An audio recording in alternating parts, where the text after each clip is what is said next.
Tantor Audio, a division of Recorded Books, presents When the Dead Have It Easy by B.L. Brunnemer. Narrated by Elizabeth Hart and Nelson Hobbs. Chapter 1. August 15th afternoon. Lexi! I pulled Hades to a stop as the crowd continued to move around us. Turning, I spotted Miles moving through what seemed to be the entire population of every town in 3 counties. I took a deep breath and let it out slowly.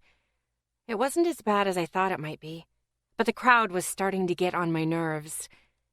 Emerald eyes met mine from behind rimless glasses.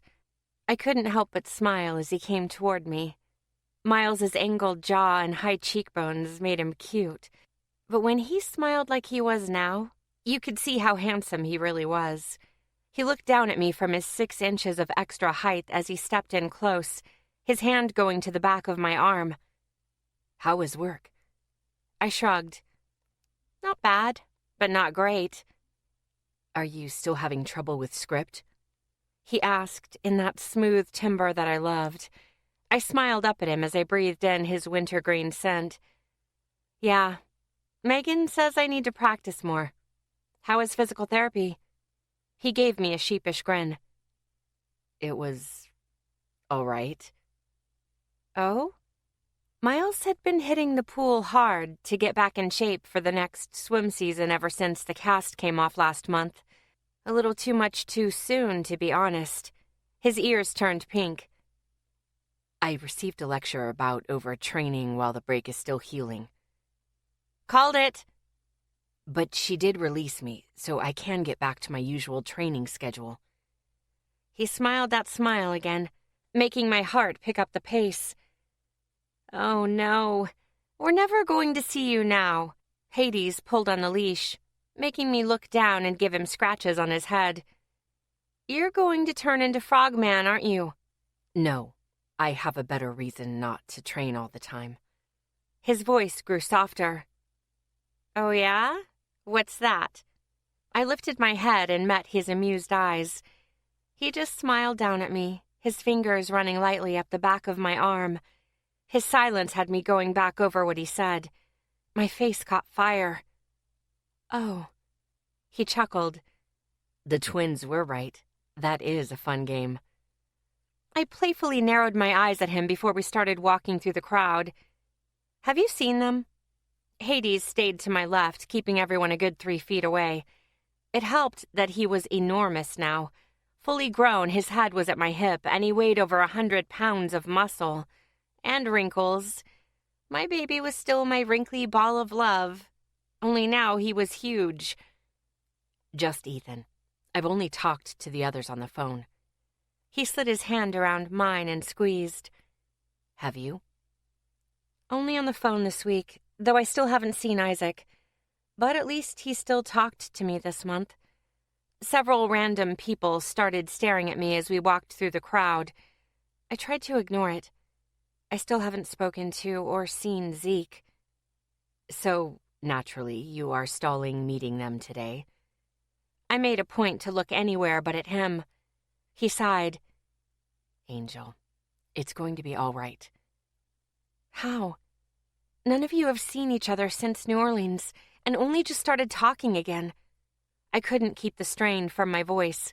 His thumb stroked my hand. "Just trust me." "Are you sure this is a good idea?" I asked for the 50th time. Miles looked down at me. "Yes. It's the only way this conversation is going to happen. We'll be in the middle of nowhere, and I'll have all the car keys." "Then what? We'll play Who Wants to Date the Necro?" Miles stopped and turned toward me. "What are you really afraid of?" "Busted." "Their answers." His eyes softened. "We need to get this sorted out, and this is the best way to do that." "Out in the middle of the woods, alone and trapped, is the best way to do it? This could be a disaster of epic proportions." Miles gave me a small smile. "I've known these guys almost my entire life. They won't make this kind of hard decision without some incentive." I grumbled under my breath. I hated that he was right. Dating or not dating, it was time to answer the question. So, are you ready for your house to become Hotel Huntington? I squeezed his hand, needing the reassurance. Miles took a slow, deep breath and let it out. Mostly. All the rooms are aired out and ready for the crew from New Orleans to arrive. A group of supernaturals were moving into the area to provide backup for the guys and me, and moving into Miles's house.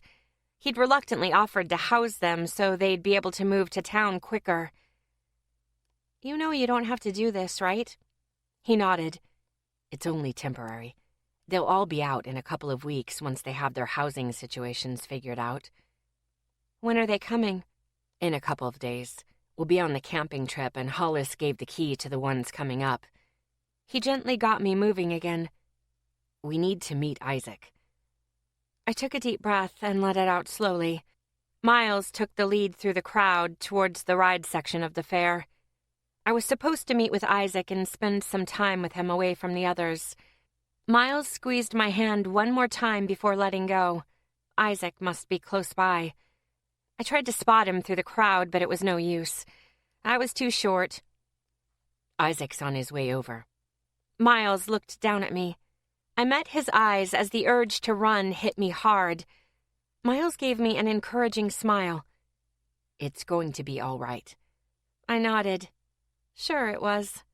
And hell was just a sauna. Isaac stepped out of the crowd.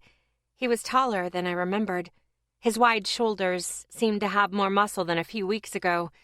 His amber eyes met mine. A grin spread across his face. My stomach unknotted a bit as I just soaked in his face. A square jaw, slightly pouty lips, and a straight nose made him more striking than handsome. His hair was blue, with a darker blue mixed in as usual. He was going for a Cookie Monster thing, and it worked for him. I smiled back as warmth filled my chest. Isaac finally noticed Miles. His eyes dimmed a bit as he reached us. Hey, I've got some bands for the rides, but you brought Hades. I'll take Hades with me so you guys can enjoy the rides. Miles held his hand out for the leash. I pulled my gaze from Isaac's to look up at him. Thanks. He smiled down at me. Of course. I handed him the leash along with the small backpack that had Hades' water dish and water bottles in. Have fun, Miles said before disappearing with Hades into the crowd. Heart pounding, I looked up at Isaac. Hey. His smile was back in full force. Hey. His voice was rich and smooth like honey. He pulled me to him and hugged me tight. I had to stretch a little more than usual. Did he get taller? I took in a deep breath of his usual lime scent. More of the knots disappeared. I missed you. He squeezed me tighter. I missed you, too. He kissed my cheek before pulling back. Let's have some fun. I chuckled as he put the band on my wrist and pulled me through the crowd. What have you been up to? Skateboarding, MMA, the usual. He hedged. Training? I asked, knowing full well he quit a month ago. Yeah. He got us into the line for the zipper. The ride had closed-in seats that rotated with your body weight while it flipped you around the rotating track. Cookie Monster? My voice grew softer. He turned back to me with warm eyes. Later. Let's just have some fun. I smiled up at him and let it go. We went on ride after ride, anything that got the heart pumping. The Ring of Fire, the Orbiter, the Pendulum, you name it, we went on it at least twice. It was outright war when bumper cars became involved, to the point we were told not to come back. Over the next 2 hours, I forgot about everything else that was going on and just had fun. Isaac was rubbing his shoulder as we went down the steps from the Gravitron. You were right. The ride was slowing down. I continued laughing as I stepped off the steps and wrapped my arm around his waist. You should have seen your face when you dropped from the wall. Hey. He wrapped his arm around my shoulders. I practically landed on my head. That only set me off again. He shook his head as his cheeks tinted pink. Come on. We have time for one more ride before we meet the others. We stepped into the short line for the Ferris wheel. Surprised, I climbed into the seat. Isaac climbed in after me. The bar was closed across our laps and we were lifted backward into the air. A slow ride? I eyed him. Who are you, and what have you done with my cookie monster? He chuckled as he moved his arm over the back of the car so he was turned toward me. I wanted to talk. My stomach nodded. Okay. How are you doing? His face was serious. With Orden's sentencing coming up. I sighed as a weight settled in my gut. In January, Clay Orden had abducted me. Then the psycho proceeded to beat the crap out of me when I told him I'd never be his. Not my smartest move, I'll admit. You've noticed all the looks too? He nodded. How do they know? You're a minor. Your name is supposed to be protected. I turned a little so I could face him more. Small town. Everyone in school knew he was arrested and I came back with the shit kicked out of me. I shrugged. I'm assuming word spread from there. The wheel rotated, putting us further into the air. The backs of his fingers brushed over my cheek, sending warmth back through me. Are you okay? I gave him a smile. I'm okay. I just wish it was over and everyone could go back to forgetting. He leaned forward and brushed his lips against mine. My heart melted. What had I been thinking earlier? This was Isaac. My sweet, funny Isaac. His lips moved against mine slowly as everything else faded away. The ride moved, jolting us back to reality. I pulled back and looked around, praying that none of the guys saw that. Chill out. That's why I picked the Ferris wheel. He shifted. I relaxed as the wheel began to lift us higher. The sun was starting to set. Orange, pinks, and yellows streaked across the sky as we reached the top. The noise of the fair faded, leaving a comfortable quiet. I thought you wanted to talk. I thought I did too. He sighed. But I have a feeling there is going to be a lot of talking tomorrow at Miles's, and then on the camping trip. You're dreading it too? He nodded. Yeah, and you know Zeke is going to be a grumpy ass the entire time. You've spoken to Zeke? I couldn't stop myself from asking. No, I just figured he's going to show up. His eyes ran over my face. Haven't you? I shook my head as a knot formed in my throat. Only texts every few days. I looked around at the fair, trying to hide how much it bothered me. He won't miss your birthday tomorrow, and he won't miss the camping trip. He muttered, You in the woods? There's no way he'd let you go without him. Not just me, I reminded him, hating the bitterness in his voice. He'd go even if it was just you guys. Isaac snorted. He knew I was right. He just wanted to be angry at Zeke right now. It wasn't his fault, I reminded him. It was mine. He ran his fingers through his hair as the wheels started climbing again. I don't want to talk about it right now. Okay. I swallowed hard. How are your nightmares doing? He brought his arm down so he could hold my hand. Not as bad. Just those 4 I called you about. His eyes met mine. Sorry I keep waking you up. I shook my head. It's okay. I'd rather talk to you than sleep. I didn't add that I was up already because Ethan usually had to talk too. Oddly, the twins had nightmares the same nights, but at different times. Once I was done talking to one, the other would call within 10 minutes. How's Ethan doing? Isaac's shoulders rolled forward. He suddenly looked tired. As far as I can see, he's okay. I don't think he's hurting, but... Have you two been talking? In New Orleans, they finally had it out. I had hoped... He turned to me. We're talking. We're just working our way to the big stuff. Next time you have a nightmare, go talk to Ethan. His brow drew down. What? Just trust me. I smiled. Don't hesitate. Go and talk to him. He sighed. I'll try. The ride came to a stop. We climbed out and headed back into the crowd. I guess we should head over to watch the end of the chili competition. Isaac took my hand again. As we got closer to the cookout contest, the more aware I was that I was still holding Isaac's hand. Once the booths came into sight, I let go and started looking for the others. I finally spotted sandy blonde hair at the booth with the most people around it. I was about to tell Isaac when Hades shouldered several people out of the way in his rush to get to me. Sorry, Miles called over his shoulder as the dog pulled on his leash. I bent down and gave him the loves he was looking for. There's my baby. Have you been terrorizing Miles? He gave a half bark that I took as a yes.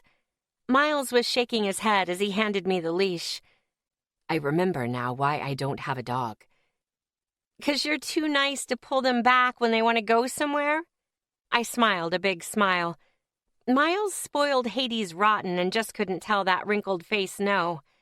Miles handed me Hades' backpack. Perhaps, I snickered. They've finished the competition and the judges are deciding. They'll announce the winner in the Hunter Pavilion. Miles gestured down the wide cement walkway where the crowd was moving. I'll meet you guys there, I said, watching as the crowd left Asher's booth. If he was going to be mad at me or break my heart, I'd rather do it without the others watching. We'll meet you there. Miles's voice was understanding. Yeah, see you at the pavilion, Isaac muttered before they went with the crowd. My stomach rolled as I took a deep breath and let it out slowly. We'd been okay on the phone, but we never talked about us, or me with the others. Come on, Lexi. Big girl panties. I walked Hades over to the booth. Asher was busy emptying the chili from the pot into takeaway containers. High cheekbones and a sharp chin had given him the all-American boy look, but at model status. He always looked as if he'd just stepped out of a magazine to me. Then there were his eyes, blue with dark and light streaks through them, even some white. They reminded me of an ocean wave crashing. Those eyes suddenly turned to me. I swallowed hard as he set down the pot. Hi. His rich baritone practically ran over my skin. Hi. Light spread through me as he smiled. I reached the booth as he came around the table. I had to tilt my head back to see his face, since he was more than half a foot taller than me. How'd it go? His eyes stayed on mine and grew warmer. Good, I think. He started rubbing the back of his neck. I had to make 3 pots for samples, so... I smiled up at him. That's better than good. That's great. Allie girl. My heart slammed as his eyes grew warmer. He reached out to me only to curl his fingers closed and pull back. A sharp pain shot through me. He didn't want to touch me. What else did I expect? I turned and started down the walkway, pretending it didn't hurt, that everything was okay. Calloused fingers grabbed my wrist, pulled me back around and into his arms. My arms slipped around his neck as I took a deep breath of cinnamon and vanilla. Though today it had a bit of paprika, too. Hades sniffed Asher's leg as he held me against him. I missed you, he whispered into my ear. I closed my eyes. I missed you, too. Just like that, it was as if we hadn't lost any time. When I pulled back, he kissed my cheek, making my face warm. Shouldn't you be going to the pavilion? I reminded him, when all I really wanted to do was kiss him. Oh, yeah. His face turned pink as he let me go. I just have to finish cleaning up. I eyed him.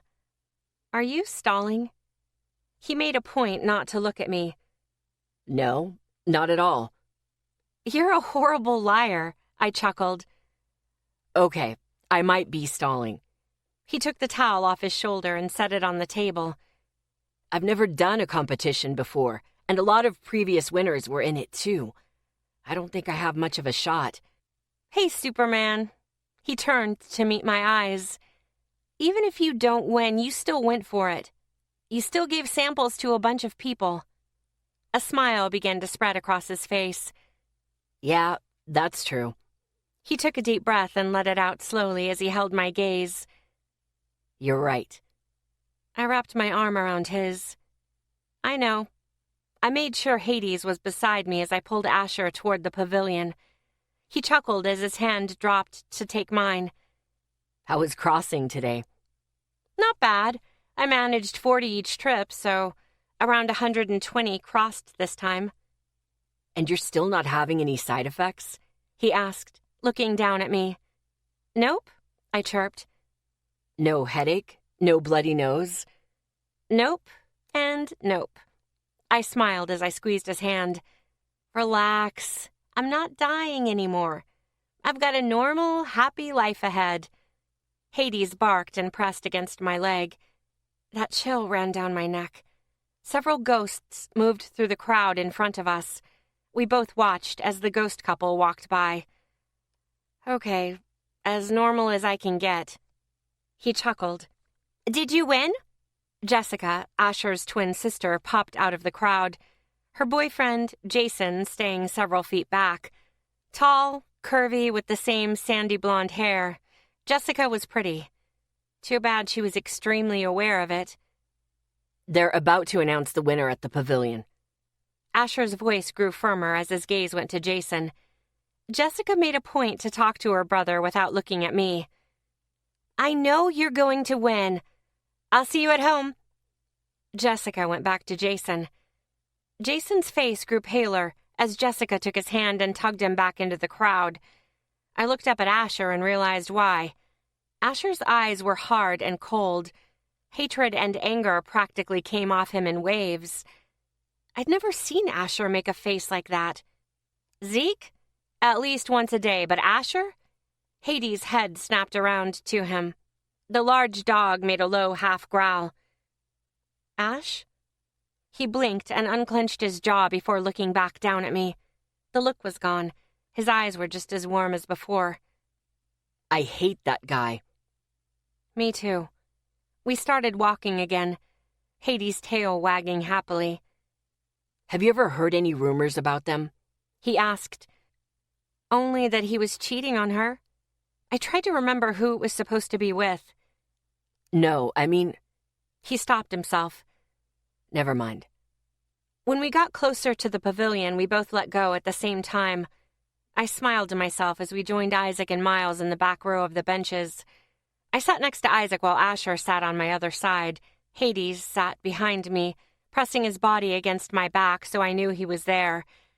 A man with silver in his beard and hair stepped away from the circle of judges and climbed the steps to the stage. Ladies and gentlemen, we have tallied the scores for the cook-off. A little close, aren't you, Asher? Isaac muttered. No closer than you. Asher bit back under his breath. Our third-place winner is Mrs. Cynthia Lawful. The announcer started the applause. Everyone clapped while I reminded myself to be patient. Seriously, Asher, scoot down. Isaac whispered. Our second-place winner is James DeMarks. Everyone clapped again. If she doesn't have a problem, why should you? Asher hissed. If you two don't stop bickering and talking about me as if I'm not here, I'm smacking you both upside the head. I bit out between my teeth. I'm not something to be fought over like a prize. Sorry, Red. Sorry, Allie. Our first-place winner is Asher Westfell. I turned to him with a smile. Asher's mouth was hanging open as he froze. Get up there. I gave him a small shove on the shoulder. Stunned, Asher got to his feet and made his way to the stage. The applause was loud as he accepted his certificate and shook the judges' hands. The crowd began to break up as everyone headed back to the fair, while I turned to Isaac and Miles. This isn't going to work if you guys are going to bicker like this. Isaac ran his hand through his hair, his fingers digging into his scalp. Okay, it upsets you. I get it. Upsets me? My temper sparked. Not because it upsets me. That is one of your best friends since you were, 4. You're only going to end up hurting your relationship with him. Do you really want that? Isaac's eyes unfocused as he thought about it. No. He turned back to me. No, I don't want that. Then remember that you value him just as much as you value me. I took a deep breath, trying to calm down. You're right, Allie. Asher's voice had me turning around. He rubbed the back of his neck. It's really easy to forget that right now. He turned to Isaac. Sorry. Me too. Sorry. Isaac answered. Why don't you two head to the concert? You can talk on the way. Miles's voice made it clear it wasn't a suggestion. Isaac got to his feet and walked with Asher out of the pavilion. Heart aching, I put my elbows on my knees and buried my face in my hands. Hades jumped over the bench to stick his head in my lap. Miles's hand went to my back, moving up and down my spine. We just need to get it all out in the open. I sat up and scratched Hades' ears. I don't know if I can survive it. He chuckled. There's going to be issues, Angel. We knew that. But it worked out all right so far with Isaac and Asher. It'll work out with the others, too. I nodded. I know you're right. I just wish I could fast forward to the end where everyone is happy. I know, but we can't. He smiled. Come on, let's head to the concert. We got to our feet and walked toward the concert area with Hades beside me. The concert area was a nice flat area of green grass and trees with large bulb lights strung overhead. Vendor booths lined both sides along with drinks. We spotted Asher and Isaac laughing under a tree. We had just joined them when my phone rang. It was Brooklyn, the band's vocalist. Yeah? Lexi, Ethan's having his panic attack and he's being an ass about it. Do you think you can come backstage and save us? Brooklyn's voice was strained and hushed. I'm on my way. I hung up and tucked my phone into my pocket. I've got to go backstage. Both Isaac and Asher grew still. The air grew thick with tension. Go calm down, Ethan, Miles said with a smile breaking the silence. I gave them a small wave and took Hades with me toward the stage. Backstage here wasn't hard to find. It was easy to walk between two food carts and toward Ethan's band. Ethan was about 10 feet away from them, pacing and spinning his rings. Ethan's jaw-length straight black hair was back in a ponytail again, showing off the 5 silver hoops that ran up his earlobe. Since he was Isaac's identical brother, they looked, well, identical, in everything but style, although his eyes were always more chocolatey than Isaac's. On his next pass, I stepped in front of him, forcing him to stop. His head snapped up, his eyes wide. Hi, I said, feeling lame. He smiled a little. Beautiful. His smoky, smooth voice rolled through my ear, making my toes want to curl. I moved closer and slipped my arms around his neck. His arms wrapped around me, one at my lower back, the other running up my spine. It was an Ethan hug, and I was desperate for it, though he also felt a little taller. I held him tight as fear battered at me. Why didn't you call? He exhaled as he buried his nose in my hair. I didn't think you'd come. I squeezed him tighter. Always.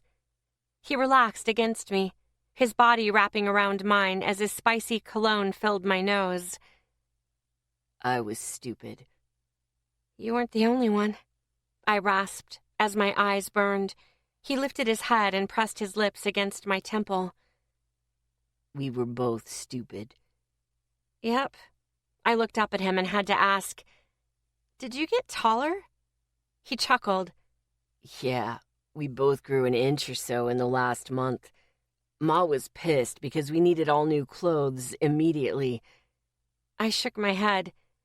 Did she make you empty your closet? He sighed. She may as well have. I laughed as I pulled back, letting my hands slide down his hard chest before I moved back a step.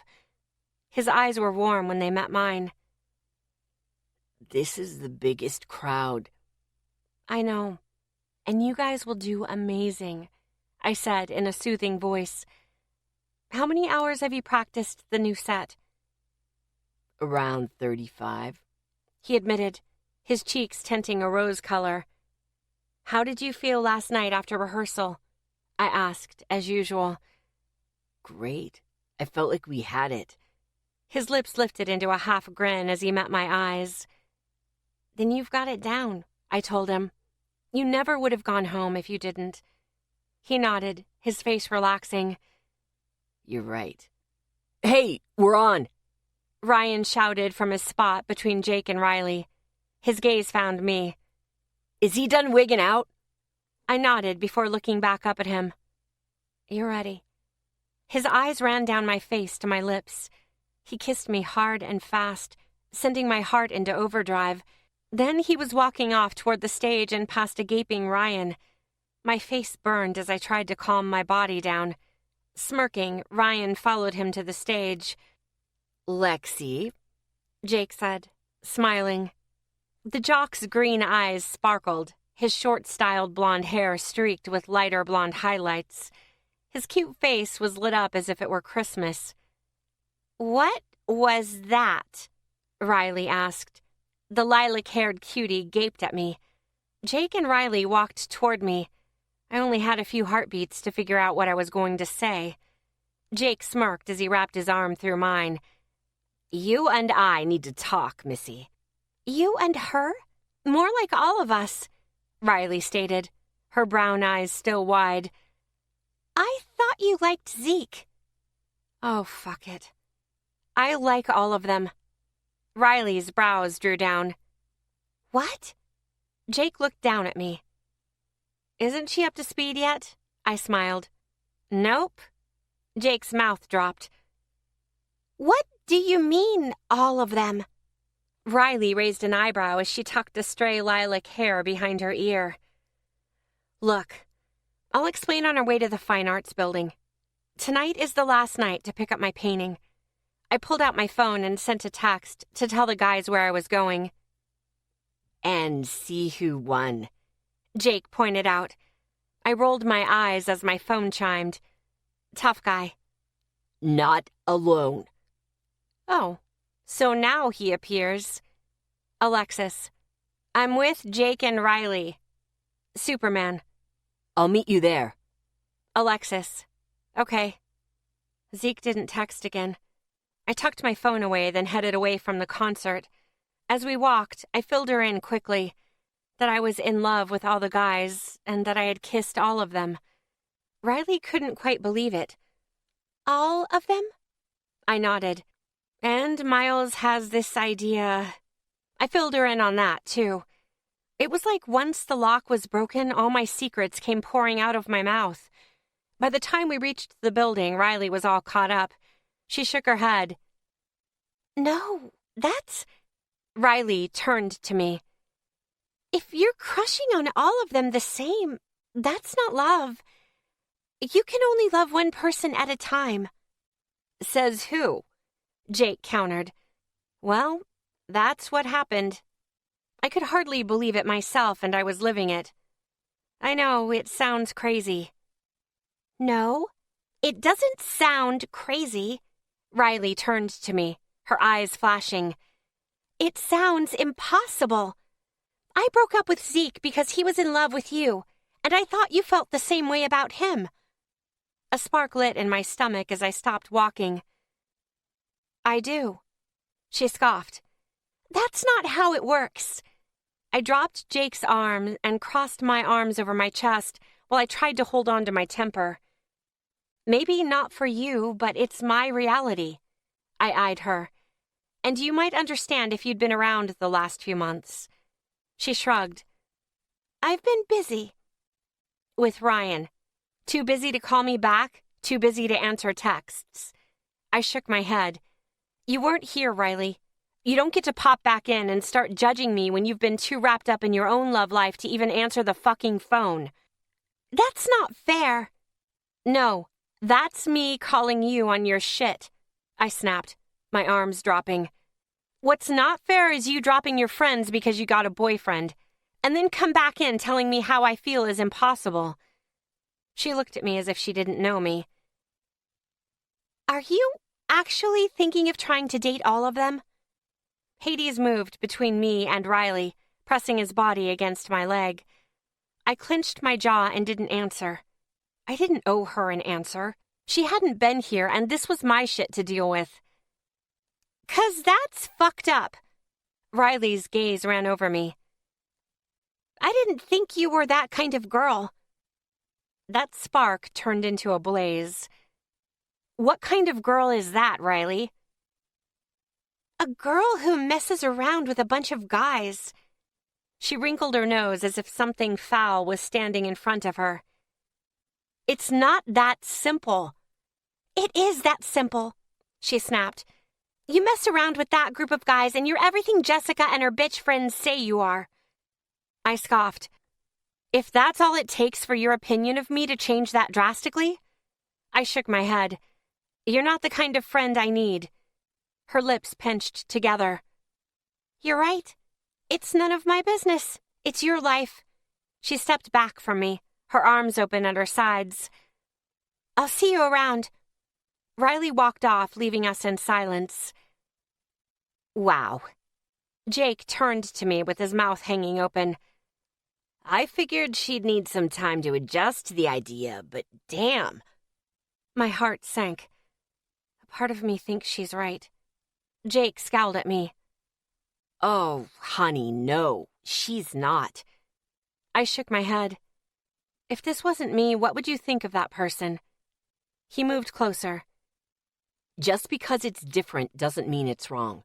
As long as everyone knows and agrees, what's wrong with that?" I held his gaze. "You have a point." "I'm going to go talk to her," Jake decided. "I'll fill her in on how hard it's been for you. Maybe she'll get it then." He squeezed my arm and went after Riley. Shoulders tense, I turned and went into the metal hangar-like building. If that was how Riley reacted, how would people who didn't know me react? They'd think the same thing. But did I care? No, but I'd think the same thing if someone else was dating several guys. I made my way through the temporary walls that held the artwork. I might have thought the same thing, but I wouldn't have shouted at them about it. Not wanting to dive too deep into why Riley's words hurt so much, I focused on finding my painting. It took a bit of time, but I found the large canvas.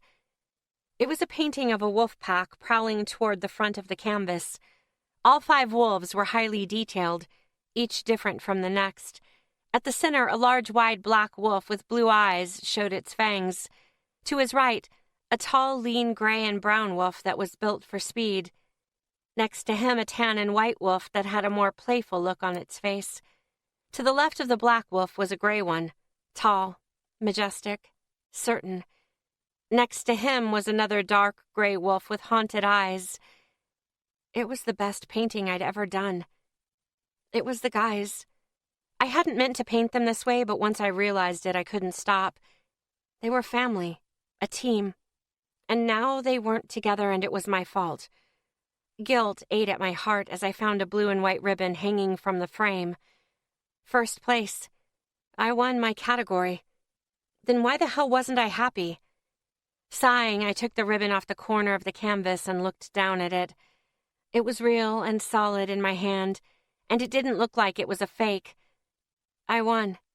My heart grew a little lighter as I took my painting down off the temporary wall and started back toward the door.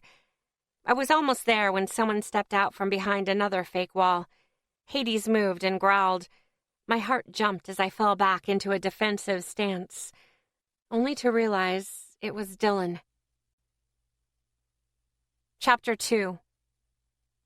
Dylan stayed perfectly still until I relaxed my stance. My ex was cute. Sapphire eyes and brown hair made his already boyishly cute face handsome. His eyes ran over me. "You good?" "Yeah, fine." I picked up my painting from where I dropped it and straightened. "I saw that you won first place in the oil paintings," Dylan said.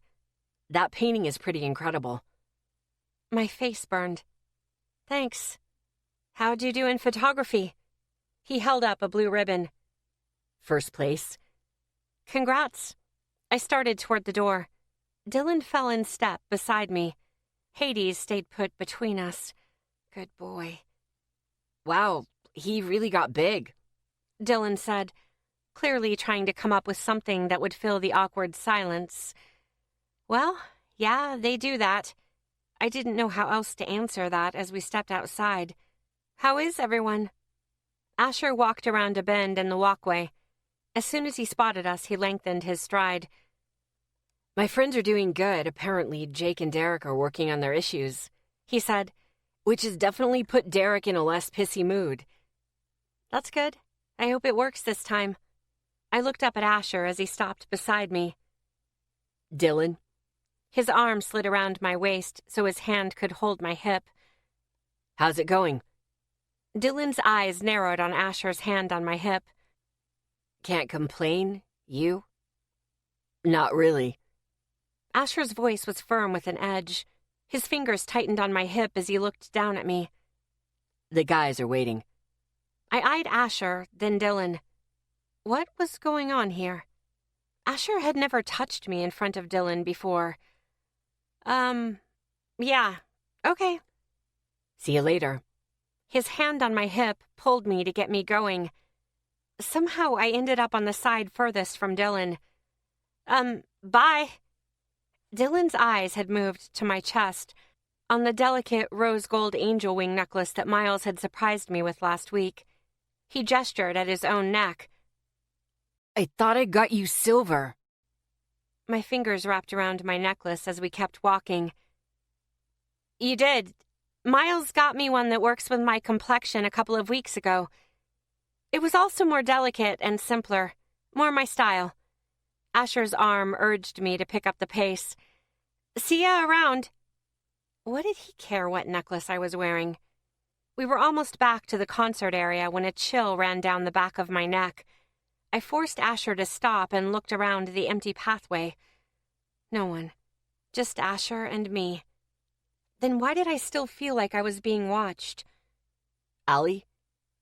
Nothing. Chalking it up to paranoia, I shook my head and started walking again. 2 hours later, I pulled up to Rory's house. The concert had gone great and the crowd had been packed, but I was tired and ready to just curl up with Hades and go to bed. I opened my door and let him out on my side, not even bothering with the leash. I went to the back and pulled my painting out of the back of my '89 blazer. Tucking it under my arm, I made my way across the bright lawn. Should I call Zeke? We were all going to Miles's house tomorrow for a family meeting. Shouldn't I talk to him alone before then? I was at my door when I felt it, that chill running down my neck. Sighing, I set the painting down, turned, and froze. A black, rotting human skeleton was shambling down the street. My heart pounded in my ears. My hands broke out into a sweat. Was I dreaming? Tell me I'm dreaming, because I can't take having raised a zombie right now. Cold terror shot through me. Please, let the eyes be gold.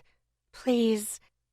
I was starting to take deep breaths when a car drove by, going through the skeleton. The tension left me practically sagging against the door. It wasn't a zombie. That only left a ghost. I walked back across the lawn slowly. Is this what happens if a ghost rots long enough? My stomach rolled at the black sludge hanging from its ribs. I moved past the wards. It took a shambling step toward me. I couldn't not take them to the Veil. That would be just cruel. I lowered my barriers a smidge. Memories slipped into my head, ones that were extremely familiar. Rage burned in my heart as my will snapped out, wrapped around his neck, and squeezed tight.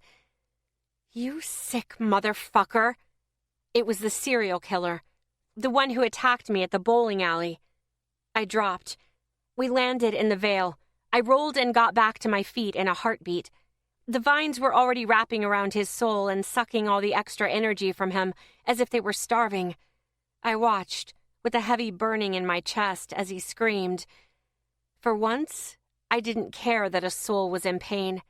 I didn't worry over if he'll survive. I just watched and waited.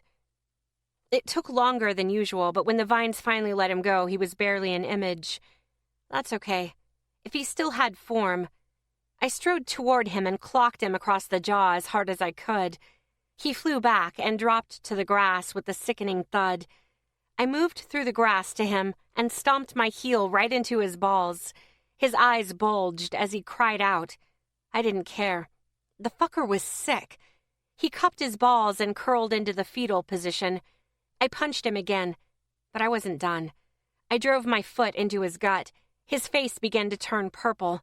After hitting him in the groin one more time, a ball of light came down from the way. Breathing harder, I straightened and backed up. He deserved so much more, but I wasn't judge, jury, or executioner. The gold door opened. For the first time since crossing the dead, it was empty. An icy wind blasted across the veil. Frost began to crawl from the door. The fucker slid across the grass toward the door. His eyes bulged as he rolled over and tried to scramble away from the door. No! No! No! I watched as the Arctic wind blew through the veil and moved back through the door, slowly dragging him toward the darkness.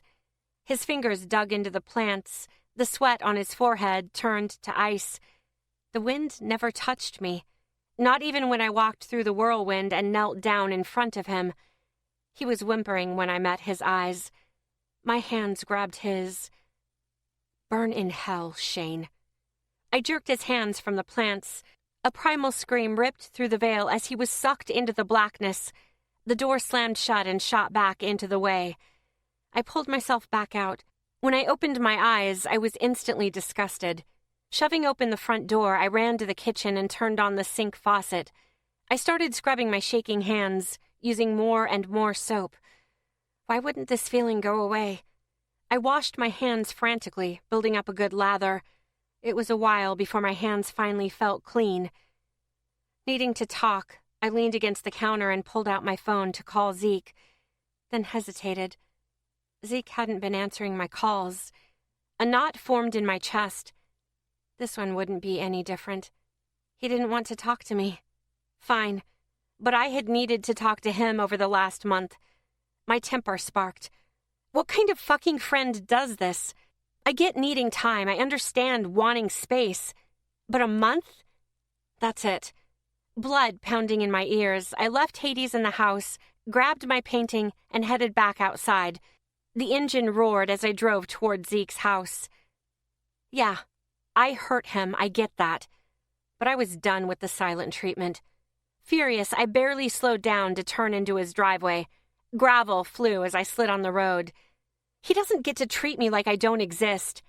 The truck skidded to a stop. I jumped out without even turning off the engine, jerked the painting out, and strode toward the house. I didn't knock. I just shoved open the door and went straight down the hall. When I reached his room, I slammed the door open. Zeke was scowling as he looked up at me from his desk. Genetics had made Zeke scary-looking with a wide brow, cheekbones, and jaw. But it had always been the look in his ice-blue eyes that scared people. Not just that he was a giant mountain of muscle. With his black hair and blue eyes, he still made my heart pound. And it pissed me off. I won, since you haven't been around here. I threw the painting at him. He ducked as it sailed over his head. Enjoy it! I turned and stormed out. Heavy bootsteps came down the hall, but I didn't give a fuck. I was tired of this bullshit. I was about to reach my open truck door when his large calloused hand wrapped around my upper arm and pulled me to a stop. What the fuck is the matter with you? I turned on him, throwing his arm off me. What's wrong with me? What the fuck is wrong with you? I shouted. I fucked up. I get it. But this silent treatment bullshit is fucked up too. Try being lied to for months. His face flushed. I wasn't trying to lie to you. I clenched my fists. I didn't know what to do. You could have tried fucking being honest. His eyes blazed as his nostrils flared. How? I was scared. Didn't he fucking get it? I was terrified that you'd look at me exactly the way you're looking at me right now. How the fuck am I looking at you? Like you can't fucking stand me. I couldn't keep it in anymore. You guys are the only people in my life I care about. All I can say is I'm sorry over and over again. He pointed at me. You should have told me Ethan kissed you. He said he didn't remember. My voice cracked as he dropped his hand. Why create a problem when there wasn't one? But he did remember, didn't he? The veins in his neck stood out more against his skin. I didn't know that. I stopped shouting as the burning in my chest cooled and turned into a deep ache. When did you kiss the others? His hands clenched at his sides. I scoffed. Do you really want to know? I want to know where I stand. His voice grew deeper than usual as his eyes grew hard, his shoulders rigid. Fine. Asher was... We went swimming, and we kissed. I had already talked to the doctor and knew I didn't have long. My eyes burned as I stared at the shirt over his wide, muscled chest. I told him it wouldn't work because there was someone else. He guessed it was you. And? His voice was like a blade to my heart. He said he'd step aside for you. Tears rolled down my face. This was the end of me and Zeke. After he hears it all, he'll never want to speak to me again. Isaac. The tears flowed faster. It was on the cliff. The fucking demon was trying to make him jump, and I kissed him. Miles. We were dancing. I swallowed hard, trying to ease the tightness in my throat. The night I told everyone. My fucking birthday. He spat out. Tears fell even faster. Yeah. That little fact still made me feel lower than dirt. He had every right to be beyond done with me. When he walks away, it'll be my fault. Why the fuck are you crying? He bit out through clenched teeth. 'Cause I know we're done. You don't want me anymore. I sniffed and tried to take a deep breath through the anvil that was suddenly crushing my chest. And it's my fault. He scoffed and shook his head. Not want you? Not wanting you is like not breathing. It's fucking impossible. What the hell do you think I've been doing for a month? Every single day I'd be doing fine. Then something would remind me of you, or you'd call, text, or hell, I'd just fucking break down and listen to your messages. And then next morning, I have to fucking start all over again. My temper caught fire. That's what you've been fucking doing? Are you fucking serious? Yeah. I've been trying to get you out of my system because I know how this shit is going to go down and it just leads to pain. He turned away and paced several steps as he ran his hand through his hair. But nothing fucking works. He turned back to me. I can't fucking ignore you. Why? Why did you have to come into my life and make me fucking care? I was fine. I was getting through. Even okay sometimes. Then what? I came along and ruined it? My hand shook. Go fuck yourself. You kissed me, Zeke.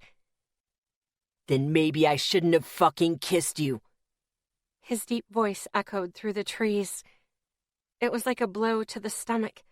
It took my breath away.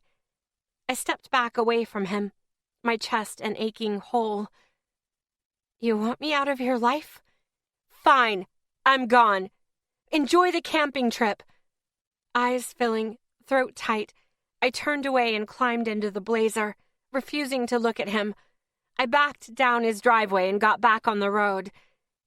Tears ran down my face the entire way home. It was hard to breathe. I sniffed and wiped my face when I finally parked outside Rory's. In a pain-filled fog, I got out and headed inside. Hades was whining at the door when I opened it. Hey, baby. I scratched his ears. Fresh tears ran down my face. He'd never call me that again. Quickly, I wiped my face and headed for the stairs. Lexi? Rory called from the living room. Are you okay? I'm not going on the camping trip. My voice cracked as I hurried up the stairs. What do you mean? Rory moved as if to get up. I'm staying home. I wiped my face as I hit the second floor. Hades moved ahead of me and into my room. I shut the door and locked it. Then I lost it. Tears flowed down my face as I sank to the floor. Hades moved between my knees and laid his head on my shoulder. I clung to him. It was over. There was a knock on the door. Lexi, what's wrong? I lifted my head and swallowed hard. I'm fine. Did something happen? His voice grew softer. Is this about the sentencing coming up? No, it's not that. I tried to keep my voice even. It's something else. All right. I'm downstairs if you need me. Rory's footsteps headed back down the stairs. I broke down and sobbed into Hades' fur. The pain couldn't last forever, right? Zeke. Her taillights disappeared from view. The aching pit in the middle of my chest had me struggling to breathe. She was gone. It was better to hurt now and get it over with. I glared at the end of the driveway, waiting. She was probably going to come back any minute and call me an asshole. That's what I expected. That's what always happened before. I just needed to hold on until she left again. "You're an idiot." Sylvie's voice made me jump. I turned to her. "What the fuck, Sylvie?" She shook her head, her eyes hard. "You just let her leave?" I turned back towards the driveway. No headlights. She wasn't coming back. Everything inside me jumbled together as I walked past her and toward the house. "You don't know what's going on." "Oh, so you and all the boys don't have feelings for Lexi?" She turned and raised a knowing eyebrow. I stopped and turned back to her. "How do you know that?" She gave me a "really" look. "You two were fighting, and neither one of you have learned volume control." I closed my eyes and cursed. "I don't want to talk about this." "Of course you don't." She shrugged. "You never want to talk about the heavy stuff, Zeke." "It's none of your business." Needing space, I started toward the door of the garage. "Just tell me one thing." Her voice changed to the one she always used when I was in trouble as a little kid. It brought me to a halt in the garage doorway. "What was this really about tonight?" Scowling, I turned back to her. "What the fuck are you talking about? You were fucking listening." She surveyed me. "I know you. It wasn't about the others." I clenched and unclenched my jaw. I didn't want to hear this. But it was Sylvie. I always listened to what she had to say. "This was about you being scared." She crossed her arms. "You push everyone away that you could possibly care about." "That's nothing new." I started toward the garage where my weight room was in the back. I needed to hit something, making me clench my fists. "But this is the first time a girl that mattered refused to budge." Sylvie barely even raised her voice. I stopped. "Zeke, if you found someone who understands you, who makes you feel..." She sighed. "After the fucking hell you've gone through, don't let go of her because she scares the shit out of you." "She'll choose someone else." My voice was a dry rasp. "Maybe. If you walk away, definitely. But then again, if you leave first, then that means it's your choice, not hers, right?"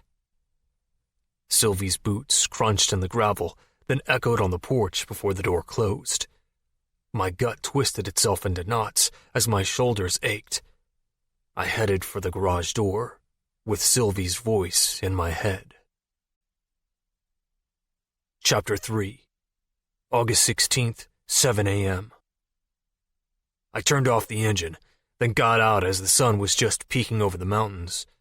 After a sleepless night of pacing and thinking, I was already exhausted. Hitting the heavy bag for hours didn't even help me sleep. I slammed the Jeep door closed and headed toward Miles's house. Sylvie's words wouldn't leave my head all night. They just kept eating at me. Then there was what I said to her. I needed to talk to Miles alone. He was probably still in bed. I shut off the alarm and started across the foyer. Coffee.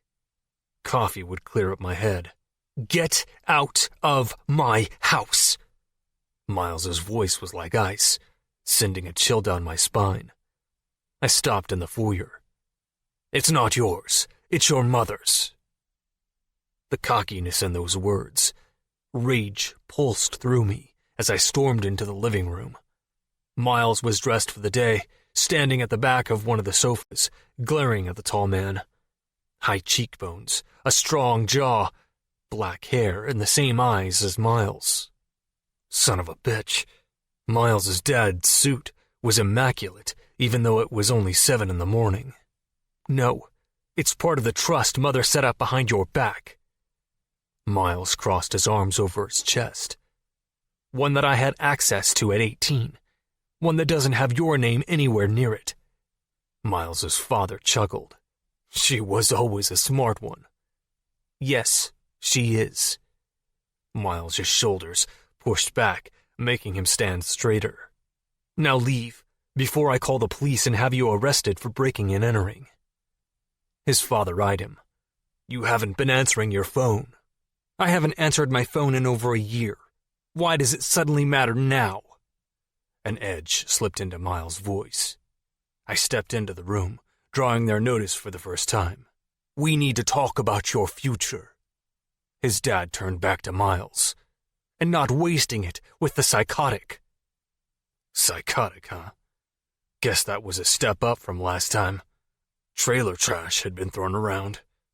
I'm not interested in anything you have to say. Not now, not ever. Miles dropped his arms to his sides. Now get out. Miles, don't. Miles' lips flattened together. Just leave. Tense silence fell as he walked toward the door. He paused. About this girl. If you ever mention her again, I'll be getting a shovel. Miles's voice was emotionless, chilling. A cold chill ran down my spine. How the fuck did he know about Lexi? His father gave an amused chuckle. You really are my son. I'm nothing like you. Miles' eyes were hard as he glared at his father. Maybe, maybe not. He grinned as he strode by me and out the door. Neither one of us moved until the sound of an engine faded away completely. What the fuck happened? I growled as I walked further into the living room. Miles closed his eyes and pinched the bridge of his nose. I came downstairs and he was here. What did he want? I started pacing. Whenever Miles's dad showed up, bullshit usually followed, along with blackmail attempts and us scrambling to cover our asses. Miles sighed. He wanted to talk about my future. I cursed as I ran my hand through my hair. I'll have the locks changed while we're camping. Miles shook his head. And make sure the supernaturals have a key. You okay? I eyed him. The shadow of bags hung under his eyes. They weren't dark, but they never were for him. Yes. He turned and headed for the kitchen. I followed. It wasn't like I could get Miles to talk about it if something was bothering him. No one ever could. But that wasn't the only thing. He knows about Lexi?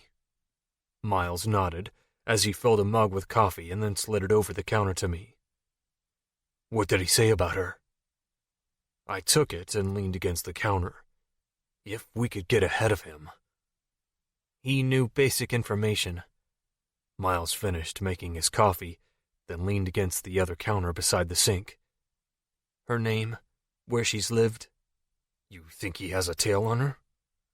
It wouldn't be unheard of. Arthur likes to keep tabs on Miles and had him followed before. It'd have to be someone new. His eyes unfocused, the gears already working. I've got his usual on retainer. Miles? Miles' gaze met mine over his glasses. This isn't good. His eyes flashed with ice. Really? Are you sure? My abusive father knows who she is and where she lives? I thought that was a good thing. Miles turned and slammed his mug into the sink, shattering it. Coffee splattered over the tiled backsplash and sink. Miles braced his hands on the counter and took several deep breaths. I waited until he had control again. It wasn't often that Miles lost his temper like this. In fact, I don't think anyone else had ever seen it. When Miles straightened and turned back to me, He was stone-faced. I'll put his usual guy on him. Find out if he has a tail on her. If so, convince them it's not worth their time. That should work. I took a drink of my coffee. We can't tell her she might have a tail. It'll raise too many issues. He grabbed a dish towel and wiped off his hands and shirt. But if we don't, she'll be upset we kept it from her. The look on her face as I yelled at her last night hit me. My throat seemed to grow thicker as I swallowed. I eyed Miles. His jaw was clenched. His fingers were tapping the corner of the sink. No, I couldn't talk to Miles about this. I fucked up. I'd have to fix it on my own. Lexi. Cursing, I crumpled up the picture I had been working on and tore it out of my sketchbook. Muttering under my breath, I threw it to join the others on the coffee table in the living room. Absently tapping my charcoal pencil on my sketchbook, I tried to get my shit together. I eventually got myself to bed sometime early this morning, but sleep seemed to have its own grudge against me and stayed away. I huffed, just like I was going to have to. I closed my eyes and rested my cheek against the back couch cushion. I needed to stay away. How the hell was I going to do that? During the rest of the summer was easy, but once school started, my throat tightened. Seeing them in the hallway? No, I couldn't do it. Homeschool? I could go on independent study for the last year of school. Maybe work full-time to save enough money to get out of town as soon as I graduate? Hell, if I busted my ass, I probably could graduate early. I watched as my phone vibrated on the table. Again. The guys had been texting me on and off all morning. At least the twins had. My chest seemed hollow as I stared at my phone. What the hell had I been expecting? That we'd work it out and everything would be okay? This was the real world, and reality didn't work that way. A mistake. Kissing me was a mistake. Everything I was seemed to sink into the darkness inside me. It just didn't matter anymore. It was a mistake. Moving here was a mistake. Everything was just... I was a mistake. Mom had been right all along. Miserable, I picked my phone up off the table.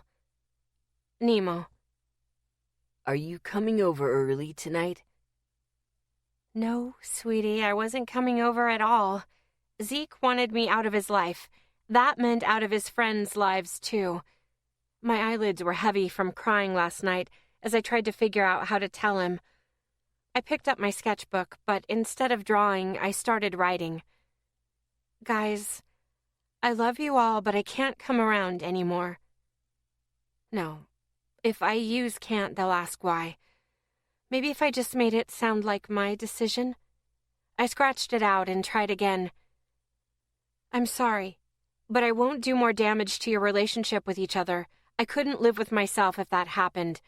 I've decided to stay away for a while. A while.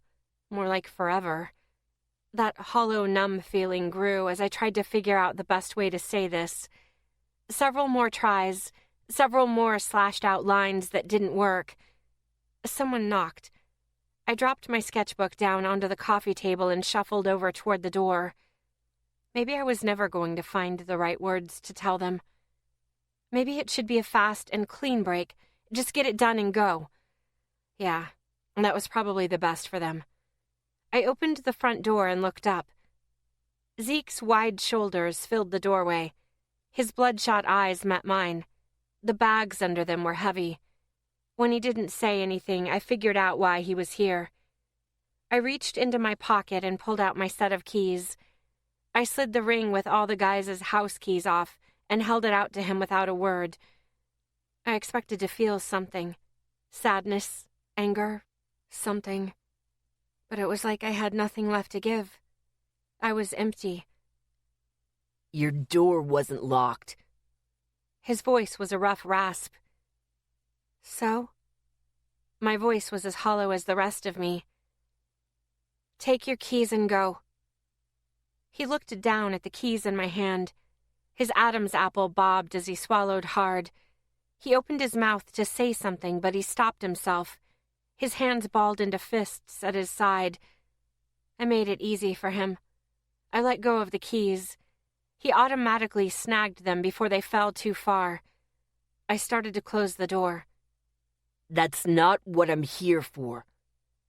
I stopped and looked up at him around the half-closed door. What else do I have? Your shirt?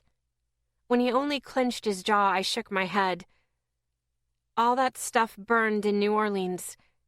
Shadow and light fought it out in his eyes as he looked at me again and shook his head.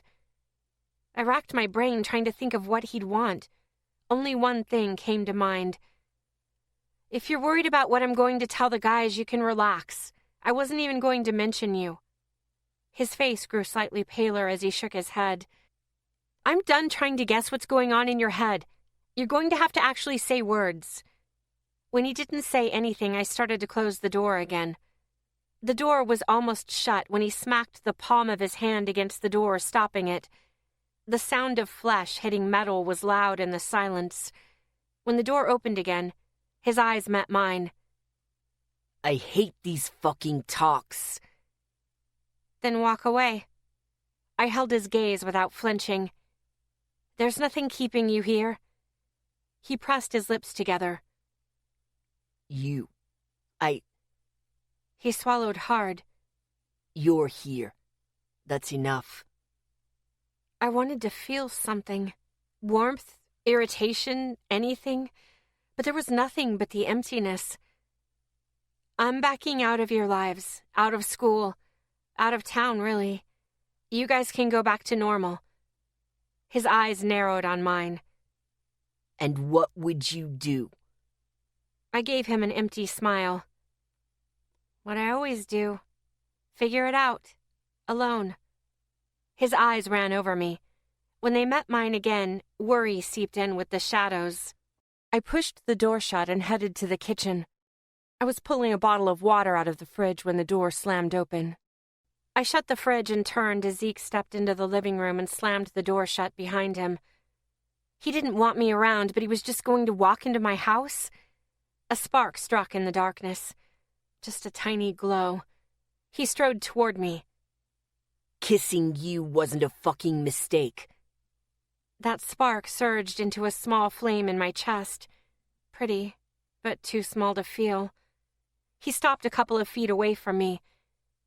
I had thought about it, a million times.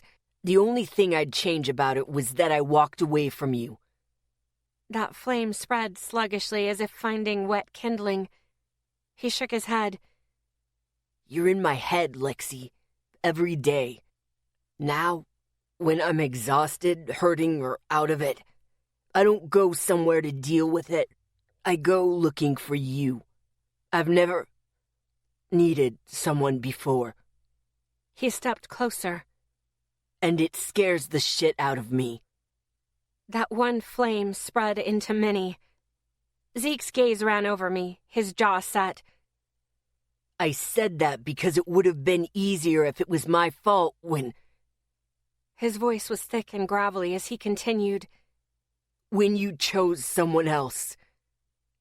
It was like throwing gasoline on a fire. You fucking prick. Relief filled his eyes as he took a step back. I slammed the closed bottle onto the counter. Do you have any fucking idea the kind of shit you put all of us through? Put me through? He went to answer, but I didn't let him. You said it was a mistake, Zeke. The nails of my right hand bit into my palm as the heat built in my chest. Do you have any fucking idea how many times I've been told I'm a mistake? His eyes snapped to mine as his lips parted. No, you fucking don't, because that would be a conversation you'd avoid like the plague. I strode past him toward the door. He watched me as I walked past him. There's my girl. I stopped dead and turned on him. Your girl? I'm not your girl, Zeke. Being your girl would mean we had that conversation about us. Remember? The one you kept fucking dodging? So why wouldn't I run to you the second someone else kisses me? Probably because you didn't seem to give a shit. You're a fucking master at it. You could give lessons on not giving a shit. His temper flared to life in his eyes as he opened his mouth to fire back. Somehow he managed to close his mouth without saying a word. A first. But I wasn't done. You bark orders and expect everyone to fall in line. And the worst part about that is that the people around you go along with it. My heart raced in my chest. My body shook as I took a deep breath. We all do it your way because we care, because we want you to know it, and it's the only damn way you let us show you. He looked over my head at the stairs behind me, his jaw clenching and unclenching. But if someone screws up, do we get forgiven? No. We get grounded and have to earn your trust back. My voice cracked as his eyes shot to mine. When was the last fucking time someone made you earn their trust back after you fucked up, Zeke? His silence and blazing eyes were more than enough of an answer. Because you do. All the time. My eyes burned as they filled. You fuck up just as much as the rest of us, and we're supposed to forgive you. Tears I didn't know I still had in me burned a path down my face. Well, fuck you. This time it fucking hurt. Silence rang in my ears as I wiped my face and sniffed. I shook as I tried to pull my shit together again. I'm sorry.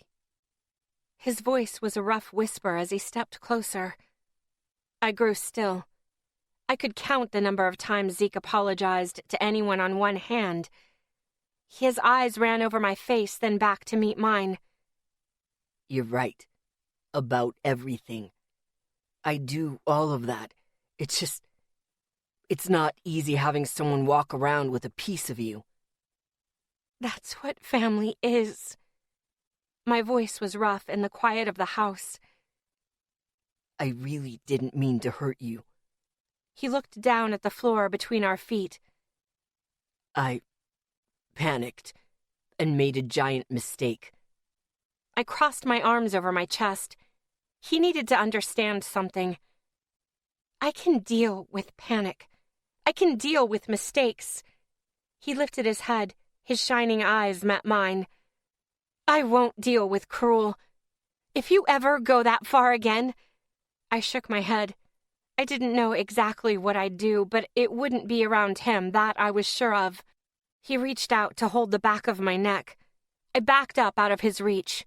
Don't touch me right now. He curled his fist and dropped his hand, understanding in his eyes. An awkward silence fell. It was several minutes before Zeke shifted on his feet. If I'm going to go to the family meeting tonight, I need to go to work. His eyes met mine. Are you going to Miles's tonight? I nodded. He let out a long breath he'd been holding and headed for the door. Before walking out, he paused. Happy birthday, baby. He slipped outside and closed the door behind him. I sat down in the armchair and tried to get through the mess in my chest. He didn't want me to leave.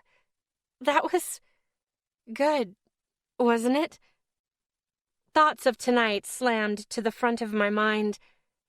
This whole thing might not matter by the end of tonight. My stomach churned. I was so lost in my head I didn't even notice Tara until she sat down on the arm of the couch closest to me. My cousin Tara was pretty. There was no denying it. She had her mom's blue eyes, light blonde hair, and pert nose. That was some fight. For once, her voice wasn't arrogant or shrill. Are you okay? I lifted my eyes to look at her.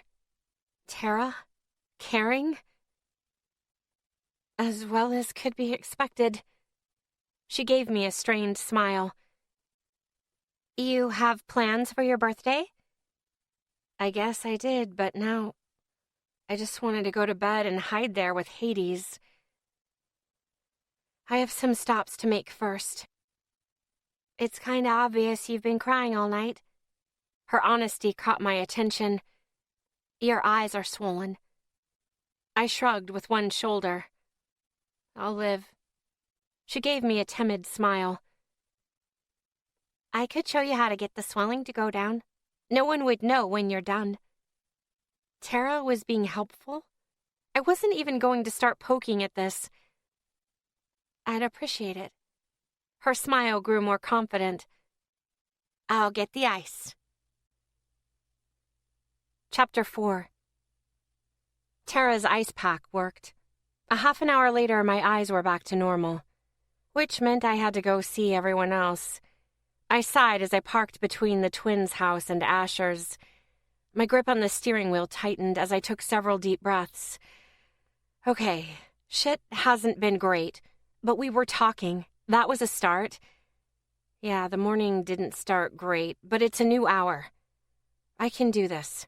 It wasn't long before I was up the stairs and going through the twins' front door. Something delicious hit my nose. My stomach growled, reminding me that I had skipped breakfast. I ignored it as I looked in the living room for the guys. Nope, empty. I followed my nose into the kitchen. Maria, the twins' mom, was at the scraped-up dining table reading a newspaper. Maria was a beautiful woman. Thick black hair, the same chocolate eyes as the twins. It wasn't hard to see where they got their looks. Ethan was at the stove singing a song to himself. Sopes, sopes, you're so delicious. I love you more than all the other dishes. I bit back a smile as Maria looked up from the paper. Where have you been, young lady? I immediately stood up straighter. I was busy? Maria frowned at me as she folded her paper and set it down. Too busy to come over? Everyone had a fight, Ma. Ethan shot over his shoulder before going back to what he was doing. Maria sighed and shook her head. Good thing it's over now. You were gone too long. I relaxed and walked around the table to hug her. I've been stuck with these boys and they've been worse than normal. She squeezed me tight. I know. I'm sorry. I chuckled as I pulled back. Where's Isaac? Still asleep as usual? Maria shook her head as she picked the paper up again. Beautiful. Mom made sopes last night. Want some? I turned and moved to his side. Sure enough, there was a pile of plain sopes in a plastic bag. Have I ever turned down food in this house? They both chuckled. Then make yours and I'll heat 'em up. Ethan used a small spatula to take one out of the pan and moved it onto a plate, only to replace it with another. Oh, yum. I picked up a couple of sopes. The small circles were like thicker tortillas. But oh, the goodness. I quickly made one. A swipe of beans, cheese, and a little leftover shredded beef. I got a plate and set it beside Ethan. I made my next one. This one got a big scoop of leftover chicken verde, then cheese and a little pico de gallo. By the time I was setting that on the plate, Ethan was handing me a heated one. Sopes, sopes, you're so delicious. I love you more than all the other dishes. Except tamales, and empanadas, and enchiladas. Okay, I spoke too soon. Ethan and Maria laughed. Maria got to her feet. You guys have a good day, and stay out of trouble. When have we not? Ethan smirked. When you came home with tattoos? Maria shot back. He cringed. Oh, yeah. Maria turned to me. I still can't believe you couldn't talk them out of it. I raised my hands up in surrender. It was too late when I found out. Ethan chuckled. Ma, you can't get Lexi to feel guilty about tattoos. I can try. Maria sent him a chiding look on her way out of the kitchen. He turned back to the stove. Yep, she's still pissed about that. I chuckled. I'm glad she doesn't know about mine. Ethan narrowed his eyes at me. Blackmail material. I shook my head and went back to making my other sope. Soon we were at the table and eating. I'll admit it didn't take me long. Maria was an amazing cook, and she always did everything from scratch. Maybe that's where Asher learned it. Asher. I was here for more than lunch. So, are you coming to the meeting tonight? Ethan looked up from his food. Yep. It's also your birthday, you know. I nodded. I know. I just wanted to make sure. Now I just needed to make sure the others were coming too. It's nothing to worry about, beautiful. Miles probably just wants to make sure we aren't going to kill each other as soon as we all get together. A test run is always a good idea. Besides, there'll be cake. Who fights when there's cake? I snorted. Of course I knew that wasn't the case. At least, not completely. What are your plans for the rest of the day? Ethan put his napkin down. Want to hang out? My job today is to check in with everyone, one-on-one, and make sure they're coming. His eyes grew dimmer. Oh, I thought you wanted to see me. I met his eyes. I do. That's not what you said. Ethan's voice was hurt. A little too hurt. I narrowed my eyes at him. A grin spread across his face. You shit? I threw my napkin at him as he laughed. I picked up my plate and put it in the sink. Now I need to go ask Isaac if he's coming. You're checking in with everyone? He set his napkin down. Yeah, it's my job today. As I walked past, he reached out and snagged me around the waist. He pulled. I landed in his lap sideways. His eyes were warm as he settled me on his thighs, his arms around me. I want to say happy birthday first. His nose brushed mine as hot shivers ran through me. He dipped his head, bringing his lips to mine. It was a soft, sweet kiss that was completely out of his norm. When I pulled back, I raised an eyebrow. He smirked. You're going to my brother's room. I'm not kissing you like I usually do. That reaction is just for me. Reaction? He chuckled as he let me go and I got off his lap. Hiding my smile from him, I left the kitchen and headed upstairs. Isaac's bedroom door was closed. I should probably knock, but I never did with the twins. Opening the door, I peeked into the dim room. Isaac was out cold in his bed, on his side facing the inside wall. I smiled, closed the door, and quietly went to the other side of the bed. Thinking over my options, I decided not to scare the hell out of him today. Well, maybe not jumping on him, scare the hell out of him. I carefully slid onto his bed and scooted up behind him. When I was close enough, I slowly moved my arm around him and rested my hand on his chest. When he still didn't move, I shifted one knee over his hip. Limes filled my senses as he didn't move. I pressed my front against his back and rested my cheek against the base of his neck. His hand moved to hold my hand to his chest. When did you wake up? My lips brushed against his skin. When you opened the door.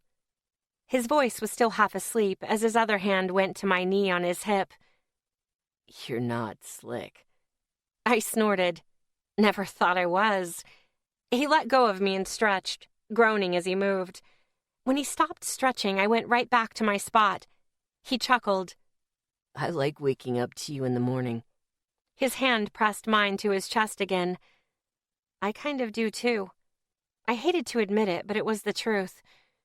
Are you coming to Miles's house tonight? He sighed. Yeah, we need to know how big of a pain in the ass Zeke is going to be. Isaac. He let go of my hand and shifted to his back so he could see me. It's true. I shook my head. He's not the entire problem. He looked shocked. Who? Me? He wrapped his arm around me and held me against his side. I'd never start something like that. My bullshit alarm is going off, I said in a dry voice. He chuckled. Fine. All of us. Own it, I grinned. He smiled as he shifted to face me. I hooked my leg over his automatically. His arms moved around me as he got closer. Everything was warm, safe, and happy in that moment. I sighed and closed my eyes. His lips kissed my forehead, making me smile. Then my cheekbone. Then finally my lips, where he lingered. One small, sweet kiss after another. I forgot where we were. or what I was supposed to be doing. I just enjoyed his little kisses as he held me close. When he pulled back a little, he kissed the tip of my nose. He put his head back on the pillow and met my eyes. Amber light shined through the chocolate. It was uniquely Isaac. Happy birthday. It is now. I smiled up at him. I think you need to stay the night. His arm tightened around my waist, pressing me against him. I laughed softly. I don't think your mom will agree. I could always sneak you in. I shook my head. No, Cookie Monster. As you said, I'm not slick. I'd probably fall down the stairs and into a drum set. Why would there be a drum set at the base of the stairs? I don't know, but if I tried to sneak in, I guarantee that it would be there. He chuckled. Knowing your luck, yeah. I don't see that being far off. His eyes ran over my face. You going to hang out for a while? I pulled my phone out of my pocket and checked the time. I still have to go talk to Asher before Miles's house. I put my phone back in my pocket.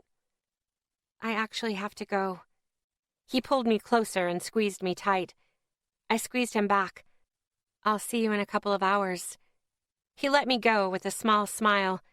With my face warm, I climbed out of his bed and left his room.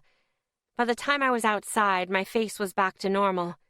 When I reached Asher's house, I didn't even knock. I simply opened the door and went inside. Ash? Kitchen.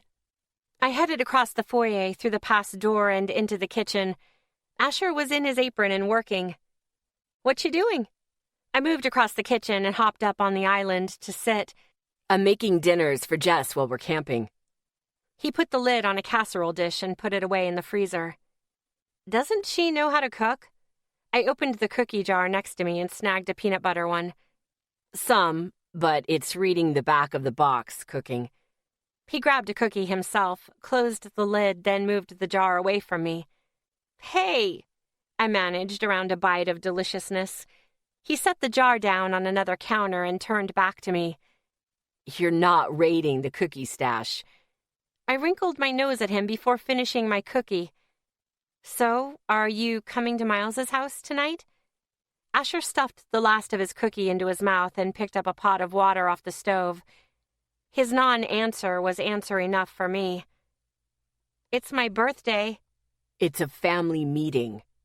One we need.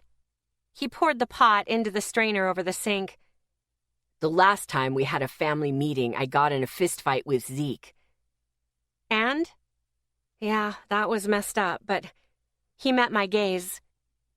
I don't know what's going to happen if I see him again. Ash, he thought you were going to hit me. I tried to be patient. He only pulled me back to sit on the couch. Asher shook his head. It wasn't really about that. I kind of figured. I kicked the heel of my sandal in the cupboards under me. But you two have been best friends since you were 4. He pushed away from the counter, moved to where the mixing bowl was, and started adding ingredients. I know. You can't let anything get in the way of that. Didn't he understand? Especially not me. He began mixing harder. I'm still angry with him. I raised an eyebrow. But not at Miles? Or the twins? He shook his head as he poured the mixture into another casserole dish. He set the bowl down and went back to the strainer. No, not the others. He picked up the strainer and went back to the casserole dish. Why? He stopped putting noodles in the dish and set the strainer down before turning to me. Out of all of us, he needed to be the most honest. What insane troll logic is this? Was he serious? Asher pulled the dish towel off his shoulder and began to fold it.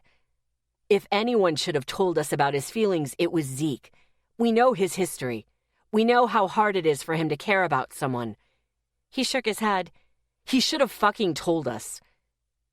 Why should he have? I wasn't getting this. You didn't say anything. The twins didn't say anything. Neither did Miles, so why are you really pissed at Zeke? Because he's probably going to win. Asher met my eyes.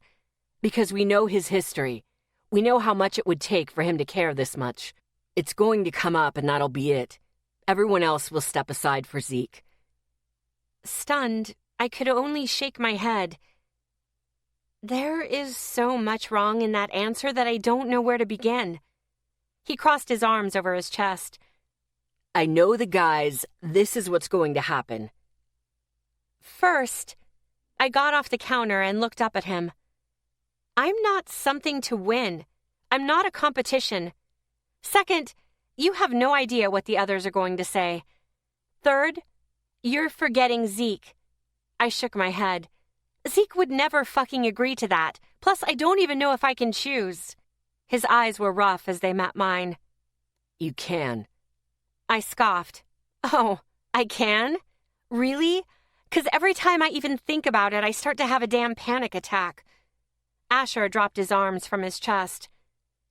"Look, if you have to be pissed at someone," I raised my hand, "be mad at me. Yell at me, but don't fucking let this destroy your relationship with one of your best friends." He rubbed the back of his neck as he sighed. "I'll think about coming." I met his eyes. "I hope you do. Because if the guys can't fix their relationships," I was walking away. Chapter 5. I stopped the Blazer in Miles's gravel circular driveway and shut off the engine. I leaned against the wheel and pressed my forehead against my hands. It wasn't even time for the trip and I was already tired. Coffee. Coffee would help. I pushed open my door and headed inside. "I'm here!" I shut the front door behind me and headed for the kitchen. "I'll be out in a minute." Miles's voice called from somewhere down the long hall. That worked for me. I made a beeline for the kitchen. Using Miles's fancy coffee machine, I made a cup of coffee for myself. I was sipping the liquid ambrosia when the mess in the sink caught my eye. Shards of ceramic were everywhere. Well, that's not good.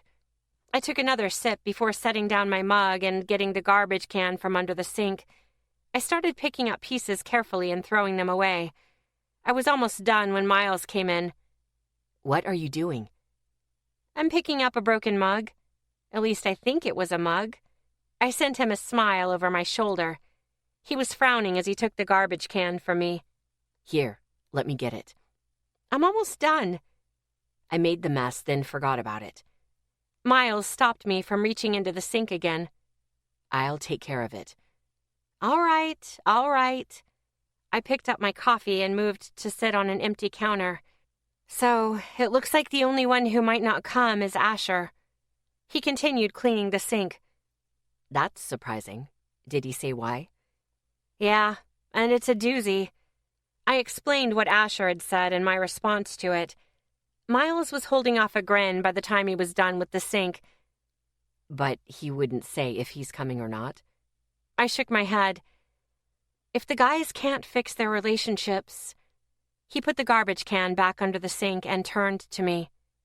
"I know. You'll leave." My stomach nodded at the very thought. "I won't be responsible for destroying..." My throat tightened, cutting me off before I could even say the words. Miles crossed the kitchen to stand in front of me. His hands went to my knees. "I know, Angel. And as difficult as it might be, I agree with you." My eyes met his. "You do?" His face was carefully blank as he rubbed his hands up the outside of my legs. "I do. Even if it's painful." Are we even doing the right thing? My shoulders rounded. Should I even be here for this? His hands squeezed my legs. "Of course you should. You're a part of this family." And why it might be torn apart. His eyes were serene as they met mine. "We'll make it very clear that the relationships that come first right now are between the guys." I nodded. "I'm sorry about all this." Miles leaned forward and kissed me gently. "I'm not." I shook my head as my heart jumped. "Are you sure you're not crazy?" Miles grinned. "So, tonight is about getting them talking again. I don't believe we should bring up the part with you until we're camping and they can't run off." Works for me. Happy birthday. His smile warmed. How was your day? It doesn't look like you got much sleep. Yeah, my under-eye baggage wasn't so great today. Last night I went over to Zeke's and threw my painting at his head. We fought. Have you spoken to him today? His smile disappeared as he began tapping his fingers on my thigh. Yeah, he came over this morning and we fought some more, I summed up. If Miles ever learned what Zeke had said to me, I'm pretty sure Zeke would be lectured to within an inch of his life. He nodded. And you've both dealt with it? Yep. I picked up my coffee and took a sip. So, how was your day? His eyes were shadowed as he smiled. Not bad. Busier than I expected. Oh? Something came up that demanded my attention. He looked down at my knee and ran his finger over a tiny old scar. I narrowed my eyes at him. That's answering the question without answering the question. I had noticed Miles doing it a few months back. He was extremely good at not answering questions he didn't want to answer. It is. His grin was back. I sighed. He smiled before leaning down and brushing my lips with his again. As always with Miles, I melted. My brain shut off as his hand held my jaw. Light, barely there kisses moved on to firmer, more insistent kisses. The tip of his tongue stroked my upper lip. I opened up to him, and everything fell away. Miles could kiss. Not just kiss, but kiss. He did things with his tongue in my mouth that I'd never imagined. My fingers dug into his t-shirt, and my breathing picked up as I kissed him back. Something dinged.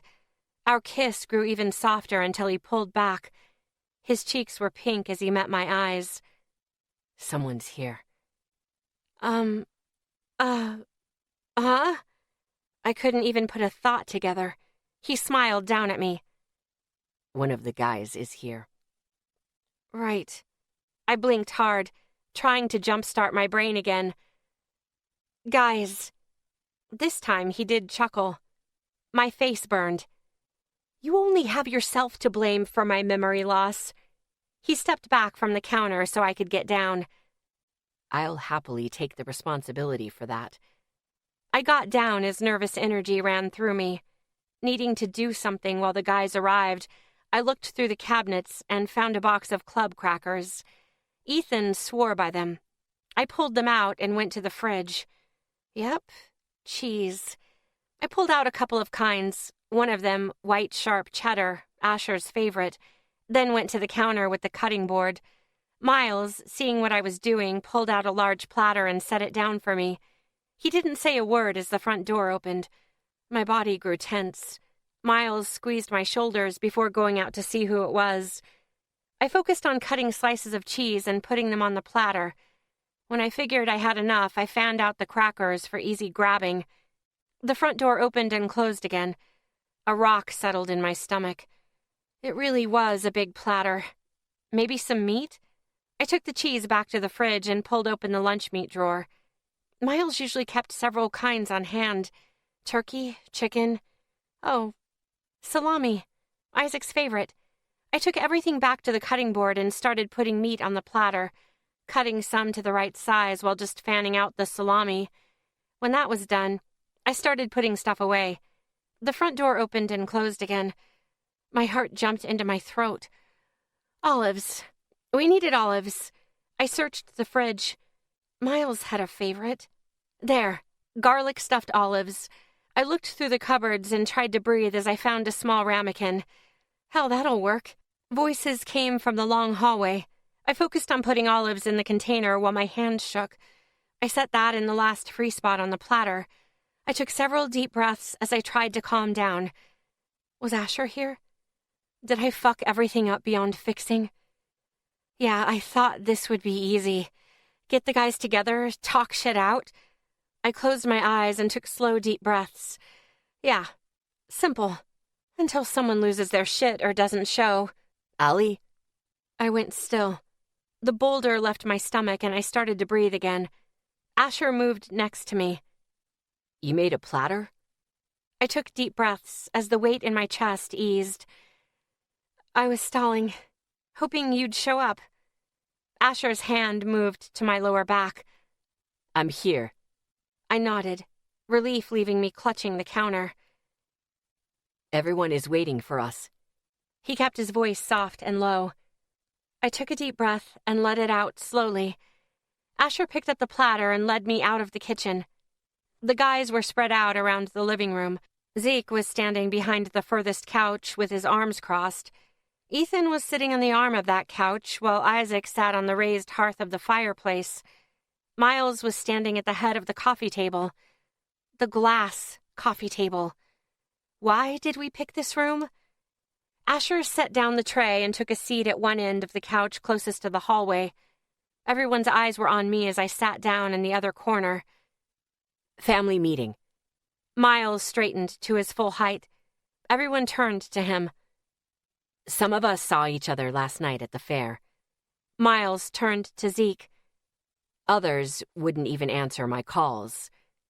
Zeke didn't offer an explanation. His blank expression didn't even twitch. Miles seemed like he wasn't expecting one either as he continued.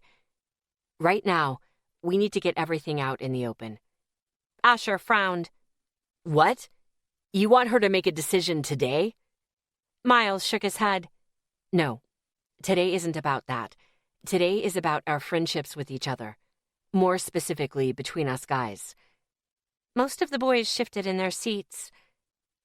We're not just going to fucking be okay overnight. Asher scowled at Miles. What do you want us to do? Talk to each other?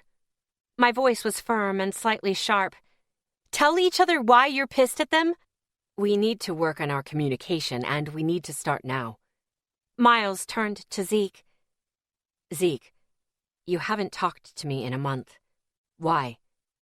Zeke's face didn't change as he lifted his eyes to Miles. Not now. Miles began to tap his thigh. Zeke, you don't want this now. Zeke made it clear, his voice deep. I looked around at the guys. Not one of them were talking. My stomach churned as my heart sank. Guys? No one budged. My throat grew tight as I turned to Miles. His eyes were growing colder by the minute. Isaac, how do you feel? This might be too soon. Ethan's gaze stayed on the toe of his shoe as he tapped the leg of the coffee table. It's been a month. Miles's voice grew colder. Now, I know I had to stop myself every day from calling each of you. I know it was the same for you guys. Silence. Would it help to talk if I wasn't in here? I asked, hoping that was what was holding them back. Ethan shook his head. That's not it, beautiful. Yeah, it's just not easy to just tell someone what's pissing you off. Isaac leaned forward to rest his elbows on his legs. We're guys. We usually throw a few punches and ignore each other until we get over it. Fine. I pointed at the front door. Go outside and beat the shit out of each other. Get it out of your systems. No one budged. My heart took a hard kick. I turned and met Miles's eyes, which were glacial at this point. They weren't talking. They weren't trying. This wasn't going to work. Eyes filling, I got to my feet, walked out of the living room and into the long hall. Tears fell down my face as I opened my bedroom door. I had to get my clothes. Taking deep breaths against the weight growing in my chest, I started to empty out the drawers and fill the duffel bag that Miles had left on my bed. When my dresser was empty, I moved into the bathroom to get my shampoo and conditioner, only to find that Miles had replaced them again with better brands. The tightness grew in my chest, making it hard to breathe. I sat down on the rim of the tub and covered my mouth while tears poured down my face. I had to leave. Come on, Lexi. I wiped my face, sniffed, and struggled for control again. I had to walk out the door. Get it together. Breathe and move. Asher. Allie's crying caught in my ear.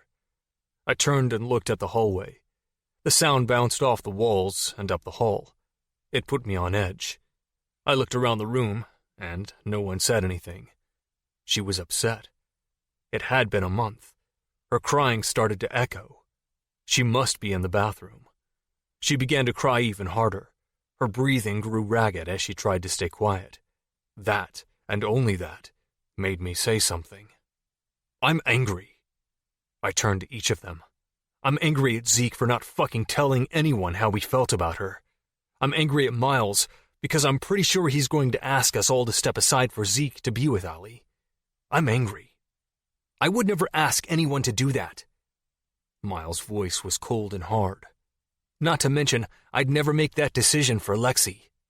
She'd rip his head off if he tried. Isaac shook his head. Hell, Isaac had a point. I didn't even think of Allie in that. Her crying intensified to practically sobbing. I turned my head to follow it with my ear. Wondering where she was, I stared at the doors to the hallway. Talk, guys. Why? Zeke started pacing on the other side of the room in front of the large windows. Isaac shook his head. Ethan sighed. I turned back to the others. Because I can hear her crying her heart out in the bathroom. Suddenly, everyone was paying attention. She's packing her things, Miles announced. Everyone turned to him with mouths gaping and wide eyes. What? Ethan scowled. What do you mean she's packing her shit? Zeke's voice was hard and sharp along the edges. Miles looked at each of us. Since the beginning, Lexi has made it clear to me that if our friendships with each other are negatively affected, she'll stop hanging out with us. Everyone but Zeke still had their jaws on the floor, though the blood did drain from his face. She can't do that. Zeke crossed his arms over his chest. She needs anchors. She'd be hurting herself. I shook my head. It didn't make sense. Miles narrowed his eyes at me. She doesn't care if she hurts herself. She doesn't care if her heart breaks. At this moment, she's terrified that she ruined our relationships. And if she sees that, she'll remove herself to try to correct it. The blood drained from Zeke's face. Ethan clenched a fist. Isaac got to his feet and started moving.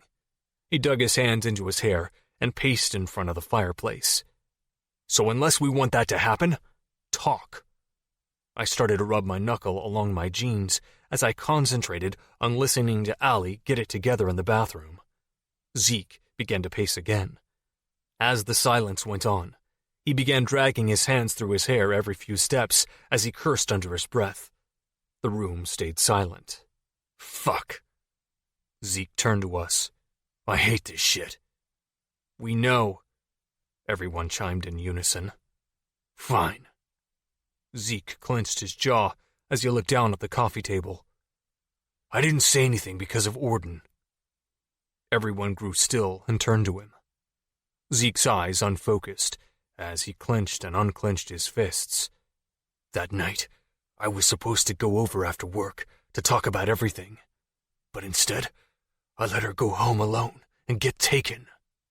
His voice was rough and raw as he refused to look at anyone. After, she had shit she had to get through. Some serious shit. I know, I said without thinking. Zeke's gaze snapped to mine. You know? How? I nodded. I overheard something in New Orleans. No details, just that something happened. Zeke nodded that he got it. What happened? Isaac stopped pacing as he looked between us. Someone better fucking spill. We can't. I met Isaac's eyes. Isaac clearly didn't like it, but he understood. I wasn't going to bring it up until she got through it. Zeke crossed his arms over his chest as his posture grew rigid. No point in bringing it up to you guys when she might not have felt the same way still. Shit. I could understand that.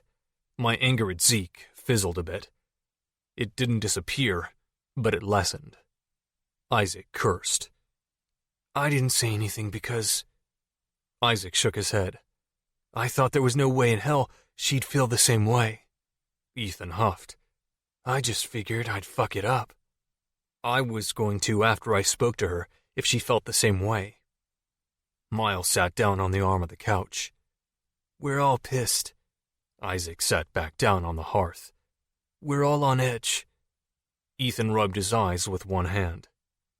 This is going to be a disaster. Zeke summed it up for us. Everyone chuckled. I shook my head. We were still friends. We always would be. This was just going to take time. A door quietly closed in the hallway. I turned to Miles. She's on her way out. Miles waited until she reached the foyer. Lexi? She stopped with her hand on the doorknob and a large bag over her shoulder. We're talking. Miles shifted on the arm of the couch. Her shoulders sagged. She sniffed and took a deep breath before she wiped her face. Allie stepped back from the door and dropped her bag by the stairs on her way back in. Refusing to look at anyone, she went back to her spot. Miles shifted more so he'd face us. Her eyes were bright red, her nose almost raw. Shit. I think we need to start nightly family meetings to touch base with everyone at least for a while. Miles got to his feet. And really try to communicate effectively during the day. Everyone agreed. Allie even nodded. Now, it's Lexi's birthday. Miles' voice lightened. Allie rubbed her eyes with one hand. Forget about it. Isaac straightened. Hell no. It's your birthday. What do you want to do? She looked at each of us. Well, if you guys can not kill each other, we'll put it on the back burner for tonight, I promised. She smiled the first real smile I'd seen today. Hours later, I was laughing as Ethan went on and on about the glow-in-the-dark henna tattoo that Allie had put on him. Isaac had given her a kit for her birthday, and none of us had escaped unmarked, though Ethan was the only one who got a flower on the back of his hand. Really beautiful, he groaned. A flower? The others chuckled. It's a lotus blossom. I tried my best to keep my face straight. You gave Zeke a skull and crossbones on his arm. Ethan gestured at Zeke across the family room. Why did I get the flower? Because you're a sweetie. I smiled. Ethan grumbled. Red? Isaac picked up the box that Zeke had given her. Can I play with your present from Zeke? She snagged it out of his hand. No. If anyone gets to use the stun gun, it's gonna be me. Feel free to use it on Isaac, Zeke shot across the coffee table. Isaac flipped him off. She pulled it out of the box and eyed Zeke. I don't know. You were an ass yesterday. Zeke's eyes narrowed at her. Don't even think about it. She chuckled and set it down. So, are you going to start a necro instruction book? Miles asked as he picked up the brown leather-bound journal I had given her. I think so. She shrugged one shoulder. I mean, it wouldn't hurt to have one around for Luca's kids, maybe. Not her own? Did she really not want kids? Huh. I took a drink of my soda as Isaac picked up the framed print that Miles had given her. Where did you get this? New Orleans. Miles shared a look with Allie. Something bristled inside me as she smiled back. Isaac turned back to her. When are you going to open Ethan's? After you all go home. She smiled. Ethan had asked her to wait until we were gone to open it. A big part of me didn't want to know. Another part didn't want to wait. Allie pushed her plate away. Ash, that cake was amazing. Something eased inside me. I'm glad you liked it. Allie yawned and rested her head on the back of the couch. It was obvious that she was going to fall asleep. And after the crying she did earlier, no one was going to stop her. Miles shifted forward on the couch. Everyone is going camping tomorrow? There was a round of yes and yas. Then we'll see everyone here early in the morning. Miles dismissed us. Everyone got to their feet and headed for the door. Except Allie. She stayed on the couch, already half asleep, as we headed out. I reached down and squeezed her shoulder before heading for the doorway. "Zeke?" Allie barely opened her eyes enough to catch him before he left. "Did you bring my painting back?" His face was deadpan when he turned back to her. "No. You threw it at my head. I'm keeping it." "Zeke." "Anything thrown at me, I get to keep. Remember that for the future," he called over his shoulder as we left the family room. Allie gave a snort as she slipped under. Miles' shoulders were rigid as he held the front door for us. No one bothered to say anything as we walked out into the driveway. A cool breeze moved over the grounds as Miles closed the door behind him and joined us in a circle. "We can't let this get between us." Miles started tapping his leg. "She really was walking out the door." Isaac shook his head as if he still couldn't believe it. Ethan reached over and put his hand on his brother's shoulder. "What do you expect?" Miles' eyebrows pulled together. "She has a big heart." "Why didn't you tell us earlier?" "It would have made things run smoother." "She said it would have been emotional blackmail. She wasn't willing to do that." Miles shook his head. "I, on the other hand, don't give a damn what I have to do to make you understand what's at stake. I'm not willing to lose her just because all of you are being stubborn." "You can't keep shit like that to yourself," Zeke's voice rumbled. "If she's going to leave, we have the right to fucking know." "That's the only thing that she would leave over." Miles' shoulders relaxed. "It meant the most to her." Ethan raised an eyebrow. "More than who she's going to end up dating?" Miles met his gaze and nodded. "She said she could deal with anything else." Resentment bubbled in me. She shared everything with Miles. Again. I took a deep breath and let it out slowly. "Deal with it later, Asher." "Everyone meet here around 7? I wanted to go home, to get away from them for some quiet. Everyone agreed and broke up the circle. Miles headed back to the house and went inside. I forced myself to get into my truck and start it. I needed to get home to pack. Maybe go for a run. Miles. My mind running in circles, I closed the door and locked it, then leaned my back against it. She was staying. Tension drained from me, leaving me shaking. The guys understand what's at stake if they don't work on their issues with each other. Lexi leaving was the only thing I could think of that would make them understand how upset she was. I took a deep breath and straightened from the door and set the alarm before heading back into the family room.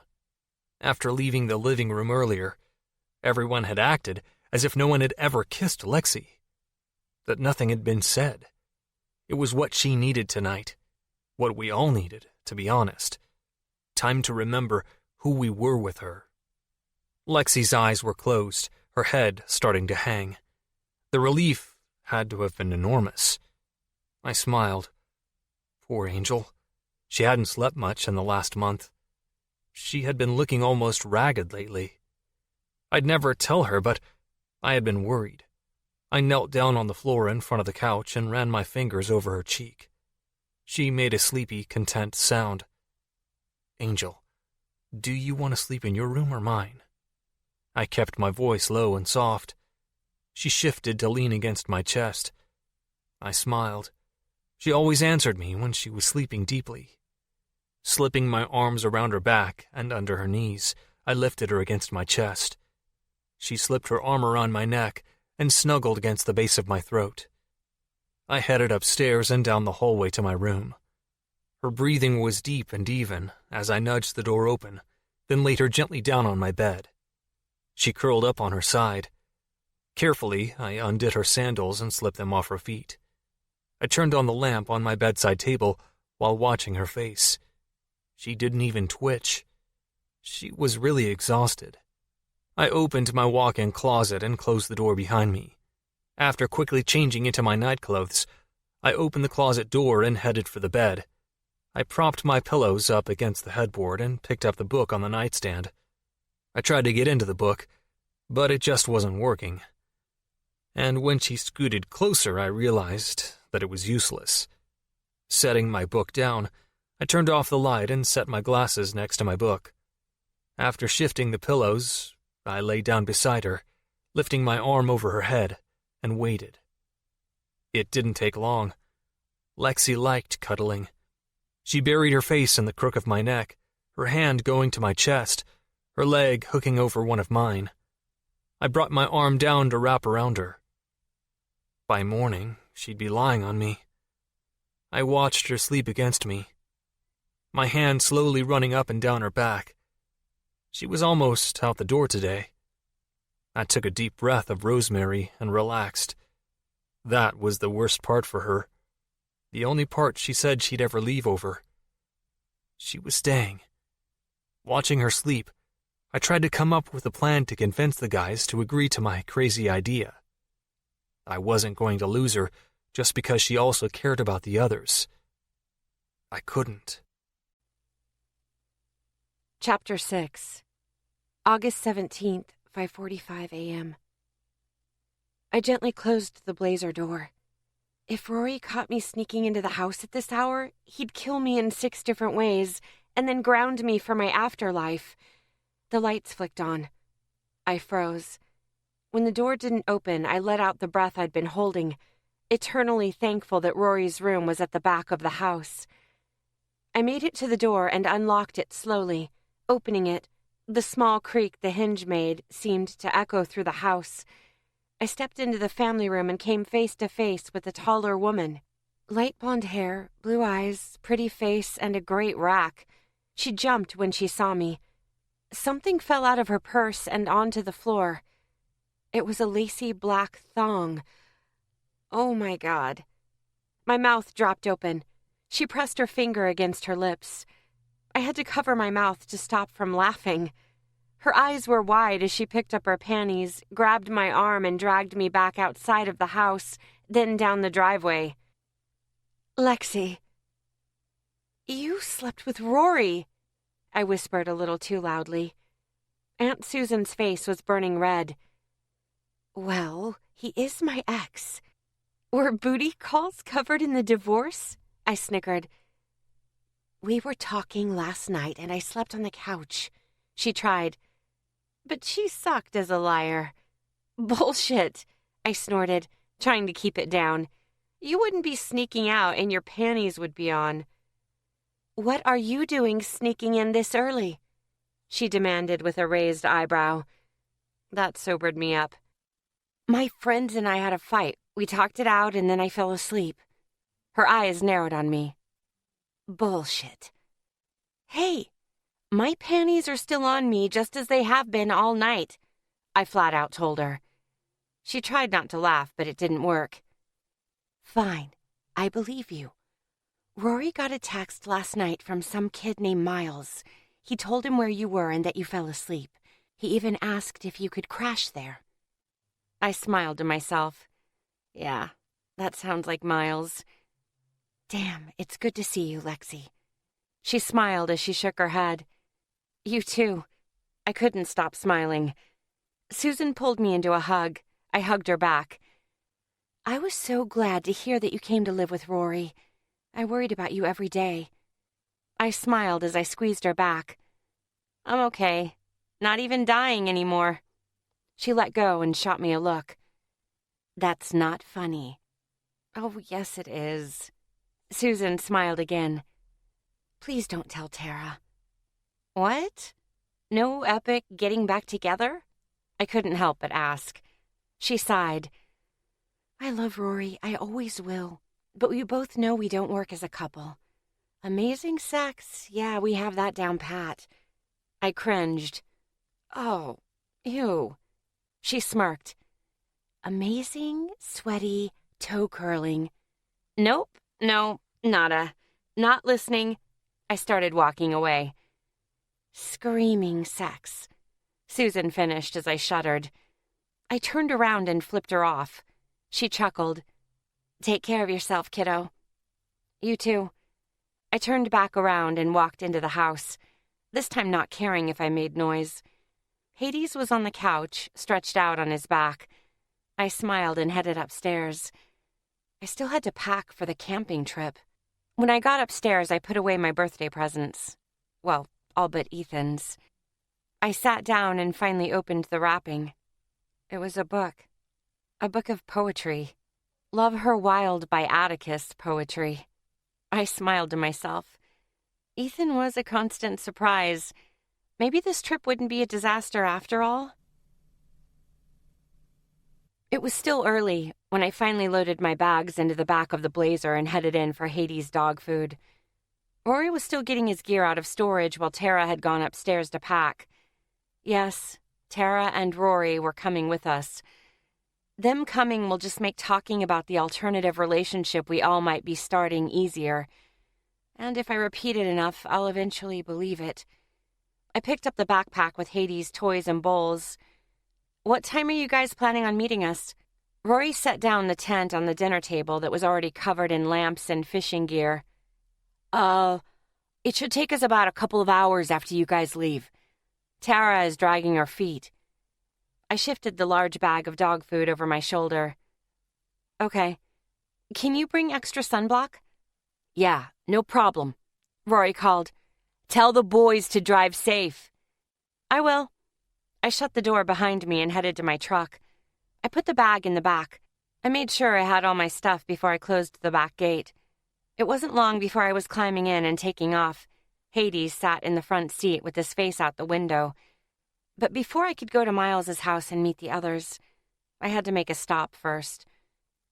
The cemetery had become a second home by this point. I could probably drive there in my sleep.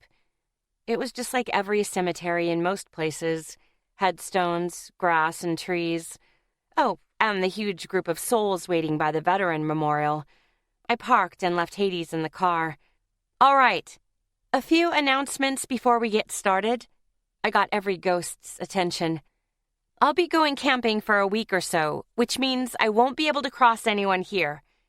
Groans and complaints rang from the group. But when I get back, I'll do crossings in the morning and at night to make up for it. They all muttered about it, but acted like they understood. I rolled my eyes as I moved into the center of the first large circle of dead. How many are missing this morning? 3 more. A woman with glasses spoke up. They all liked to stay out of town. Fuck, I muttered. We were still losing souls, and since the other night had shown me that they don't just disappear from the rotting, where the hell were they? Shit. Okay, you all know the drill. Hold hands. I was still worrying over those missing souls as I parked in front of Miles's house. I climbed down and let Hades jump out. Were the ghosts just deciding to go on one last adventure before crossing? No, that couldn't be right. I opened the front door and let Hades go in. Several of the ghosts were almost desperate to cross. I started across the circular gravel driveway to the 4-car garage that no one ever used. A large green Chevy Silverado truck that I'd never seen before was backed up to an open garage door. Asher's truck was in front of another garage door. I headed inside only to find a garage full of toys. One long trailer had 4 jet skis already loaded. One wall had 5 kayaks stored up and out of the way. In another bay, there was a large cargo trailer. Asher was at the kayaks, while Zeke was opening the back of the cargo trailer. Hades hurried over to him. Whose truck is out there? I asked. Asher chuckled.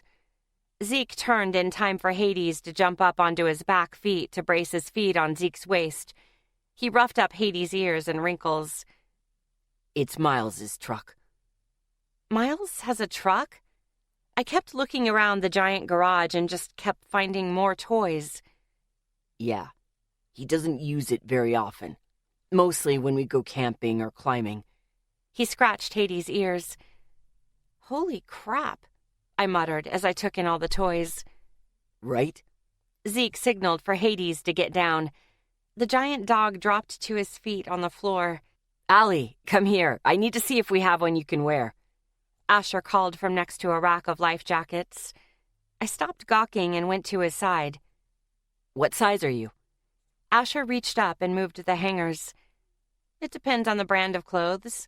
I can be an 8 in one thing and 12 in another, I admitted. He frowned down at me.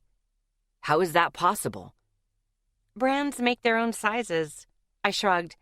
But I usually range in the mediums. He muttered under his breath about women's clothes as he pulled out a green and yellow life jacket. This is a medium. Try it on. I took the life jacket, slipped it on, and clicked it closed. Asher reached out and tightened the nylon straps around my waist and chest. Lift your arms above your head. I did as he said. His fingers hooked under the shoulders of it and pulled up. It slipped off, surprising me and almost taking my shirt with it. Luckily, I was able to stop it before the hem lifted over my bra. I pushed my shirt back down and looked up at Asher. He had grown still, his gaze on my side, where my scars were over my ribs and down to the back of my hip. His face strained. He met my eyes. Boulder? I nodded. Why was he so surprised? He'd seen them before. What about Boulder? Zeke asked from the other side of the garage. Nothing.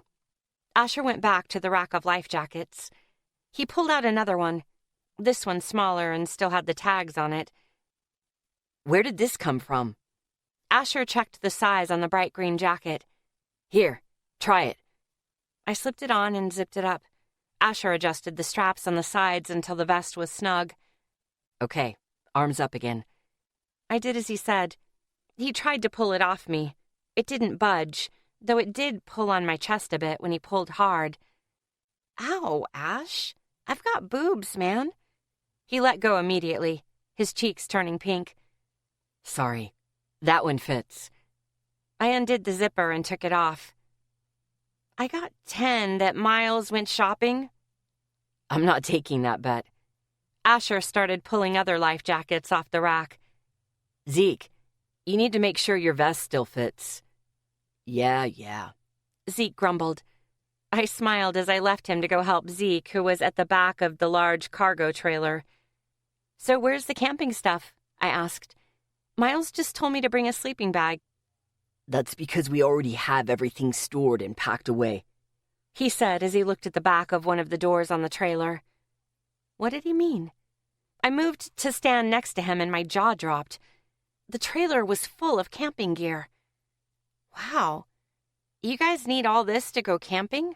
There are tents, futon mattresses, a barbecue, tables, chairs, lamps, even a shower system, he said absently as he took a piece of paper off the back of the door. All the basic stuff you need while camping. Futon mattresses? I looked up at him with an eyebrow raised. He met my gaze. Ethan needed one after the wreck, so Miles bought everyone their own. Yeah, that sounded like Miles. So, you guys don't go camping, you go glamping. The corner of his lips twitched as he held my gaze. I smiled a big smart-ass smile. No. I held up my fingers as I listed things off. Showers, mattresses, a full barbecue, I'm assuming. He grumbled wordlessly as he handed the paper to me. Take this inside to Miles. It's a list of the stuff we ran out of last time. I snickered, knowing full well he was getting rid of me so I'd get off the topic. Still smiling, I left the garage and headed into the house. Miles met me at the bottom of the stairs with the duffel bag over his shoulder. I have a list. I held up the paper. Miles set the bag down next to the stairs and took it. Batteries, propane for the barbecue and lamps, he muttered as he headed to the long hallway in the pantry. He grabbed a canvas grocery bag and began to fill it. I'll have to stop and get the propane, but I have most of this stuff here, he said as he threw toothpaste into the bag along with floss. So, you guys just leave your camping gear in a trailer all year?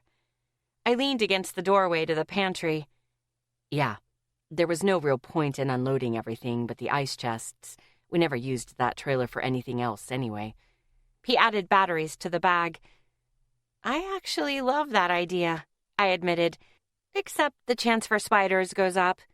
Miles smiled as he put a lighter in the bag. I'll kill any spiders you find. That's not what I meant, I smiled. I can kill my own spiders. It's snakes I'm worried about. He chuckled. There's a shovel already packed for those. Wait, you see enough snakes at this place that you have a shovel dedicated to them? That made me a bit nervous. Miles chuckled. Don't worry. They usually stay away because the twins are so loud. I eyed him. So, how did I get in your room last night? The corner of his lips lifted into a half grin. I found you on the couch asleep and asked you if you wanted to sleep in my room or yours. You leaned into me, which I took as sleeping in my room. Yeah, that sounded like me. I ran my gaze over his face. There were small shadows under his eyes. He looked tired. Hell, he didn't even wake up this morning when I climbed out of bed, and I woke up lying on top of him. He was just as worried as I was. I went to my toes and kissed his cheek. He looked down at me, surprised. I simply smiled and walked out of the pantry. We'd get it settled by the time we come home. We just had to. We reached the campsite on Swan Lake almost 3 hours later, which shouldn't have surprised me. We lived in the mountains. Why would we have a long drive to go camping? Apparently our spot was further down from the others on the lakeshore. Miles? Why did that sign just say group site? I asked from the back seat. Zeke and the twins were up ahead in Miles's truck and the cargo trailer, while Asher's truck towed the jet skis. Because I reserve the group site for us every year. Miles shifted in the seat. Why? There's only 8 of us. I watched the woods go by as the road took a slow turn. Because of Zeke. Asher glanced at me over his shoulder. If we're not far enough away, then he can't relax or sleep. That made sense. But the group campground? We are also able to hook hoses up for the shower system's hot water without inconveniencing anyone. Miles quickly added. I snorted. There's a shower system? And a fully equipped kitchen, a full-size barbecue, futon mattresses. Asher smiled. Yeah, Zeke told me. You guys glamp. Miles looked thoughtful while Asher shook his head. I guess we do. Miles turned to smile at me. It's also the only campsite that has no neighbors. Asher explained. Okay, I could get behind that. One time when I went camping with Dad, some dickweed was drunk and hollering late into the night. Dad was pissed. The trailer in front of us came to a stop. The brake lights flashed twice before staying on. Asher put the truck in park and got out. What's going on? I started taking off my seatbelt. We're at the site, and there's not enough space for Zeke to easily turn around with the trailer. Asher is going to guide the trailer into a good out-of-the-way spot near the boat ramp. Miles pushed his glasses up his nose. I ran my gaze over him. He had been unusually quiet during the drive. Are you okay? I asked, my voice softening. Yes, I'm all right. Miles turned in his seat so he could look back at me. Are you? Yeah, but I wasn't lying. The strain was there around his eyes. Miles, you're a bad liar. He sighed and looked back out the windshield as Zeke pulled the truck forward. I'm aware. Who do you talk to when you need to talk? I leaned forward. Miles began tapping his fingers along the console. What do you mean? I mean, you're always here for all of us when we need to talk, I said, hoping he wouldn't take it wrong. But who do you talk to? He was silent long enough for the guys to get the other truck turned around and park the trailer. I guess I don't talk to anyone, he admitted quietly. Don't you think you should? I hoped I wasn't pushing too far. His eyes unfocused for several heartbeats. I'll think about it. That was all I could ask. Asher headed back toward us and climbed in. Zeke got out of the other truck with a scowl. Asher opened the door and got back in. He's in a shitty mood. He's been in the car with the twins for over an hour. Miles took off his seatbelt. I snorted. Yeah, that would be enough to drive him to the edge. Did they survive the trip? I didn't ask. Asher chuckled as he pulled into the gravel parking area. He used the mirrors, and Zeke shouted instructions to back up into the spot. Finally, we climbed out. The campsite was surrounded by trees. The air was filled with pine. I checked out the site while the guys opened the back of the trailer. A large, flat dirt area with a fire pit stood in the center. Through the trees I could see the water. To left and to right, nothing but more trees. Yeah, the group's site was definitely a good call. Zeke and Miles walked past as they talked about where to put the tents. "Hey, Red," Isaac said as he left the truck. "Hey, did you two drive Zeke crazy on the drive?" I pulled my bag out of the back of Asher's truck. Isaac chuckled. "Maybe." I shook my head as we watched Miles and Zeke go over the campsite. "So, how long to set up? I want to go swimming." "It usually takes us an hour, sometimes 2. Ethan joined us on my other side. If the 2 bosses agree on camp setup, that is. Once it took them an hour to agree on where to put everything," Isaac stage whispered. I snorted. Why would it take an hour?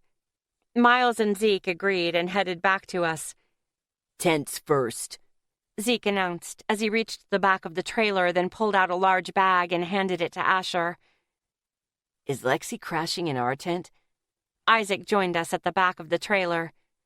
"No, she has her own small tent." Miles turned to me as the others went to start setting up the tent. "I thought you'd like some privacy." "And a place to change," I added. "Thanks, Miles." "Of course." Miles left to help the others. Zeke held out a teal nylon bag without looking at me. "That's a 2-person tent. It has a mesh roof, but there's a rain fly inside that you can use to cover the roof if you want." I took it from him. "Thanks. So where am I putting my tent?" "I'd say not too far from the fire ring." Zeke turned and surveyed the site. "But far enough that you don't have to worry about us walking by with the mesh roof." Okay, that made sense. All the guys were probably taller than the tent. "And since you hate snakes..." I shuddered dramatically while he smiled and he picked up another tent bag. "I'd say not far into the long grass." "Aye, aye, Captain." I saluted him before heading to the site to find a spot. I found a nice one under a couple of trees and across the way from the tent Miles and the twins were putting up, just on the edge of the long grass, far enough to give me some privacy. Apparently Zeke had the same idea, only he was in the long grass further behind and to the left of the guys. I got to work setting up my tent. By the time I had my small dome tent up, the others were done. Zeke even had time to set up a hammock between 2 trees. Isaac came toward me, carrying a big rectangle of something white and bulky. "Get the flap, Red." I didn't even ask why. I just opened it. Isaac dropped what I was guessing was a futon mattress onto my tent floor. Isaac squatted down and untied the bundle, then stretched it out. It was a twin-size mattress. "Okay, that's pretty cool," I admitted. "And comfy as hell." Isaac turned and dropped onto his back in my tent. "How are you worn out? It's just past noon," I teased as I poked his leg. "I'm not." He grinned up at me. "I'm just avoiding helping with the rest of the mattresses." I smacked his leg. He groaned dramatically as he got up. "I gotta help Zeke get his..." "I imagine that one isn't a twin." I got to my feet. "No, it's like an extra long queen or something," he muttered as he headed to the trailer. It only took a couple of hours, but soon we had the camp set up. The deluxe barbecue with griddle plate was big enough to cook for our group and then some. The shower was set up out away from the tents, with tarps and a hose running from one of the spigots. With everyone's stuff put away and the camp chairs by the fire ring, everything was set up. Asher made sandwiches for lunch and chips.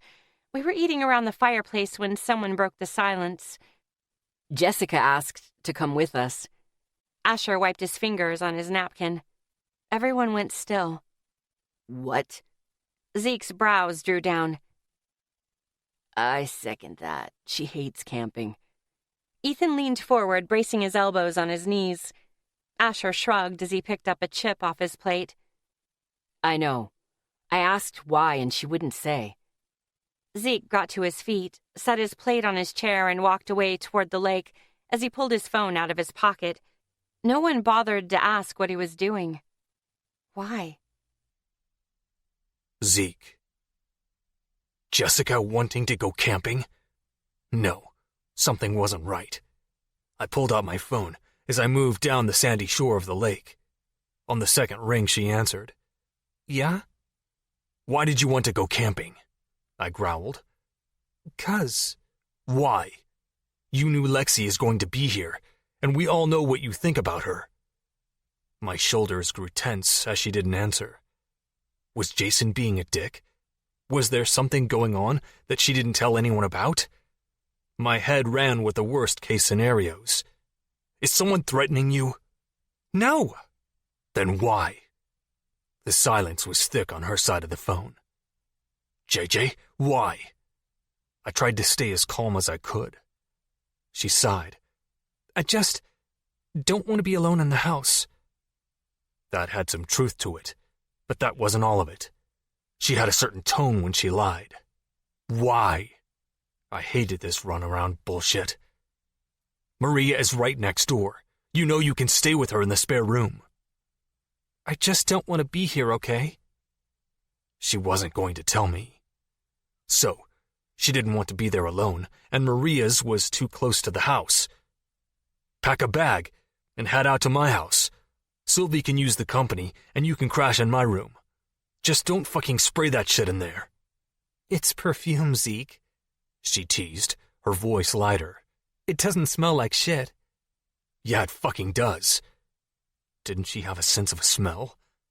She made an aggravated noise. And don't fuck up my room. I rubbed my eyes with one hand. I don't want to come back and find glitter all over my shit again. We were 8. Her voice was dry. Are you ever going to let that go? No. It had been fucking glitter and all over my clothes. And Asher had said it was fucking pink. She giggled. I'll head over to Sylvie's, but I'm sleeping on the couch. Your room is probably creepy as hell. There was a long pause. Thanks, Z. Yeah. Lexi. Zeke came back into camp as he tucked his phone away. Thanks, Zeke, Asher said out of the blue. Zeke only nodded before he picked up his plate and sat back down again. I thought about asking what he did, but then thought better of it. Rory pulled up and parked next to Asher's truck. The guys didn't even groan as they got out of the truck. Everyone got up and headed to help them set up. Tara pulled a backpack out of Rory's truck and headed toward us. Where are you guys going? Tara asked. We're setting up your tent and Rory's stuff, I pointed out. What? Did she think it was magically going to happen itself? Let the guys do that. Tara waved her hand. I rolled my eyes and went to help the guys. Rory pulled me aside while the guys worked to get his tent set up. I want Tara to bunk with you. What? I hissed. No way. Yeah, she'd been nice yesterday, but that didn't mean it was going to last. I'm sorry. I'd like to enjoy camping. Lexi, he said in his lecturing voice. Crap. I want you two to get to know each other. Maybe do a little bonding. His face was serious. That's like oil and fire. They're explosive, I pointed out. Try, he ordered. I growled. If she ends up with a black eye, it's your fault. Thanks, kid. It wasn't long before we had Rory and Tara set up. Though Tara bitched more than I did when she learned she was going to sleep in my tent. Tired of listening, I turned to the others. Can we go swimming now? Now that is a good idea. Miles started for their tent. Asher got to his feet. Sounds good to me. Everyone headed to their tents to change. Everyone but Rory, who was already in Zeke's hammock ready for a nap, with Hades stretched out in the shade below him. It was quite the sight. Tara stomped past me toward the tent with her backpack. I can't believe I have to share a tent with you and the flea-covered mutt. Hey, I glared at her. He doesn't have fleas. She huffed as she ducked into the tent. This is going to be fun. I took a deep breath and went inside. Luckily, our tent was big enough for us to stand in if we hunched over. 10 points for being short. I zipped the flap closed and went to my stuff on the right of the tent. I got an elbow in the back from Tara. Ow, I bit out. Get on your side, she snapped. I'm in the fucking middle, I shot back as I pulled off my shirt. It's the only place to stand. She huffed as we both worked on getting changed. I nailed her a couple of times with my elbow or clothes, and she got me again. In the end, I said fuck it and sat down on my sleeping bag to get dressed. When I was finally done, I just lay down and waited for her to be done too. I was watching the trees sway in the small breeze when Tara eyed me. What? I was sick of being stared at. Nothing, she muttered before she held up an aerosol can. Want to use the spray-on sunscreen? I eyed her as if she was a pod person. Sure, but outside, you don't want that stuff all over everything. Tara smiled a little and unzipped the flap. We got out. I sprayed her first, making sure she was covered. When it was my turn, she hesitated. Where'd you get those scars? It's none of your business. I put my hands on my hips. You didn't have them at the beginning of the summer. She met my gaze. No, I didn't. I gestured at the spray bottle. Are you going to spray me, or do I have to go use my own? Turn around, she gestured. I did. She sprayed me down thoroughly. I do like that it's faster. I grabbed my towel off the top of the tent. Yeah, but there's always the chance that you run out of sunscreen before the aerosol runs out. Then you just burn. She held up the can. This is a brand new bottle. Tara tossed the can into the tent, grabbed her towel, and headed toward the lake. That was odd. Tara was, well, not pleasant, but not hostile. Maybe this won't be so bad. I headed for the lake. The guys were already on the shore. I had to stop. Oh, holy mother of muscles and tone. All of the guys, except Zeke, were shirtless. Holy muscle and definition. Oh my. I swallowed hard. Hard planes and nice lines. Muscles. I pulled myself out of it before the guys noticed I was drooling. I took my eyes off them as I started toward the guys as they continued to argue. There were at least 2 other groups in the water further up the shoreline. Tara was already with one and laughing. How did she do that? She just went up to people and said, hi? Let's just get the skis in the water now. Isaac shifted from one foot to another. We do have most of the afternoon. Ethan flicked a mosquito off his arm. Let's just relax. Will you guys just make a fucking decision? Zeke crossed his arms over his chest. It doesn't really matter when. They're going to sit in the water the entire trip. Asher gestured at the lake. Just leave them for now. Miles's eyes found and ran over me. They're still hooked up to the solar chargers. Miles's lips pressed into a tight line, his eyes growing chilly. I looked down, expecting something to be hanging out. But nope, my girls were still in my sporty blue suit top, and my black boy short bottoms were exactly where they were supposed to be. When I looked up, everyone but Isaac and Asher had a stunned expression. What? Zeke clenched and unclenched his jaw as he turned away from the group to watch the water. Asher was rubbing his neck. Miles was tapping his leg as Ethan spun his rings. Your scars. Asher was the first to speak up. What? You guys have seen them before. Hell, they weren't gawking at all the thin scars on Isaac's chest. I tried to remember when the last time we went swimming was. Haven't you? Isaac met my eyes and shook his head. Oh, shit. I'm going to put the jet skis in the water. Zeke walked by without looking at me.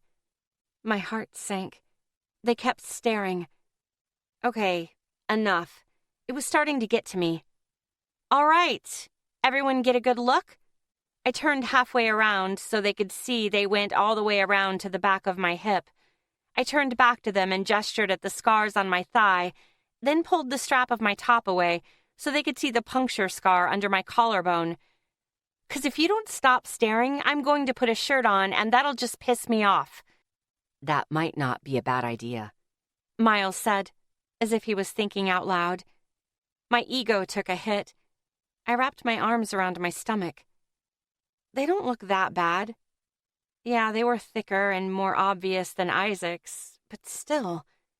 Miles's eyes focused on mine again as they grew wide. "Oh, no, that's not what I was saying. I meant..." His ears turned pink as he took a breath. "I meant that way Zeke won't keep seeing them." The others nodded. I shook my head. "No." "Allie." "No," I repeated, getting irritated. "I'm not putting on a shirt because I have scars. I don't care if people see them. It's my body, and if I'm not fucking willing to hide them, then it's nobody else's business." Ethan's lips lifted into a half grin. "Whatever you say, beautiful." I snorted as Zeke moved the trailer with the skis into the water at the boat ramp. He put the truck in park and got out. The guys went to help while Isaac stayed with me. "They don't look bad, Red." His voice was soft as he smiled down at me. "Thanks, Cookie Monster," I whispered back. We headed over to the boat launch where Miles and Asher were in waist-deep water and moving the skis off the trailer. Ethan and Zeke got the other two. Isaac waded into the water and took Zeke's jet ski. "We'll go around to the shore." They started the engines. Zeke waved, got into the truck, and pulled the trailer out of the water. I walked back through the grass to the shore. The guys had turned off the engines, parked the skis on the sand, and seemed to be waiting. "So, you guys are going jet skiing?" "Have you ever been?" Miles asked as he started rubbing sunscreen into his face. When would I have had the chance? "Nope." "It's like flying over the water, Red. You'll love it." Isaac grinned. "But first, someone needs to show her how one works," Zeke declared as he reached the shore with an armful of life jackets. "I'll show her." Asher volunteered as he buckled his life jacket. "You keep an eye on Isaac." "I don't need a babysitter." Isaac began to push one of the skis out to deeper water. "Ethan, are you feeling up to coming out?" Miles asked. Ethan clicked his dark red life jacket closed. "Hell yeah." "Then you're with me." Miles began pushing his ski out. Zeke snapped his black life jacket on and took another ski. Isaac was on his first. He started the engine. Zeke moved faster, got on, and started the engine. Isaac snickered and gunned it. "Fuck," Zeke growled as he gunned it so he could catch up with Isaac. "Rude," Ethan shouted from the back of Miles's ski. Miles left the shallows at a more reasonable speed. I turned and looked up at Asher with an eyebrow raised. "You're not supposed to accelerate until you're further out from the shore. The waves could be dangerous to swimmers," he explained as he brought the ski out to hip-high water. I left my sandals in the sand and walked out to him where the water almost passed my belly button. He brought my attention to the handles. He tapped the right. "It accelerates when you pull the right lever. More pull means you go faster. And the left lever is your brake in reverse." He pointed at the center screen. "This tells you how fast you're going." I waited for him to continue. When he didn't, I looked up at him. "That's it?" He smiled. "That's it." "So, that's all the instruction I'm going to get before you guys let me ride a several $1,000 jet ski? Were they fucking insane? They've seen me trip over my own feet." Asher chuckled. "The trickiest part is knowing when to lean into a turn and hit the brake because you're going too fast. That's all experience. Not falling over is rather instinctual." "Again, that's it?" He was kidding, right? He laughed. "That's it." He turned the ski so we were at the back. "Watch how I get on." He grabbed the handle on the back of the seat, lifted his knee to the back of the ski, and pulled himself up. He settled on the seat and looked over his shoulder. "Come on." I grabbed the handle and did as he did. It was easier than I thought it would be. I sat on the seat behind him and zipped up my life vest. Scoot closer, Allie girl. He started the engine. And either hold onto my waist or the handle behind you. Did you plan this? I scooted closer until his hips were between my legs. Of course not. Why would I do that? He said in an entirely too innocent voice. Just to have you holding on to me? Psh. I smiled as my hands went to his life jacket. You so did. This is a safety clip that attaches to your life vest. He held something up. I looked around his shoulder to see it. If you fall off, it shuts off the engine. He clipped it to his vest. Now let's catch up with the guys. He turned his wrist. I held on tight, but we weren't going fast at all. Asher was going pretty slow. Is something wrong, or are you the granny driver on the lake? He chuckled. I'm not a jerk. I smiled to myself. It wasn't lost on me that this would also take us longer to get to the guys. I debated for a few seconds before asking, "Why did you thank Zeke when he came back from making a call?" He called Jess and told her to stay at his place to keep Sylvie company. He said, I guess she didn't want to be home alone. Oh, that was sweet of Zeke. But the bigger thought on my mind was that Jessica was at Zeke's house, probably staying in his room. Jealousy sparked in my stomach. I pushed it away. Asher apparently decided that we were out far enough. Hold on. I tightened my grip as he pulled the accelerator. The engine rumbled as the nose moved up as we started to move faster through the water. The seat vibrated between my legs as we leveled out over the water. I gasped as sparks shot along my nerves a heartbeat before I adjusted my hips. The fucking thing was like a giant vibrator, and way more expensive than mine. Hopefully he didn't hear me over the rush of wind in our ears. The water sped by as we flew over the water. My hair streamed behind me as I held on tight to Asher. We're going to turn, Asher shouted over his shoulder. Lean when you feel like you need to lean. I saw the bend in the lake coming up. Asher turned to the left. I automatically moved my hips to keep my center of gravity as we turned. When he pulled out of the turn, I moved them back. Just like that. He accelerated even more. We were getting into the busier part of the lake. Several boats were out and leaving wakes. Asher slowed down a bit as we hit them. We hit the wake of a boat. The ski jumped, lifting my butt off of the seat. Then I came down harder than I thought I would. Ow. Sorry. Use your legs when you come back down, he shouted over his shoulder. There was another engine close by. I spotted Isaac to our right in his lime green life jacket, jumping his ski through the wake of a boat. Catching at least 4 feet of air before slamming back down, I laughed as the others moved around us. Miles waved at Asher while Ethan held onto the handle on the back of the seat. Asher nodded. Miles sped up. Everyone else followed. With Miles leading, we took another bend and accelerated. My heart pounded as a boat that was going in the same direction turned left in front of us. Shit! Asher shouted. Hold on! I did as he said while he slowed down a little. We hit the wake. The ski jumped. The seat was gone. My grip slipped and suddenly I was underwater. I kicked to the surface and wiped the hair out of my eyes. The guys turned around and sped back toward me. I waved so they could see me. Zeke and Miles were the first ones to me. You okay? Zeke demanded. I laughed. That was kind of fun. Zeke let out a breath as he relaxed. How'd you land? Ethan asked. Feet first. At least I think I did. Good. That's how you want to land. Miles accelerated out of the way of the others. Your back's the worst, Isaac added as he joined us. Asher slowly moved up toward me. Sorry, Allie girl. That guy turned in front of us without looking. Or you were just too close. Zeke shot him a look that would kill normally.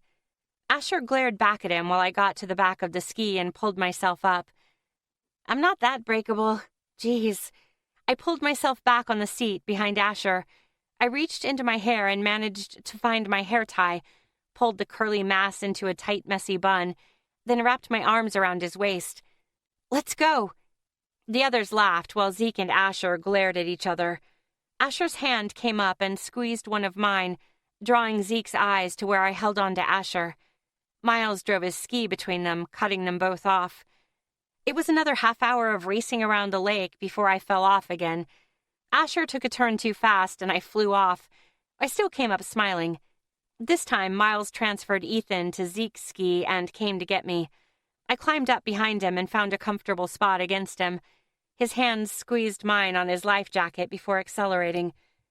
The afternoon was amazing. Nothing but fun, laughing, and Zeke occasionally threatening to kill Isaac if he didn't stop trying to jump wakes. Everything was perfect. It was as if I had never kissed them. When I fell off twice, Asher or Miles, whoever didn't have Ethan, came for me. Zeke even smiled a couple of times. Everything from the past few months fell into the background. After coming up again, I wiped the water out of my eyes. Red. Isaac reached me first this time and gestured for me to get on the back. Smiling, I swam to his ski and climbed on. No, Asher shouted as he came toward us. Don't even think about it. Zeke bellowed. Not with her on the back. But it was too late. My arms were around Isaac's waist and he was accelerating back out to the busy part of the lake. The others were right behind us. You sure? Isaac shouted over his shoulder. I saw the boats crossing in front of us further up. Do it. Isaac accelerated, going faster than any of the others had with me on the back. The wake was coming up. We went up into the air. The seat disappeared and we came down hard. This time, I caught myself with my legs, but I still hit the seat. I held on as he kept going. Adrenaline pumped through my veins as we turned and started toward the wake of a bigger boat. The wind rushed by my ears in a roar as he accelerated. We flew. The seat disappeared. I hit the seat hard and bounced. The sky and the water switched places. Then I hit the water on my back. Pain radiated up and down my spine, driving the air from my lungs. I kicked to the surface and fought to breathe. I finally got a lungful of air and started looking for Isaac. The ski was upside down in the water further ahead. Isaac! Where was he? I'm okay, Isaac answered as he swam toward me from the left. You good? I nodded. That one hurt. Sorry, Red. He reached me and treaded water. I thought it was smaller than it was. Engines rumbled closer. Still fucking fun. I smiled a big smile. We both started laughing. By the time the guys reached us, Isaac already had the ski right side up again. Everyone all right? Miles's voice was worried. Yeah, we're okay. I continued treading water as Isaac climbed back on the ski. Zeke came to me this time. That's it. You're with me. I rolled my eyes before swimming to the back of his ski and climbing on. I found a good spot against him and put my hands on his hips. He accelerated back toward the less busy branches of the lake. Then he drove into the shallows and stopped. You're going to learn how to drive. I am? I scooted back as Zeke got to his feet on the ski and dove into the water. As he came to the surface, he gestured for me to scoot forward. Holy crap, I am. I scooted forward until I was comfortable. Then I almost had a heart attack as the bow went up when Zeke pulled himself up onto the back. The bow dropped and he sat behind me. His knees were past my hips as he reached around me. Grab the bars.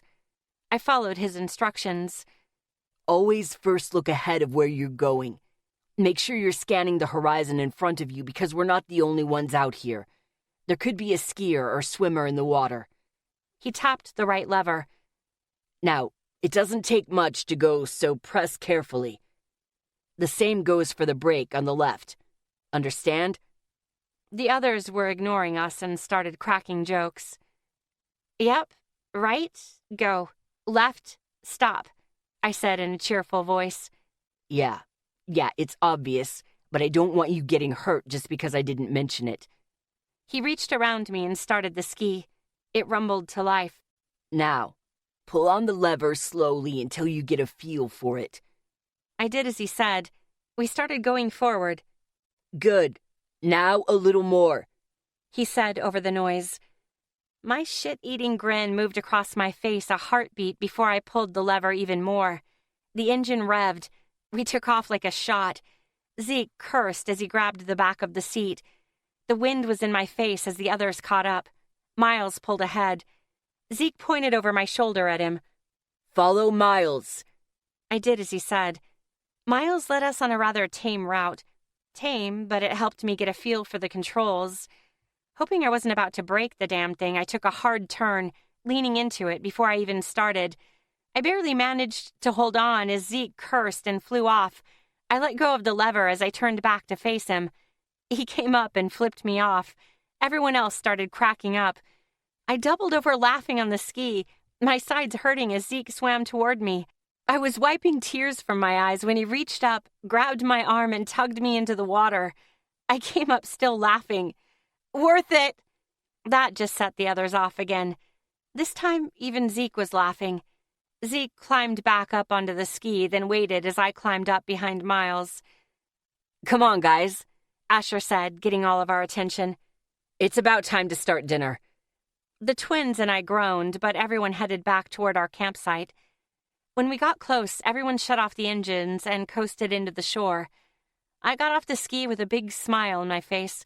Everyone took the keys out of the skis and pulled them out of the water and onto the sand.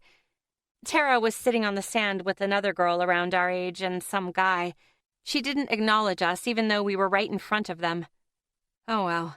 I found my sandals and towel before unzipping my life jacket. What's for dinner?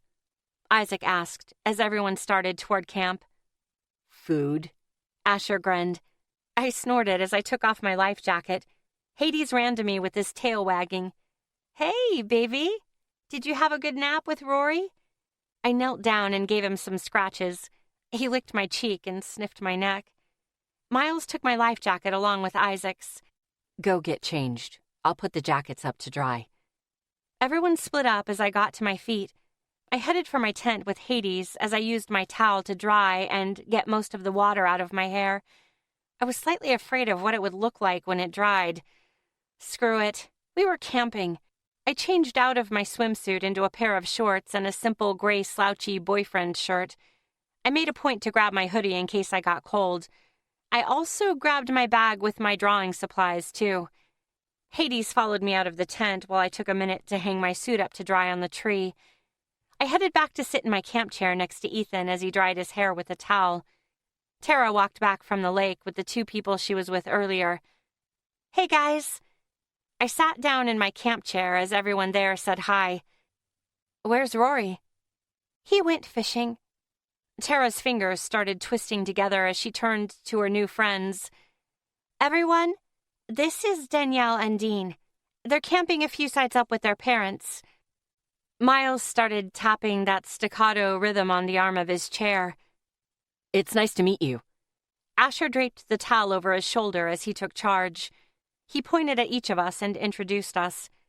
That's Isaac and Ethan, they're brothers, obviously. That's Miles with the glasses. And the redhead is Lexi. He turned back to them. I'm Asher. Danielle was a few inches taller than Tara with long brown hair and a shy smile as she gave us a little wave. Hi. Dean had the same brown hair, only short and a nice jaw. How's it going? Zeke was on his way back toward us in his usual all-black clothes. And the giant mountain of muscle coming out of the woods behind you is Zeke. I figured I'd better warn them. He's a grouch, so don't take it personally. Danielle turned and looked up and up. Her eyes grew wide as she stepped back toward her brother. Zeke stepped into the clearing with a scowl.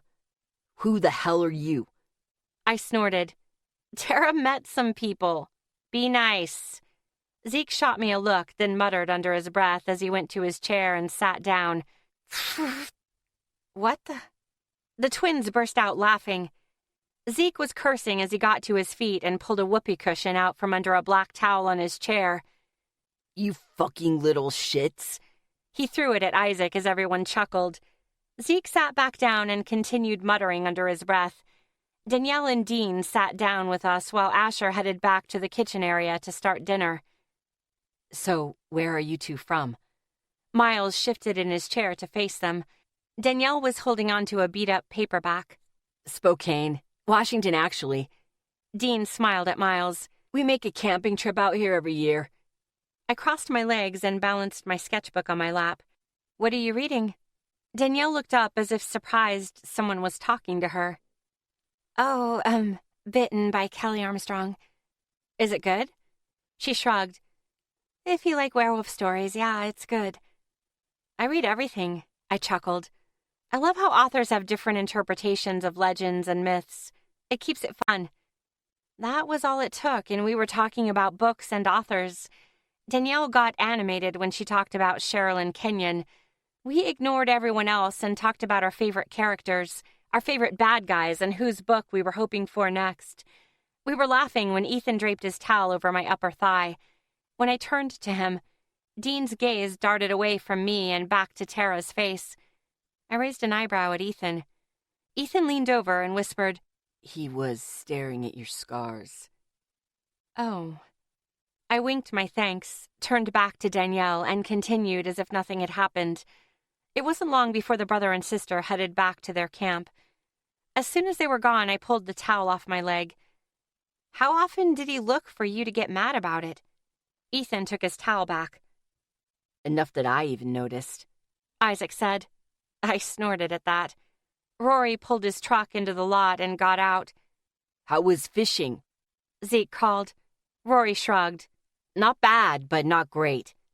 Dinner, Asher announced. After everyone was settled and eating around the picnic table, Rory looked down the table. So, what are everyone's plans after graduation? Everyone stuffed food into their mouths, except for Miles. Miles sent us a censoring look before turning to Rory. I'll be applying for early admission at MIT this November. Rory finished his bite. Good for you. Physics, I imagine. Miles started tapping his fingers in that staccato rhythm. Yes, and if I don't get in, I'll be applying to Harvard, Caltech, Berkeley, anywhere there's a great physics department.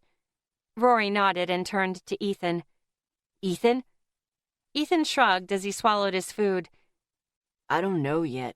I was thinking of checking out a few music programs at universities, but it's not set in stone.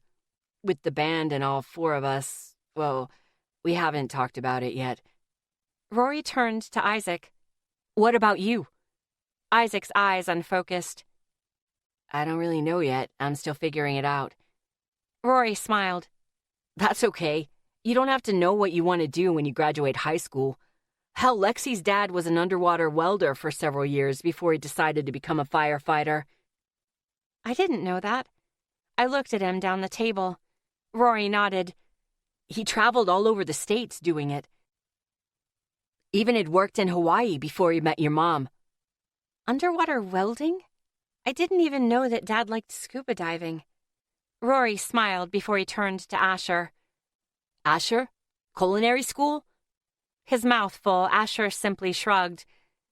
I need to see how this year of football goes first. I rolled my eyes and repressed the urge to groan. Rory turned to Zeke. Zeke, what are your plans? Zeke kept his eyes on his plate as he answered. I'll probably drive to the community college in Missoula a couple of days a week while still working in the garage. Something in Zeke's voice bothered me, and I wasn't the only one. Rory watched Zeke with narrowed eyes. Well, by then Kita should be ready to be adopted, right? Zeke nodded, his gaze still on the table. About then, if not sooner. Hell, Tank loves Sylvie. You could leave him with her. He'd be a great guard dog for her. Rory surveyed Zeke. Zeke said nothing, but his shoulders grew rigid. He wanted off this topic. Now. I turned to Tara. And what are you planning to do? Tara caught on quickly. I'm honestly thinking the Pratt Institute in Brooklyn. Pratt? Miles's head snapped up. That's a competitive school. Yeah, but my grades are great and so are my extracurriculars. She played with her food a little. I might have a shot. Are you sure you want to go to Brooklyn? Rory asked. It's across the country. Tara rolled her eyes but didn't say anything. What programs are you interested in? Miles set his fork down. Tara's eyes grew slightly wider as she turned to me. So, Lexi, you haven't told us what your plans are. Nice dodge, Tara. I started bouncing my knee. Well, I'm behind on research and haven't even taken my SATs, so I guess I'm aiming for the best art school I can get into and looking for an apprenticeship. Well, you know you'll have to move to a bigger city. Miles picked up his water bottle. That'll give you a place to start. My face warmed. I really wanted off this topic. I sent a pleading look to Miles. He raised an eyebrow. I sighed. He didn't get it. Miles, how many years of school are you going to have? Understanding finally lit Miles's eyes as he turned the conversation to a much safer subject. With the fading light, I forgot about why we were here other than to have fun. Chapter 7. Full house. Tara set her cards down. Read 'em and weep, boys. The guys groaned as they all dropped their cards on the table. Rory chuckled from the fire. She's cleaning me out. Isaac groaned. She wouldn't be if you stopped eating your trail mix. Miles countered. It has chocolate. What did you expect me to do? Isaac shot back. Tara and I chuckled. The guys had been playing poker for the last couple of hours, and Tara was just wiping the floor with them. Well, most of them. Miles was doing surprisingly well. You could have been roasting marshmallows, but no, you guys wanted to play poker, I taunted before popping my burnt marshmallow into my mouth. Sugary deliciousness. Screw them. More for us. Ethan unwrapped a chocolate bar. Good point. I took the half Ethan was handing me before putting another marshmallow on my roasting stick. How are you doing, Snoopy? Ethan grinned as he put his marshmallow over the fire. Pretty good. Got a fire. We've got marshmallows. He leaned closer. I've got you. All is right in the world. Can you not? Asher groaned. It's not my fault you've got sensitive hearing. Ethan snapped. Pretend you don't hear anything. Not exactly possible. Asher muttered under his breath as he shifted on the bench. I turned back to Ethan. So, you're not hurting? Ethan stopped to think about it. No, not really. Good. I smiled up at him. I was worried you wouldn't be able to do your guys' climb tomorrow after the skis today. I didn't realize how jarring they were. Ethan grinned. You're not getting rid of me that easily. I've got no pain and no stiffness. I raised an eyebrow and bit back a smile as my dirty side came out to play. It took him a minute before he snorted and shook his head. When I sobered, I lowered my voice. I'm nervous about tomorrow. His eyes grew warm. You're going to do fine. Yeah, but... If Asher says you can climb this route, you can climb it. His voice softened. I know. I'm just worried I'll fuck up. I started picking at a cuticle. Ethan leaned closer. You know how to free climb. You've been doing it for almost a year. Yeah, that's inside with plastic holds. I shook my head. It's not the same. You might fall, but as long as you tie into the anchors, you'll be all right. His smoky, toe-curling voice rolled through my ears. I chewed on the corner of my bottom lip. I know. Besides, Asher's going to climb your route first to make sure the permanent anchors are up to his standards before you even go near that cliff. Ethan's gaze moved over my shoulder before he pulled back and started putting his s'more together. Okay, that made me feel better as I caught my marshmallow on fire. He is? Ethan nodded. Asher does it every time before the rest of us climb a new sport climbing route. That made sense. When it came to climbing, Asher was just as fanatical about safety as Zeke. Whoever is burning their marshmallows, can you please stop? Asher asked from the table. The smell is messing with my stomach. I eyed Asher's back at the picnic table 10 feet away. But they're yummy that way. They're gross. Asher shot over his shoulder. I blew out my marshmallow. Fine, snooty chef. The guys chuckled. I gave this one to Hades. The big lug licked his wrinkles happily. I'm hitting the bathroom. I got to my feet. Hades got to his and trotted beside me as I turned on my small flashlight. I'll go with you, Tara called. I stopped, watched her leave the table and walk toward me. Seriously? Okay. The walk to the bathroom in the dark was uncomfortable. Tara kept opening her mouth as if to say something, but instead stopped herself and kept walking. I used the bathroom and was washing my hands when I finally broke. So, what's up? She turned off the water in her sink and pulled a paper towel from the dispenser. Dean and Danielle. What about them? I shut my water off and reached past her for a towel. I don't want you to get to know them, Tara said with a slight cringe. Well, Dean specifically. I grew still. What? She rushed to explain. Look, it's just, with Asher and then with Zeke, Her cheeks turned pink. You're the one who brought them to the camp. I started drying my hands. I know. It's just that the last two guys I've liked have liked you more, she finally said. And you think that has something to do with me? I asked slowly. I'd just like one guy to like me more. Her voice sad enough that it pricked my heart. I shook my head. Had Tara always been this clueless? Or did Zeke and Asher not liking her really rattle her? Tara, during the hour that those two were here, Dean was mostly talking to you while Danielle talked to me and the guys. Her eyes grew brighter. He did? Yeah. I threw my towel away. Don't worry so much about how much someone likes you. Just have fun. She smiled. You might have a point. We headed back to camp in a less tense silence. Miles met us halfway there.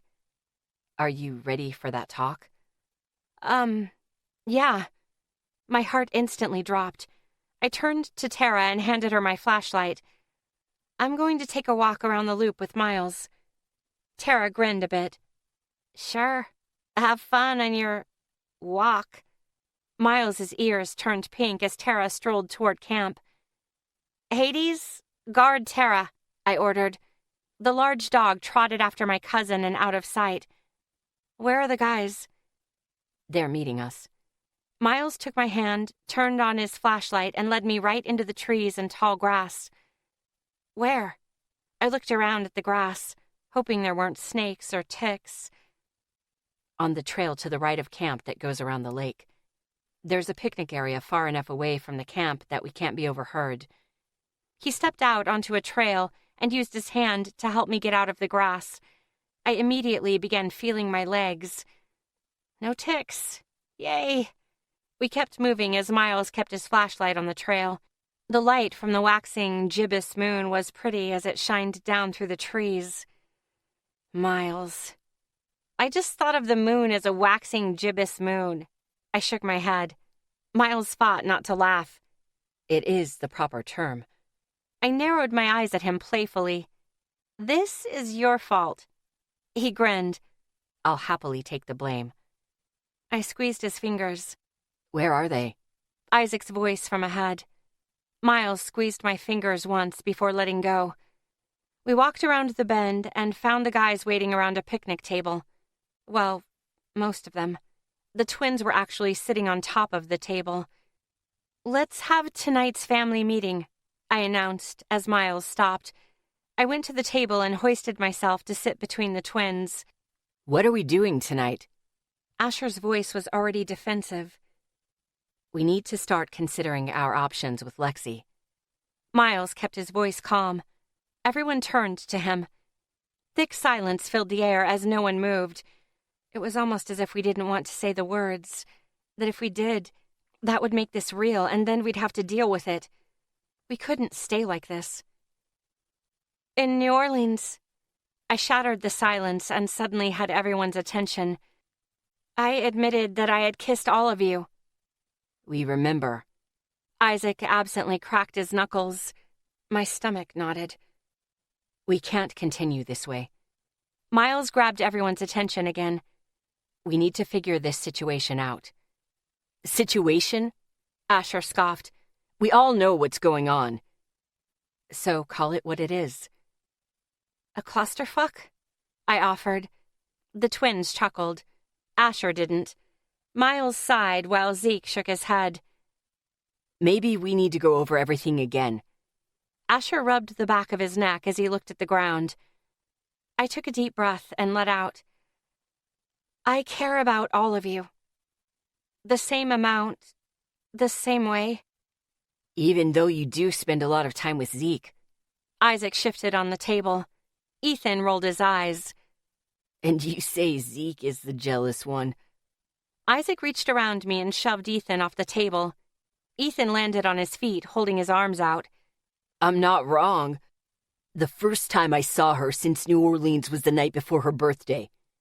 Zeke moved around the table behind us, picked up a rock and skipped it across the water. You were with Zeke the night of the fair? Asher's eyes shot to me. You said you were tired and wanted to go home to get some sleep. I did go home. Then I ran into that serial killer ghost and crossed his motherfucking ass. Silence fell. By the way, ghosts don't disappear, they just keep rotting until they're skeletons. Zeke came back around the table, scowling. Wait, you crossed that piece of shit? The one from the bowling alley? I turned to him. Yeah, it was how I realized how fed up I was with your silent treatment. I turned back to Asher. And let's focus here. That's the problem, though, right? You can't decide who you want to be with? Isaac leaned forward and braced his forearms on his legs. The guys started arguing among themselves what the problem was, though I thought it was pretty obvious. In fact, shut the hell up! The guys stopped arguing and turned back to me. The problem is that I care about all of you equally. It's not that one person is pressuring me. It's not that another spends more time with me. It's this. I gestured around the circle. Which brings us back to the point. Miles looked at each of them. Our options are, Lexi chooses one person to date. Lexi dates all of us at the same time. Or Lexi dates no one. You're not fucking trying that all of us dating her thing again. Isaac's head rolled back until he was looking at the sky. She said no already. Perhaps we should ask her, Ethan said as he rubbed his temple. All of the guys turned to me. My heart leaped in my chest. You said no, Red. Isaac lifted his head and met my eyes. Right? I needed to make myself clear, so I spoke slowly and carefully. Over the last month, I haven't seen 4 of my 5 best friends, and one of you I hadn't even spoken to until 2 days ago. I glanced at Zeke, met his eyes, then looked into the trees over Miles's shoulder. I've spent that time thinking things over, crying, regretting that I didn't say something sooner. But the one thing that became clear to me is I will take whatever road I have to save your relationships with each other, no matter if it's choosing dating all of you or just not being with anyone. I looked down at my hands, fidgeting with my fingers. Whatever choice we make, saving the relationships between you guys is the priority. Nothing is more important than that. Not to me. No one's saying that we'll leave if you don't choose us. Asher stepped closer, creating a semicircle. I would have to take some time. Zeke's gravelly voice had everyone turning. Ethan raised his hand. Me too. Taking some time, fine, but that doesn't mean you wouldn't come back. Isaac looked between the two. I probably wouldn't. Ethan's eyes were shadowed as they met mine. I mean, I'd still be friends with everyone. We'd still hang, just... It would be without me. I finished for him as my throat tightened. Not for a couple years, at least. He shook his head. I'm sorry, beautiful. I gave him a strained smile as I fought to keep my voice even. I understand completely. I turned to the others. I did something that irrevocably changed our group, and we can't pretend that it didn't happen. It wasn't just you. Miles's voice was soothing. It was all of us. If I had fucking said something. Zeke met my gaze. If I told them about, the rest wouldn't have happened. I should have spoken up too, Isaac muttered. instead of just letting it all. We all should have said something, Asher added. Everyone had a hand in creating this situation. Now, we need to find a way to move forward. Miles pushed his glasses up his nose. We need to consider every choice. We're having a family meeting every day. This is one of the things we'll be talking about all week. Each of us need to think about what we're willing to work on, what your limits are. By the end of the week, we'll make a decision together. I kept my gaze on the ground as I struggled to keep control. It was several heartbeats before anyone started back down the trail. But one by one, they left, leaving me with Miles. Miles sat on the table beside me as the tears started to fall. I buried my face in my hands as I tried to breathe. Slow, deep breaths, Angel. Miles said in that silky, smooth timbre that I loved. He ran his hand up and down my spine as I trembled. Sniffing one last time, I dropped my hands and wiped my face. I'm fine, I managed through a tight throat. It's just real. It's really happening, and... You're scared it's going to get worse, he finished for me. I chewed on the corner of my lower lip as I nodded, taking deep breaths and letting them out slowly. Eventually, I got my control again. It'll get worse before it gets better. Miles wrapped his arm around me. I turned and rested my cheek against his shoulder. But it's going to be all right. How do you know? I rasped. Because I know them. He kissed the top of my hair. And not one of those guys would do anything that might hurt you. I met his eyes. Miles, you need to think about this too. I have. He started tapping his knee. But have you really? I hated to do this, but... Or have you been so concerned about convincing the others to agree that you really haven't thought about what it would be like? What you would be giving up? I don't want to lose you, Lexi. His voice was soft as his arm tightened around me. My throat grew dry. I don't either, but you can't make your decision just based off that. I looked out into the trees. I want everyone to make an honest choice, including you. His lips brushed my forehead. I'll think about it. I looked up at him. Wintergreen filled my lungs. But don't be surprised if the answer is the same. He warned. As long as you honestly think about it. He leaned down and brushed his lips against mine. It was a sweet, simple kiss that I felt all the way to my toes. His eyes were warm as they met mine. It'll be all right. I hoped so. I really, truly hoped so. The flames grew higher. The smoke filled the hallway.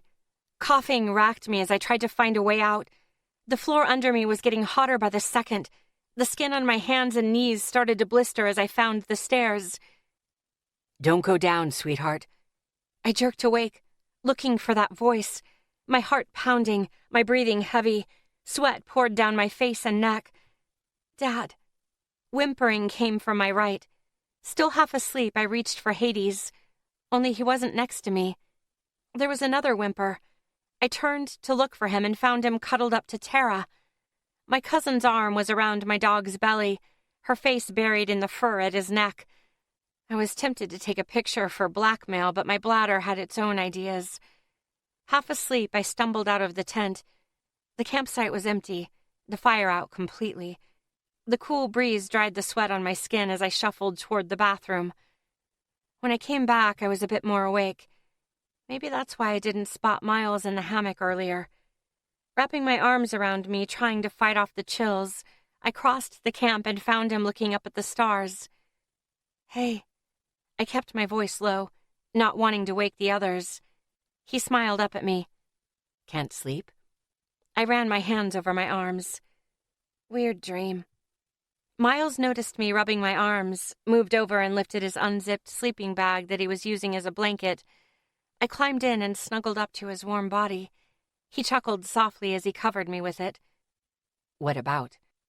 I opened my mouth to tell him, then stopped myself. Miles had enough on his plate right now. Besides, it was something I'd rather talk to Asher about. Just weird. He wrapped his arms around me as I lay my head on his shoulder. Miles, Cuddles. He turned his head and kissed my forehead. I missed you. I smiled against his shirt. I haven't exactly been far the last couple of days. He pressed his cheek against my hair. I missed being able to touch you without overanalyzing. I smiled a big girly smile in the dark. Oh, really? He looked up at the stars through the treetops. I got used to touching you at the house. I looked up at the stars. Me too. His arms squeezed me before he raised one arm and pointed. There's Sagittarius. I lifted my hand and pointed. Cassiopeia. Good catch. He pointed at the Milky Way. Without the light pollution, you can see so much more.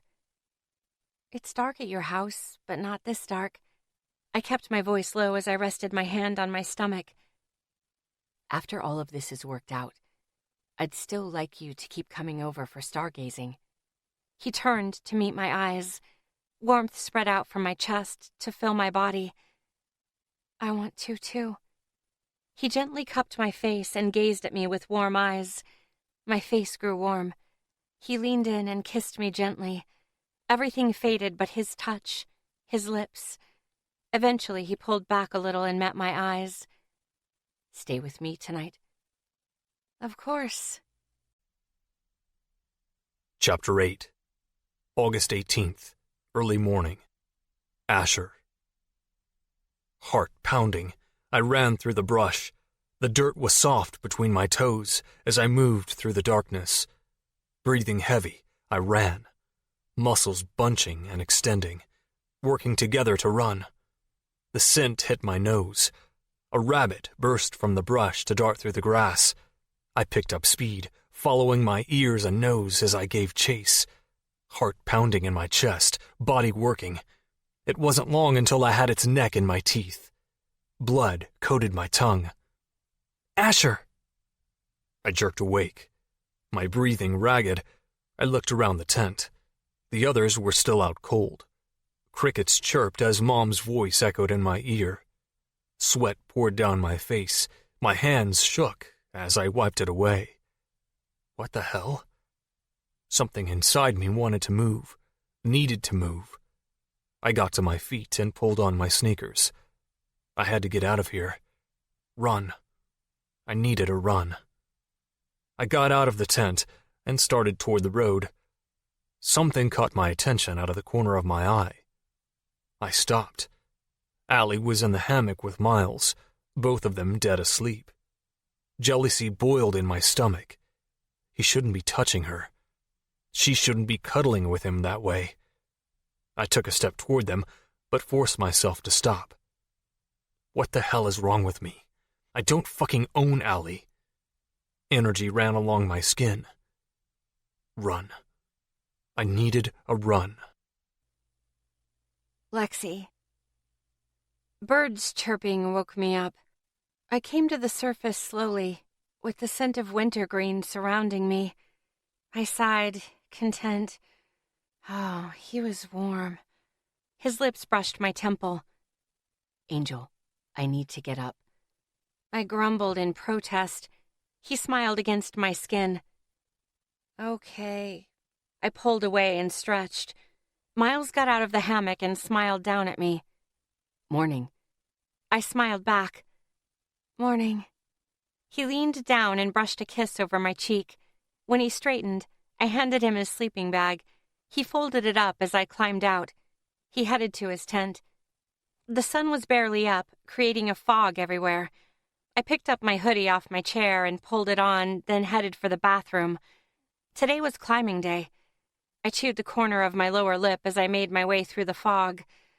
Oh, come on, Lexi. You know what you're worried about, and it isn't the damn climb. I spent most of the night worrying and obsessing over the family meeting with the guys. What I could have said better, and what I should have done. I was so far into my head that I walked past the bathroom. For fuck's sake, I muttered as I turned back. Asher came out of the fog, his shirt off, sweat glistening on his muscular chest as he ran. His blue mesh shorts hung low on his hips. The line of his Adonis belt was defined.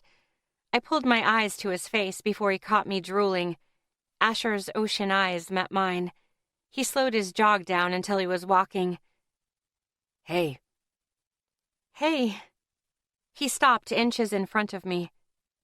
Are you nervous about climbing today? I shook my head. His eyes ran over my face.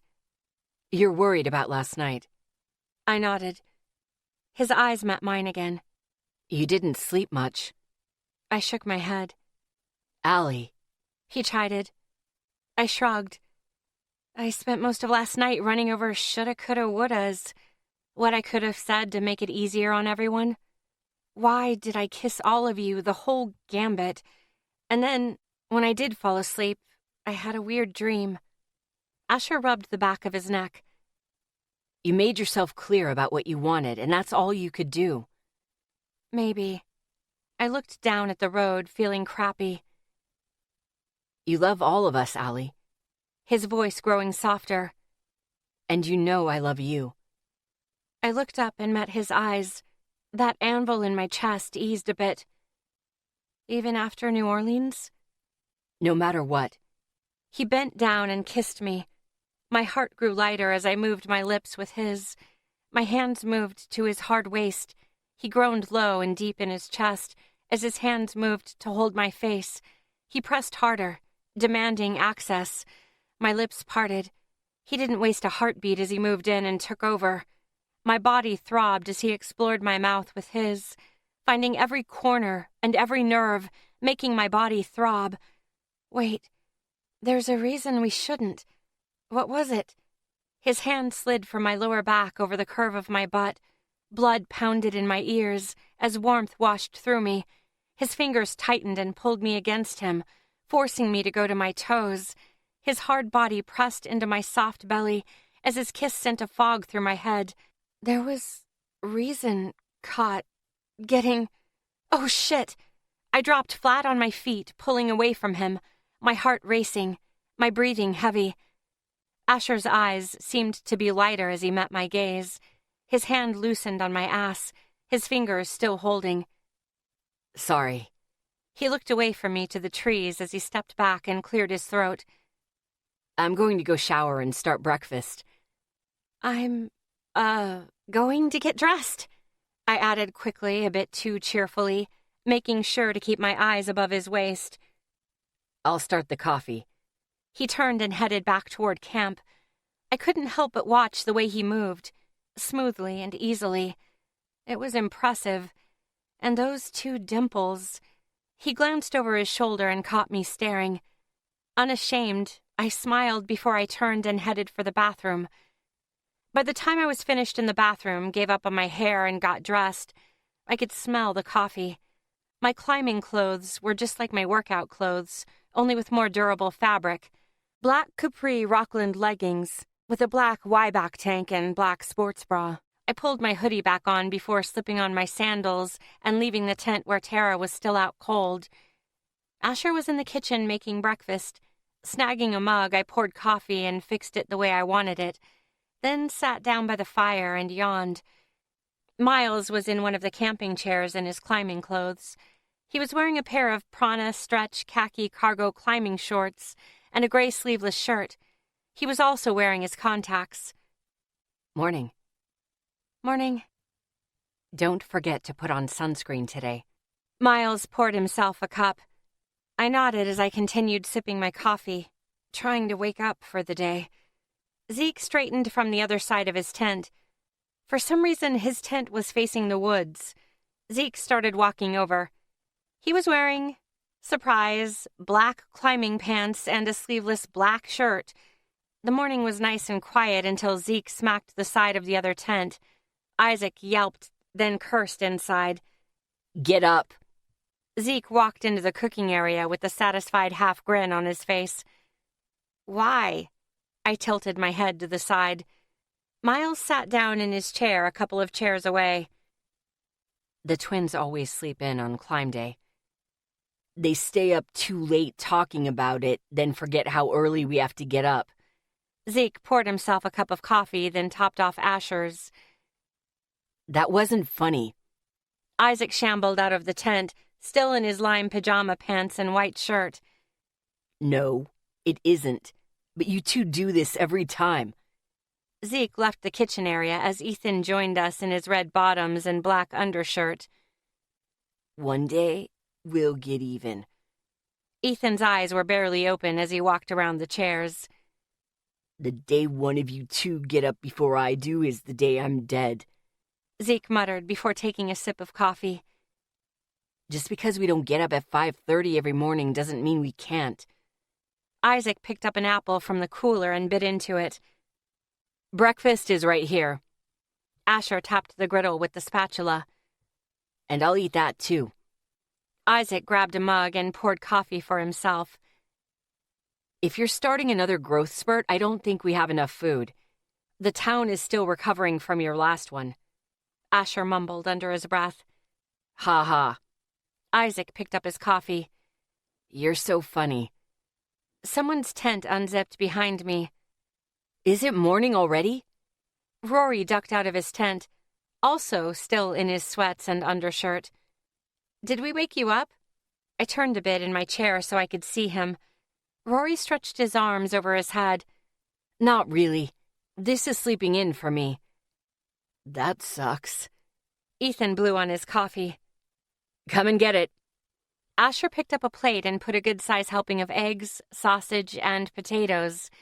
Everyone, well, almost everyone, Tara was still sound asleep, got their plates from Asher and sat down in their chairs around the fire ring.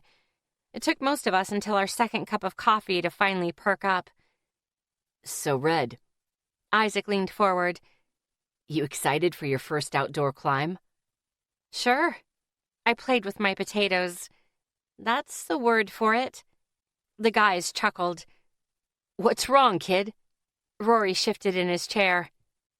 Nerves, I guess. I got to my feet. Asher eyed me. Do you want me to braid your hair? Yeah. I set my dishes in the sink. I've given up on learning how.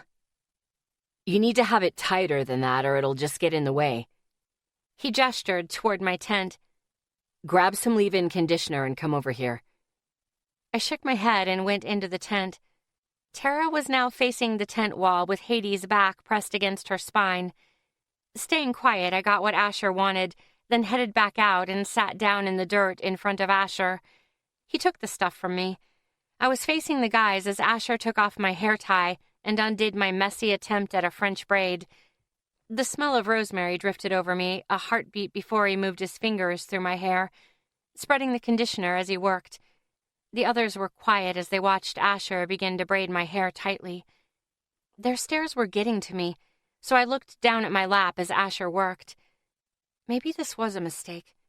I should have just fixed the braid myself. Ethan noticed and started talking about their climb today, what equipment they'd need, what to expect. I didn't care as long as they stopped watching me. When Asher was done, I didn't waste any time. I got to my feet and wiped the dirt off my butt. Thanks, Ash. I headed back to my tent. Lexi, can you change your shirt to something brighter? Zeke called. I turned around and looked at him as if he were an alien. Excuse me? I want someone to be able to track your progress from the bottom of the cliff. It'd be easier if you were wearing a brighter color. Zeke took a drink of his coffee. Oh, that made more sense. For a second there, I thought you were a pod person. The guys chuckled as I went to change. When I came back out, I was in a sunshine yellow tank top. Better? I picked up my coffee and sat back down. Zeke's eyes ran over me, sending a curl of heat through me. He nodded. So, Rory, I turned to him. What are your plans with Tara today? Rory sighed and pinched the bridge of his nose. We were planning on a hike, but I have a feeling we're going to have company on it. I have that feeling, too. I couldn't help but grin. Rory turned to the others. Boys, are you climbing today? Miles leaned forward. After Lexi goes, we'll be doing the same route. Rory's brow furrowed. Okay, you guys have all your gear? Yep, Isaac chimed. Have you guys checked to make sure everything is in good working order, good condition? Rory asked, looking at each of them. Twice before packing and twice again when she goes up, Asher promised. Rory nodded. And your second climb? It won't take long. Zeke got up and put his coffee mug in the sink. The area is a lower level than we're used to. Asher leaned forward in his chair. It'll be a fun climb. Have fun. Rory's voice was serious. But stay safe. I don't want to get a call that one of you got hurt. I smiled to myself. Rory had his dad voice going and the guys were paying attention. So triple check before you climb. Rory wasn't asking. There was a round of yeahs and yes, sirs. Warmth spread from my chest. Rory was pretty amazing. More than ever, I realized how lucky I was to have him. Chapter 9. I took a deep breath and let it out slowly. Oh, boy.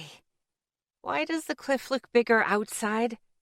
I was looking up the 100-foot-tall limestone cliff that Asher was currently rappelling down.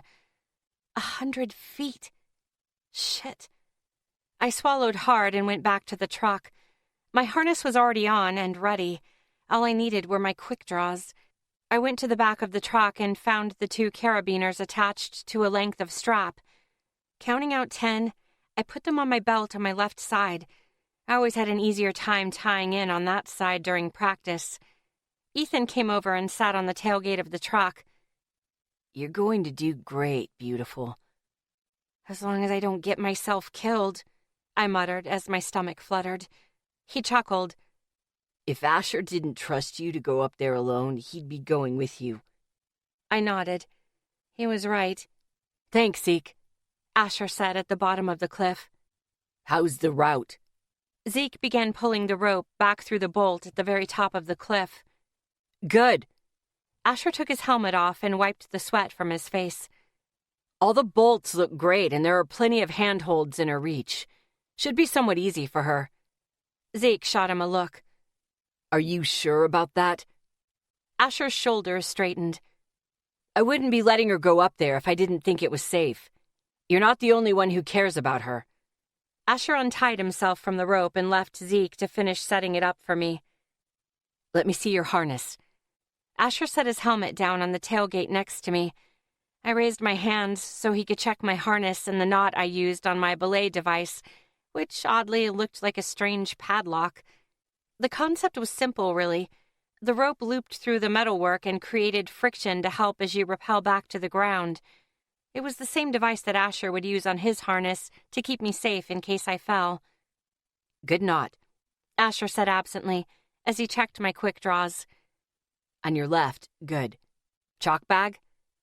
I reached to my right hip, stuck my hand in the open bag, squeezed the bag there, and brought my chalk-covered hand back out. He smiled. Good. Now your Bluetooth? I slipped the Bluetooth on my ear and made sure my phone was attached to my harness. Call Asher. There was ringing in my ear as Asher's cell rang. He answered. Good. Let's get you tied in. Zeke had insisted on the Bluetooth. He didn't want me getting up there and forgetting how to back down because I was tired. Normally they'd use radios, but Zeke didn't want me having to let go to communicate with them on the ground. So it was this or he'd be climbing with me, which I wouldn't mind right now. My pulse pounded in my throat. My fingers and toes tingled. Everything seemed too bright and too loud at the same time. Breathe, Asher reminded me, his voice echoing in my ear. The principle is the same as in the gym. I took deep breaths as I smeared chalk over my hands. He buckled the chin strap on my helmet, then moved to the rope coil. Zeke hesitated to hand him the rope. Zeke. Asher's voice was hard and sharp. I know how she climbs. Move. Zeke handed the rope to him before coming to me. He towered over me as his gaze ran over my body. It wasn't sexual. He was just checking to make sure I had everything. I lifted the corner of my lips into a half grin. "I'll be okay, tough guy." He ran his hand through his hair.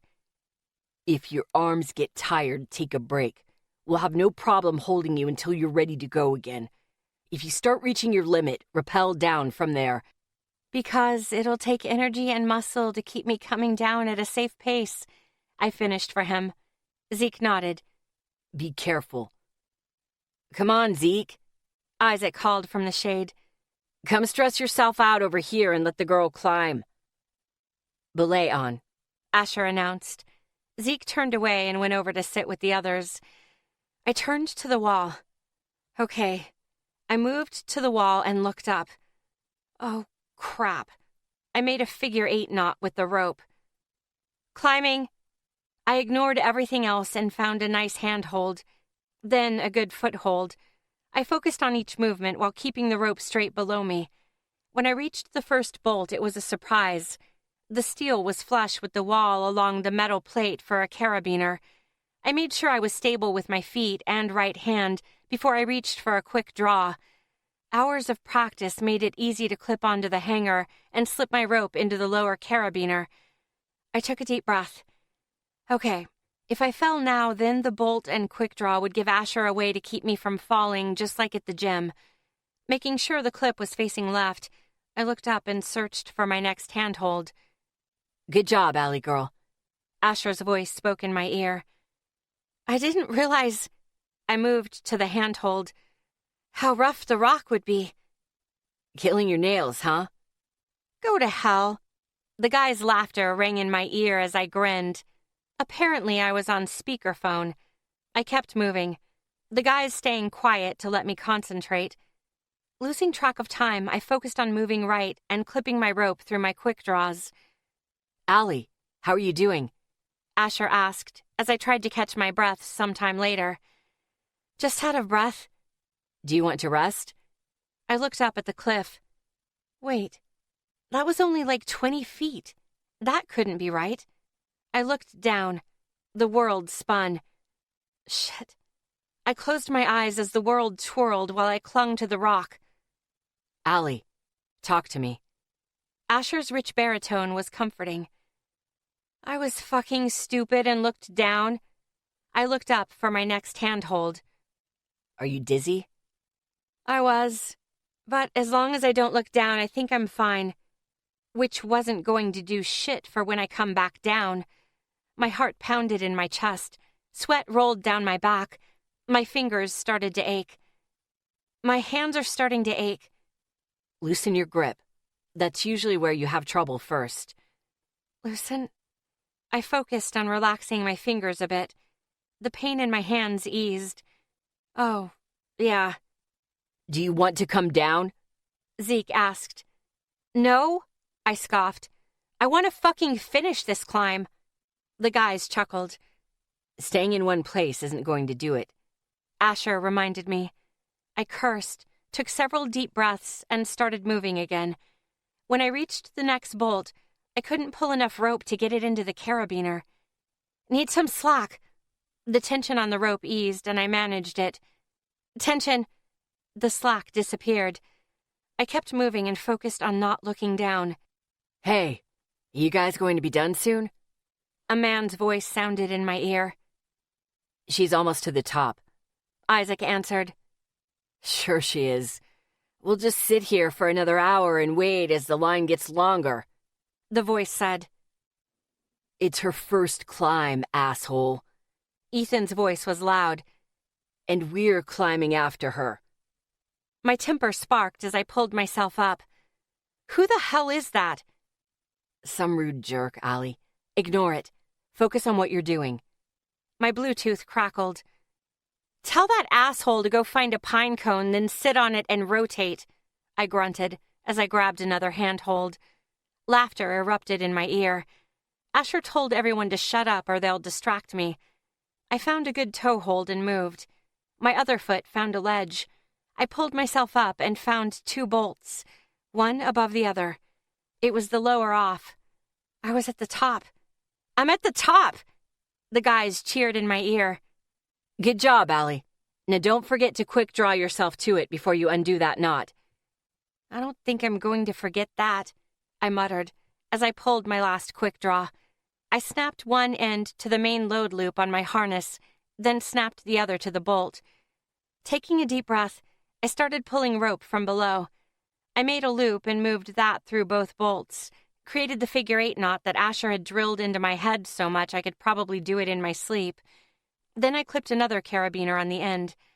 After hooking that to my main load bearing loop, I began to untie the original figure 8 knot that kept the rope attached to my harness. I unclipped the quick draw. I checked the knots and clips again. Okay, am I rappelling or are you lowering me? Because I need to set up my belay if I'm rappelling. Did you double-check your knots? Asher asked. Yep. Lower her, Zeke's voice ordered in my ear. She doesn't have a lot of experience rappelling. How is she going to get that experience if she never does it? Isaac asked. I agree with Zeke. Miles said. It's her first outdoor climb. Let's not risk the chance that her arms are more tired than she knows. The guys continued to debate until I had enough. Guys! I'm on a fucking cliff. Make a decision. I'm lowering you. Asher made the call. Well, that made it mostly easy. I leaned back away from the rock. Okay, I'm ready to go. I'm ready for you, Asher promised. I leaned further back and trusted my weight to the rope and Asher. He began lowering me down the rock face. My job was simply to make sure I didn't hit anything and pick up my quick draws on my way down. I slowly spun away from the cliff face and had to catch my breath.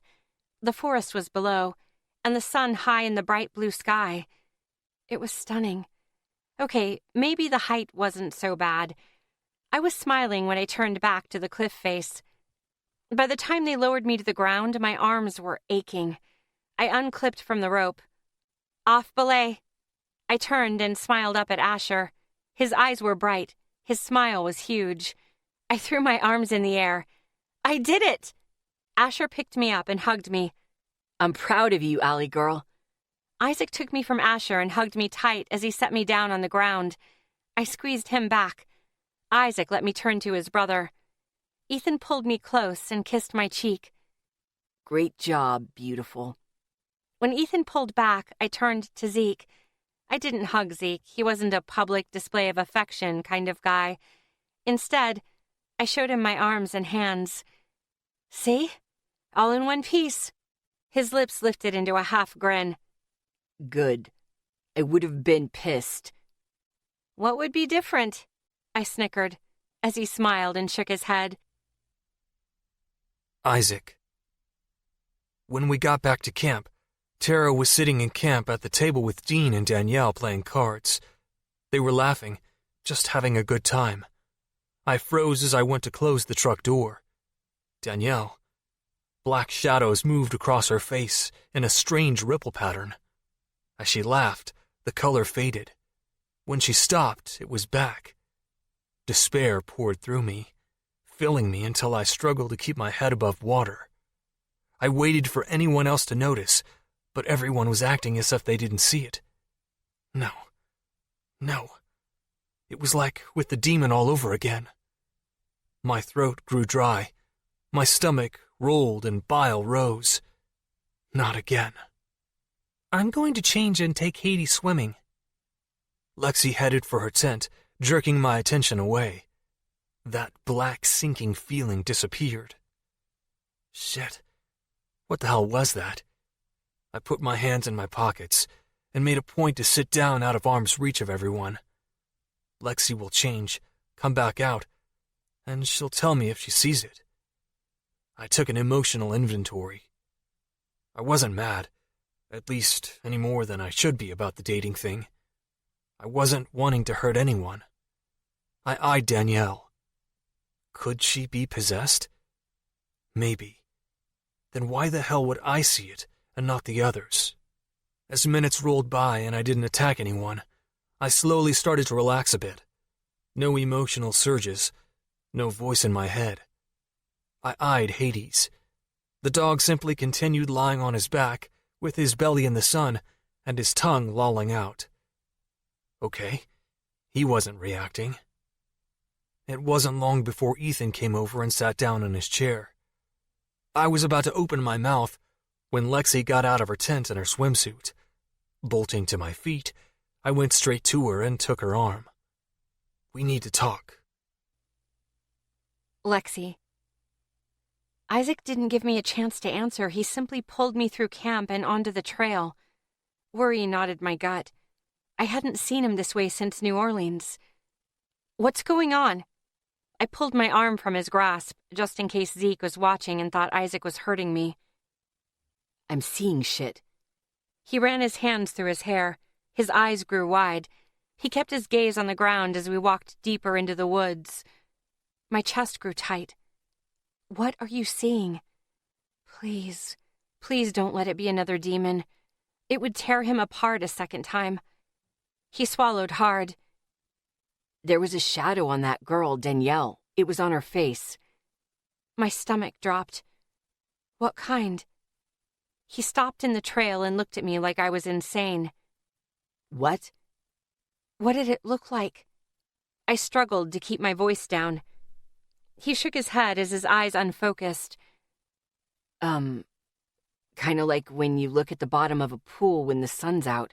That weird rippling effect. The tension in my shoulders eased. Okay. That's not what I saw when you were possessed. I took his hand in mine. That could mean something different. Was it constant? Did it behave in any way? His eyes focused again on me. Yeah, it would almost disappear when she was laughing, and when she stopped, it came back. That was freaky as hell. Okay, so that has to be something else. The shadow on you affected your emotions and spread. This sounds like it reacts to it. He thought about it. It kind of looked that way. I took a deep breath and tried to think.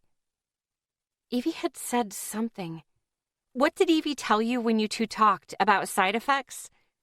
His eyes unfocused as he pressed his lips together.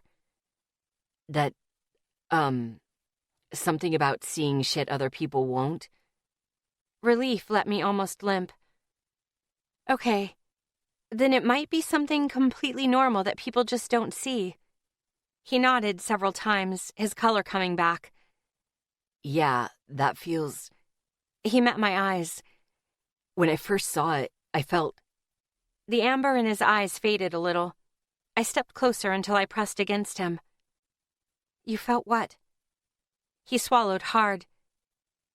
I felt like I did before Boulder. Hopeless and in a pit I couldn't get out of.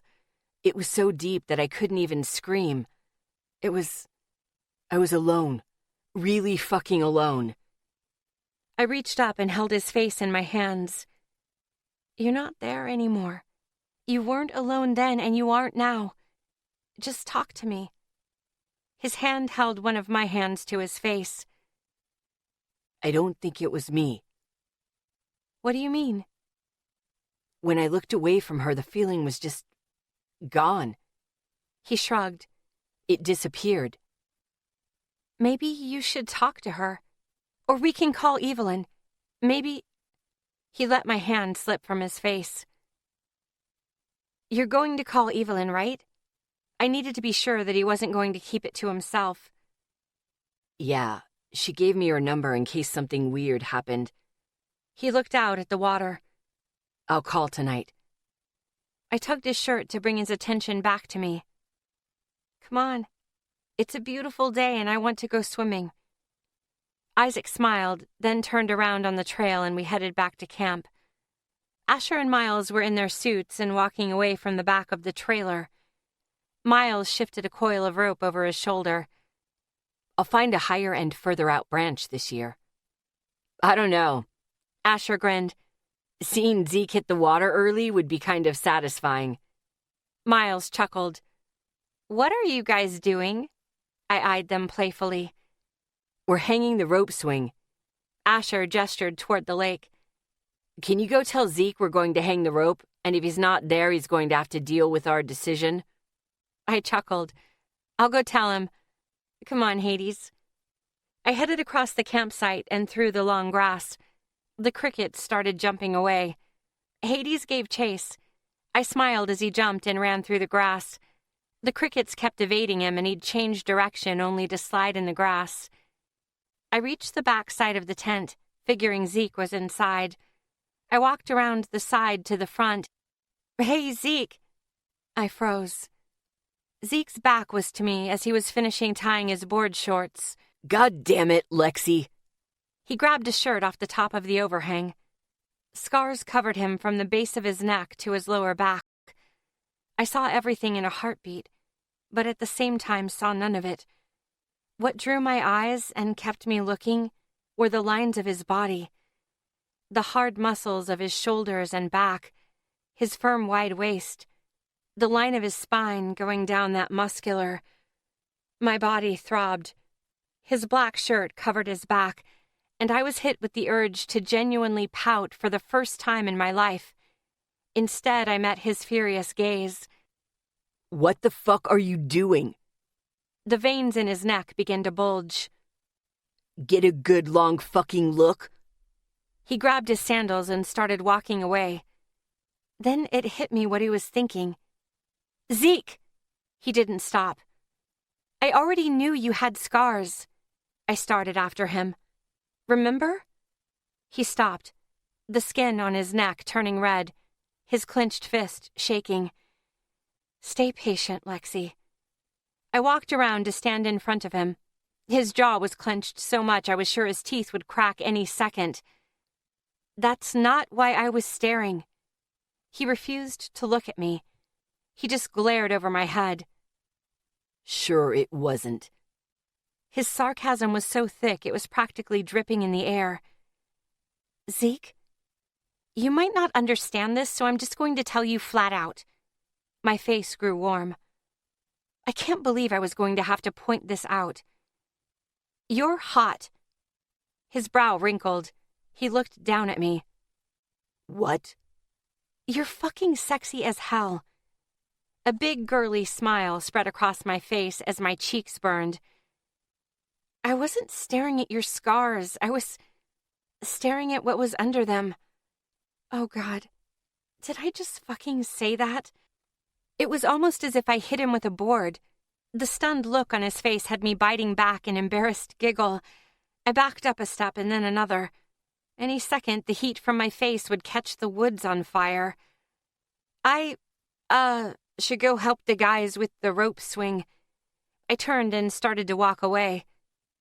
You're not going to ask? I turned back around but kept walking toward camp. "You'll tell me when you're ready. Hades, come on." Turning back around, I walked back to the lake with as much dignity as I had left. At the lake, I found Asher and the twins further down the east side of the shore. Where was Miles? Hades and I reached them, only to find everyone looking up at the tree. Looking up, I found that Miles was pretty high in the branches. He was out on a thick limb around 15 feet over the water. "Is that water deep enough if he falls?" Worried, I tried to judge from the shore. "Yeah, it's a steep part of the lake." Isaac continued to watch Miles as he tied a knot around the thick branch. He threw the rope over the branch. Instead of climbing down, he jumped. He came up and wiped the water from his eyes before I even had a chance to worry if he was all right or not. He snagged the rope and swam to the shore. Hades picked up a stick and hurried to me with his tail wagging. I smiled as I took it from him. "Want to swim, baby?" He wagged his tail even more. While the guys did whatever they were doing with the rope, I turned to the lake and chucked the stick out as far as I could. Hades ran full speed into the lake and swam out to pick it up. I was smiling as my baby started back with the stick in his mouth. Hades swam back and climbed out before he immediately shook the water off and raced past me. Turning, I watched Zeke bend down and take the stick from Hades. He straightened and threw the stick further into the water than I had. Hades was ecstatic. He barreled back into the water and swam out. "I'll test it." Isaac chuckled, grabbing my attention again. He backed away from the shore and climbed up on a large rock. He swung out on the rope, let go, and splashed down. "Well, that works." Ethan reached out and got the rope on its way back. Isaac surfaced. Hell yeah! I shook my head as Hades swam back to me. When he got out, he was a mass of soaked wrinkles. Good baby. I took the stick and threw it again. Zeke moved next to me and held out my towel. You left it on your chair. Thanks. I took it without looking at him. Still pissed? He sighed. No. Hades ran to Zeke. Zeke praised him and threw it again. I turned, looked up at him and smiled. Good. 'Cause I'm gonna do a flip. I spun and ran to the boulder before he could try to stop me. But instead of stopping me, he laughed. Miles handed me the rope when I got to the top. I got a good grip on the rope above one of the knots and jumped off. I swung out with my knees bent. When I almost reached the furthest point, I swung my legs forward, then up and back. I let go of the rope as the world spun, then righted itself right before I hit the water feet first. The water closed over my head. I swam back to the surface. I came to the surface to hoots and whistles. Damn, Red. Isaac shook his head. Impressive. Asher smiled. I chuckled as I started swimming toward the shore. Everyone started swinging off the rope and swimming. Even Tara, Danielle, and Dean came down the shore and joined us. All my worries fell away. Everyone relaxed and had fun as we tried to outdo each other by flipping off the rope swing. A couple of hours later, I got out of the water, sat in the sand, and watched everyone keep swimming. Hades seemed to have limitless energy as he swam with the guys and occasionally brought me his stick to throw as I dried in the sun. My mind wandered back to last night and my dream. I'd been having that dream over and over since the fire in New Orleans, ever since I heard Dad's voice, missed the sound of his voice, how loud it was when he sneezed. My chest ached with an old dull pain that never really went away. Usually I didn't think about him. I tried not to. But since the fire, he kept creeping back into my thoughts. Asher walked out of the lake and snagged his towel. He was drying his hair as he sat down beside me in the sand. Having fun? I blinked quickly to clear my eyes before looking up at him. Yeah. His eyes narrowed. Allie? I swallowed hard. I'm fine. He frowned at me, obviously not believing me. He reached down and offered me his hand. Let's go for a walk. I let him pull me to my feet. He held onto my hand as he moved down the shore. Ethan was coming back from the bathroom when his eyes snapped to our hands. He shot a look at Asher. And you bitch when I just say something to her around you. Go to hell. Asher shot back. I pulled my hand from Asher's as the knots in my stomach grew tighter. Were they even going away anymore? Ethan shook his head as he walked by. You can't have it both ways, man. We were silent as we walked down the shoreline. We eventually walked through the campsite and down the west trail, and when we were far enough away, he took my hand again. What put that look on your face? I squeezed his fingers. Ever since the fire, I've been having these dreams. What kind of dreams? His voice was soft. About the fire? He looked down at me. Tell me. We're in the hallway, crawling toward the stairs. I swallowed hard, and when we reach them, I hear him. Dad's voice. And I wake up looking for him, positive he's there. Allie. His eyes were warm. I stopped looking for him years ago. I shook my head. I know he's gone, so why do I wake up looking for him? He let go of my hand and wrapped his arm around my shoulders. I moved my arm around his waist as he pulled me closer. How do you feel when you hear his voice? His touch was calming, helping me to think. I thought about it. Like I did when I was a kid. Happy, safe, loved. His hand on my shoulder squeezed gently. Could you be wanting to hear him? I thought I forgot his voice. It sucked to admit it, but it was the truth. And now you hear it whenever you dream. He held me against his side. I shook my head. It's not hearing his voice that bothers me, it's waking up looking for him. You want him to be there, Allie. There's nothing wrong with that. It just blows, I muttered. He kissed the top of my hair. I know. I've been having weird dreams, too. He sighed as he took my hand again. And every time, at the worst part, I hear my mom's voice yelling my name, and I wake up. I'm sorry. It's okay. I'll take the weird dreams if it means hearing her. But don't you wake up looking? He shook his head. I watched my mom slowly wither away. She was in a lot of pain at the end. He met my eyes. When she died, it was the worst moment of my life so far. But I knew it was coming. She wasn't hurting anymore. He shrugged. I'm just glad I get to hear her. Huh. I hadn't thought about it that way. It wasn't something to reach for, it was something to hate. In a way, it was a gift. I got to hear him again, and instead of wanting more time, more words, maybe I should just appreciate what I hear when I hear it. I like the way you think, Ash. My voice was warm and soft as I smiled up at him. Miles. Zeke started back toward the camp. After weighing my chances, I decided now was the best time.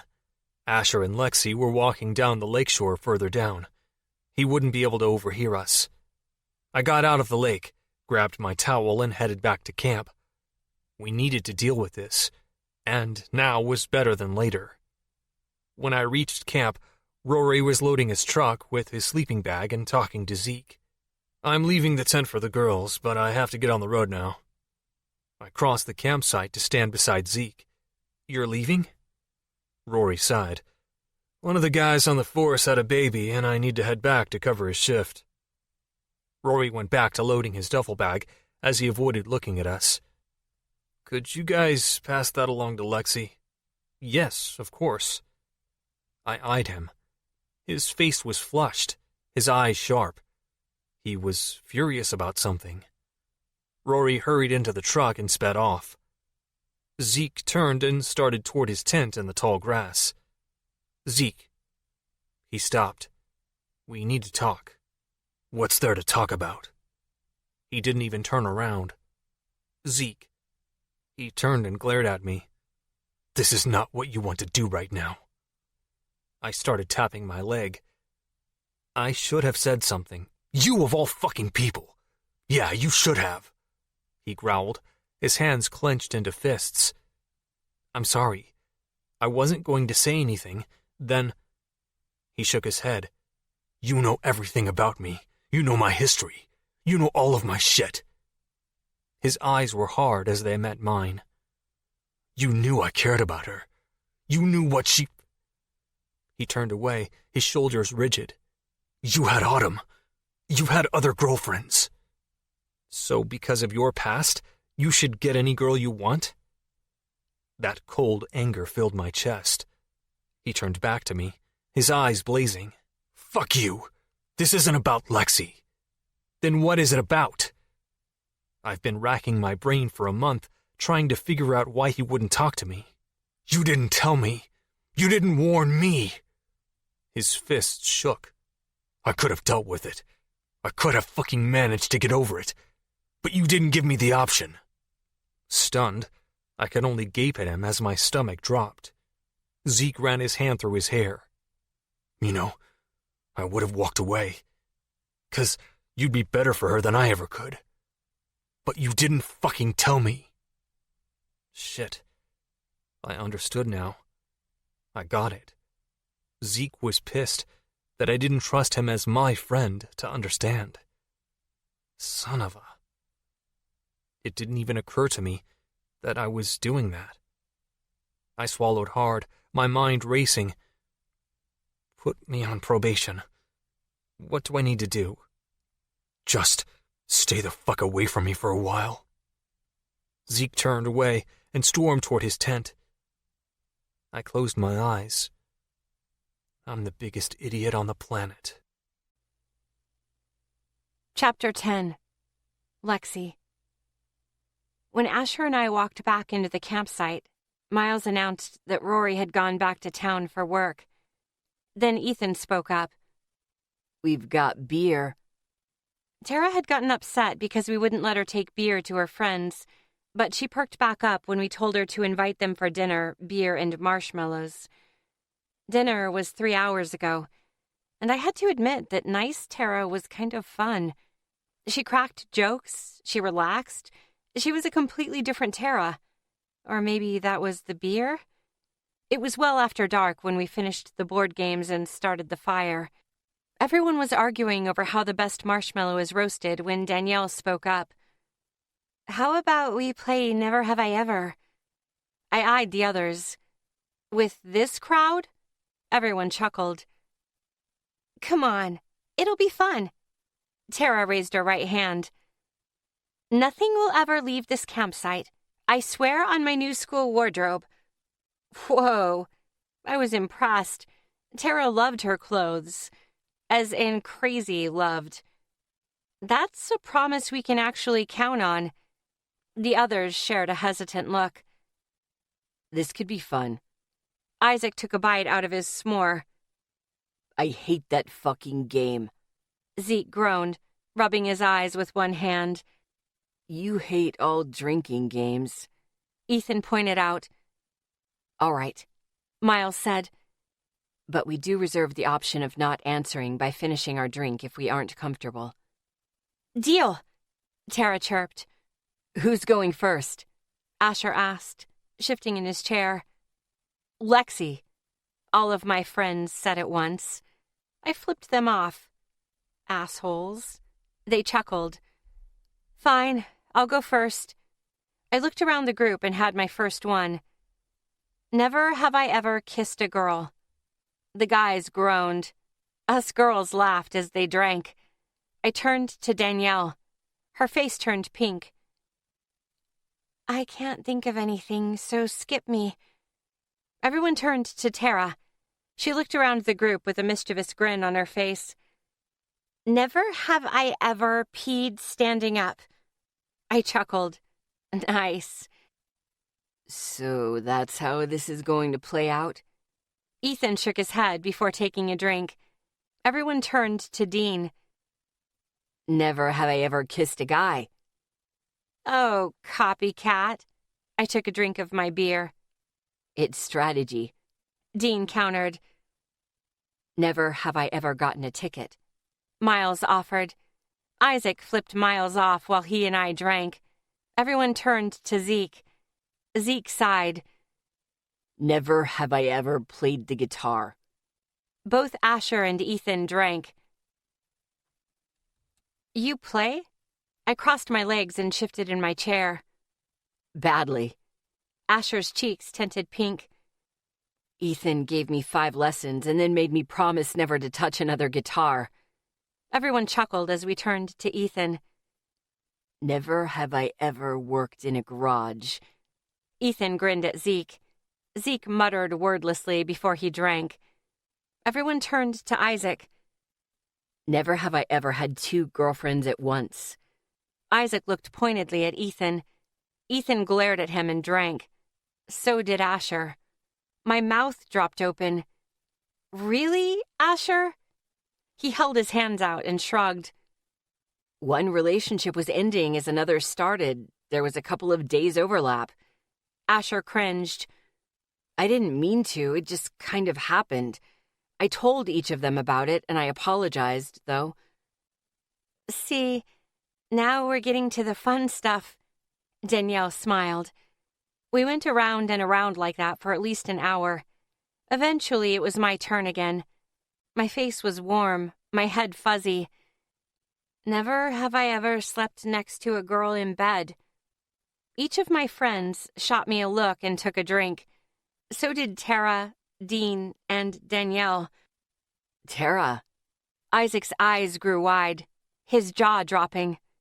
Tara waved her hand. "Sleepovers when I was like 6. "Same here." Danielle looked around the group again. "Never have I ever gone commando. Fuck." Zeke, Ethan, Isaac, Asher, and Dean took a drink. So did I. Wait. Ethan stopped Tara from speaking. I've got to hear this story. Remember that winter formal dress? I shrugged. I could not wear panties in that thing. It ruined the line of the dress. The guys chuckled. Miles's ears turned pink while Zeke shook his head. Never have I ever made out with a guy, Tara announced. I went still. What?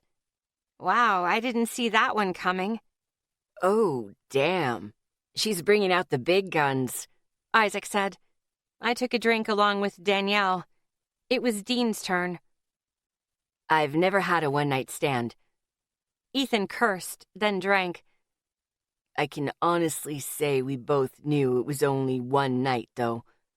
I just shook my head. Zeke took a second. Never have I ever meditated. I groaned and took a drink. Never have I ever rebuilt a perfectly good engine just because I was bored. Ethan grinned at Zeke. I laughed as Zeke drank. Don't try picking on Beautiful. She's smaller and it doesn't take much to make her drunk. Ethan lectured. Zeke nodded that he was right. Never have I ever gotten freaky at school, Isaac announced. Define freaky? Ethan raised his eyebrow. Anything beyond first, Isaac answered. Ethan grumbled and drank. Everyone laughed. Where? I asked, unable to figure out how he could have pulled it off. A car, in the janitor's closet. Ethan shrugged. There are 100 little places. Everyone turned to Asher. Never have I ever gotten arrested. Asher looked at me. I was never technically arrested. I was just brought home in a cop car. But I drank anyway. From my house. Asher smiled. Hey, I warned her. I had warned Jessica that if she ever hit Asher again, I'd hit her. I don't bluff. Everyone turned to me. Never have I ever played strip poker. I took a shot. Unsurprisingly, Ethan drank, but so did Isaac and Asher. So this is what you guys do when I'm busy on game night? I snickered. Everyone laughed, then turned to Danielle. Never have I ever known what I'm going to do with my life, Danielle said. When no one drank, she explained. I don't know what I want to be, so if you do... Zeke, Ethan, Miles, Asher, and I drank. So did Tara. Tara? I grinned as I scratched at the label on my bottle. Spill. Her face turned pink. I want to be a fashion designer. I like designing clothes, sewing them, and making something new. She shrugged awkwardly before looking down at her lap. It's stupid. No, it's not. She turned to me. I want to be a tattoo artist. It's no stupider than that. I want to make puppets and dance with them, Isaac chimed in. I gestured toward Isaac with my bottle. Now that's stupid. Everyone burst out laughing. Isaac winked at me, making me smile. Never have I ever gone skinny dipping. Tara looked around the group as Ethan, Isaac, and I all drank. When was this, Beautiful? Ethan demanded as soon as he finished his sip. Southern California. There are city pools everywhere and not a lot of security. I shrugged. Everyone chuckled. Pass me another beer, Zeke. Asher asked. Yeah, me too. This one's about to kick. I looked at the little bit I had left. The guys passed everyone another beer, then we continued. Never have I ever said I love you to a girlfriend or boyfriend for you girls. Dean posed to the group. Ethan and Miles drank. Wait, as in an established dating relationship? I asked carefully. Dean nodded. I didn't drink. Really, Beautiful? If I don't feel it, I don't say it.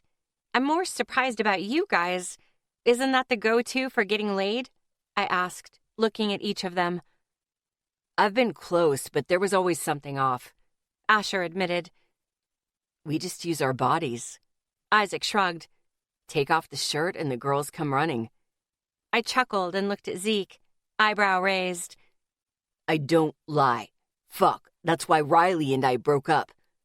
Zeke took a drink from his beer anyway. Fair enough. We all turned to Miles. I've never watched porn, Miles announced. You have to say never have I ever, I stage whispered. Dean and Danielle started giggling. Oh, right. Never have I ever watched porn. Miles looked around the group. All the guys drank, including me. The twins gaped at me while Asher's eyes grew wide. What? Girls have hormones too? Well, I like to read it in books, actually. My shit-eating grin spread across my face as I looked at Isaac. Why do you think I wouldn't let you open that middle drawer on my desk? Isaac's eyebrows shot into his hairline. I'm so opening that drawer when we get back. No, you'll stay the hell out of her room. Zeke's voice was hard and sharp. The others chuckled while Zeke and Isaac glared at each other. I was really starting to feel those beers now. The world seemed warm and fuzzy, and by the look of it, the others were too. Zeke's eyes were unfocused for several heartbeats. He shook his head. I've got nothing. Pass. Ethan grinned. Never have I ever beaten the shit out of someone for pushing a girl. Zeke and Dean both drank. Tara bit back a smile as she watched Dean with warm eyes. If she swoons, I'm out of here. Never have I ever stayed up all night and day working on cars. Isaac smirked at Zeke. Zeke narrowed his eyes at him and drank. Never have I ever rode a motorcycle. Asher chimed in, laughing. Seriously? I'm already drunk, guys. Zeke grumbled in a suffering voice. Suck it up, I told him, grinning from ear to ear. His eyes were glazed and warm when they met mine. A shot of heat curled through me, and I had a wicked idea. Never have I ever slept naked, I announced. Us girls chuckled as all the guys but Miles drank. Why don't girls sleep naked? Ethan asked. For me, it's boobs, I shrugged. I like to have the girls under control. Almost everyone chuckled while Zeke rubbed his eyes with one hand and Miles turned red. I don't want my dad or brother walking in. They never knock. Danielle opened her next bottle of beer. Same, Tara chimed in. Plus, as a girl, you get judged for it. By who? Isaac scowled. Other girls? Danielle, Tara, and I chimed in unison. We shared a look and chuckled. Now that we've answered that question, Danielle, you're up. I reached down and scratched Hades' ears. Never have I ever had feelings for a guy friend. Danielle smiled around the group. Neither have I. Ethan chuckled. The guys laughed as I drank. Danielle looked like she wanted to ask more, but Tara got a sparkle in her eyes. Never have I ever had sex. Tara and Danielle giggled as everyone looked at everyone else. That's no one's fucking business. Zeke chose not to answer, so instead drank his entire bottle down and picked up a fresh one. Everyone else looked at Ethan. Ethan drank, then Miles, and Asher. Then finally I took a drink. Hoots went up from the twins, while Zeke and Asher sat frozen with their mouths partway open. Red. You're not Lily White, Isaac teased, making me smile. Don't fucking tell me it was Dylan. Ethan looked ready to kill. God, no. I threw a bottle cap at him, but it was way off the mark. It was an old boyfriend down in San Diego. When did you live in San Diego? Miles frowned as he turned to me. As I was about to answer, Asher turned to Miles. That's the question you want to ask? I snorted. I want to hear about this. Tara leaned forward eagerly. What? My mom was on the back end of a bender.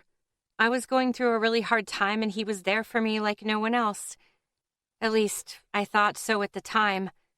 I took another drink and continued. A couple of weeks later, I was in LA. Were you in love with him? Danielle propped her chin on her hand. Very aware that the boys I was in love with were listening, I chose my words carefully. I wanted to think I was, but I knew deep down I wasn't. I was just lonely, I guess. Okay, now I feel bad, Tara announced. I raised an eyebrow at her. Why? Because you regret it, Danielle answered for Tara. Oh, shit. I was going to have to explain. I don't regret it. Knowing everyone's eyes were on me, I focused on Tara. I mean, yeah, I didn't love the guy, but at least he knew what he was doing. I refused to be embarrassed. My past was mine, and I didn't regret a minute of it. Lexi. Miles's ears turned red, his eyes widening. I shrugged and sent him a smile. But no one since? Danielle asked. For fuck's sake. No, I haven't been in a relationship with anyone. Well, no one that I would have trusted that much. Aw, beautiful is having a girly moment, Ethan pointed out in a cutesy voice. I burped. And the moment is gone. Isaac winked at me. Everyone laughed. Never have I ever had sex in a car, Dean announced. All the guys drank except for Miles, Isaac, and Zeke. Even I had to take a sip. Miles grinned. Never have I ever gotten caught by a parent or sibling while I was fooling around. Define fooling around, Isaac said. Anything past a kiss. Miles shrugged. Isaac and Ethan drank. You two are entirely too close to each other for comfort sometimes. I grinned as everyone laughed. Never have I ever lied, Zeke offered, as if he couldn't quite think straight. I groaned and drank. So did everyone else. Never have I ever gotten into a fistfight at a party that I started. Ethan leaned over and got in Isaac's face. Isaac snorted and drank along with Zeke. Never have I ever gotten up on stage and performed. Isaac leaned over and got in Ethan's face. Ethan chuckled as we both drank. Asher blinked and shook his head. Never have I ever thrown Allie over my shoulder or smacked her on the butt. Zeke, Isaac, and Ethan drank. Never have I ever... I couldn't come up with anything. Oh, never have I ever worn a cheerleading uniform. Tara giggled as she drank. So did Isaac. It was a dare, Isaac shouted after drinking.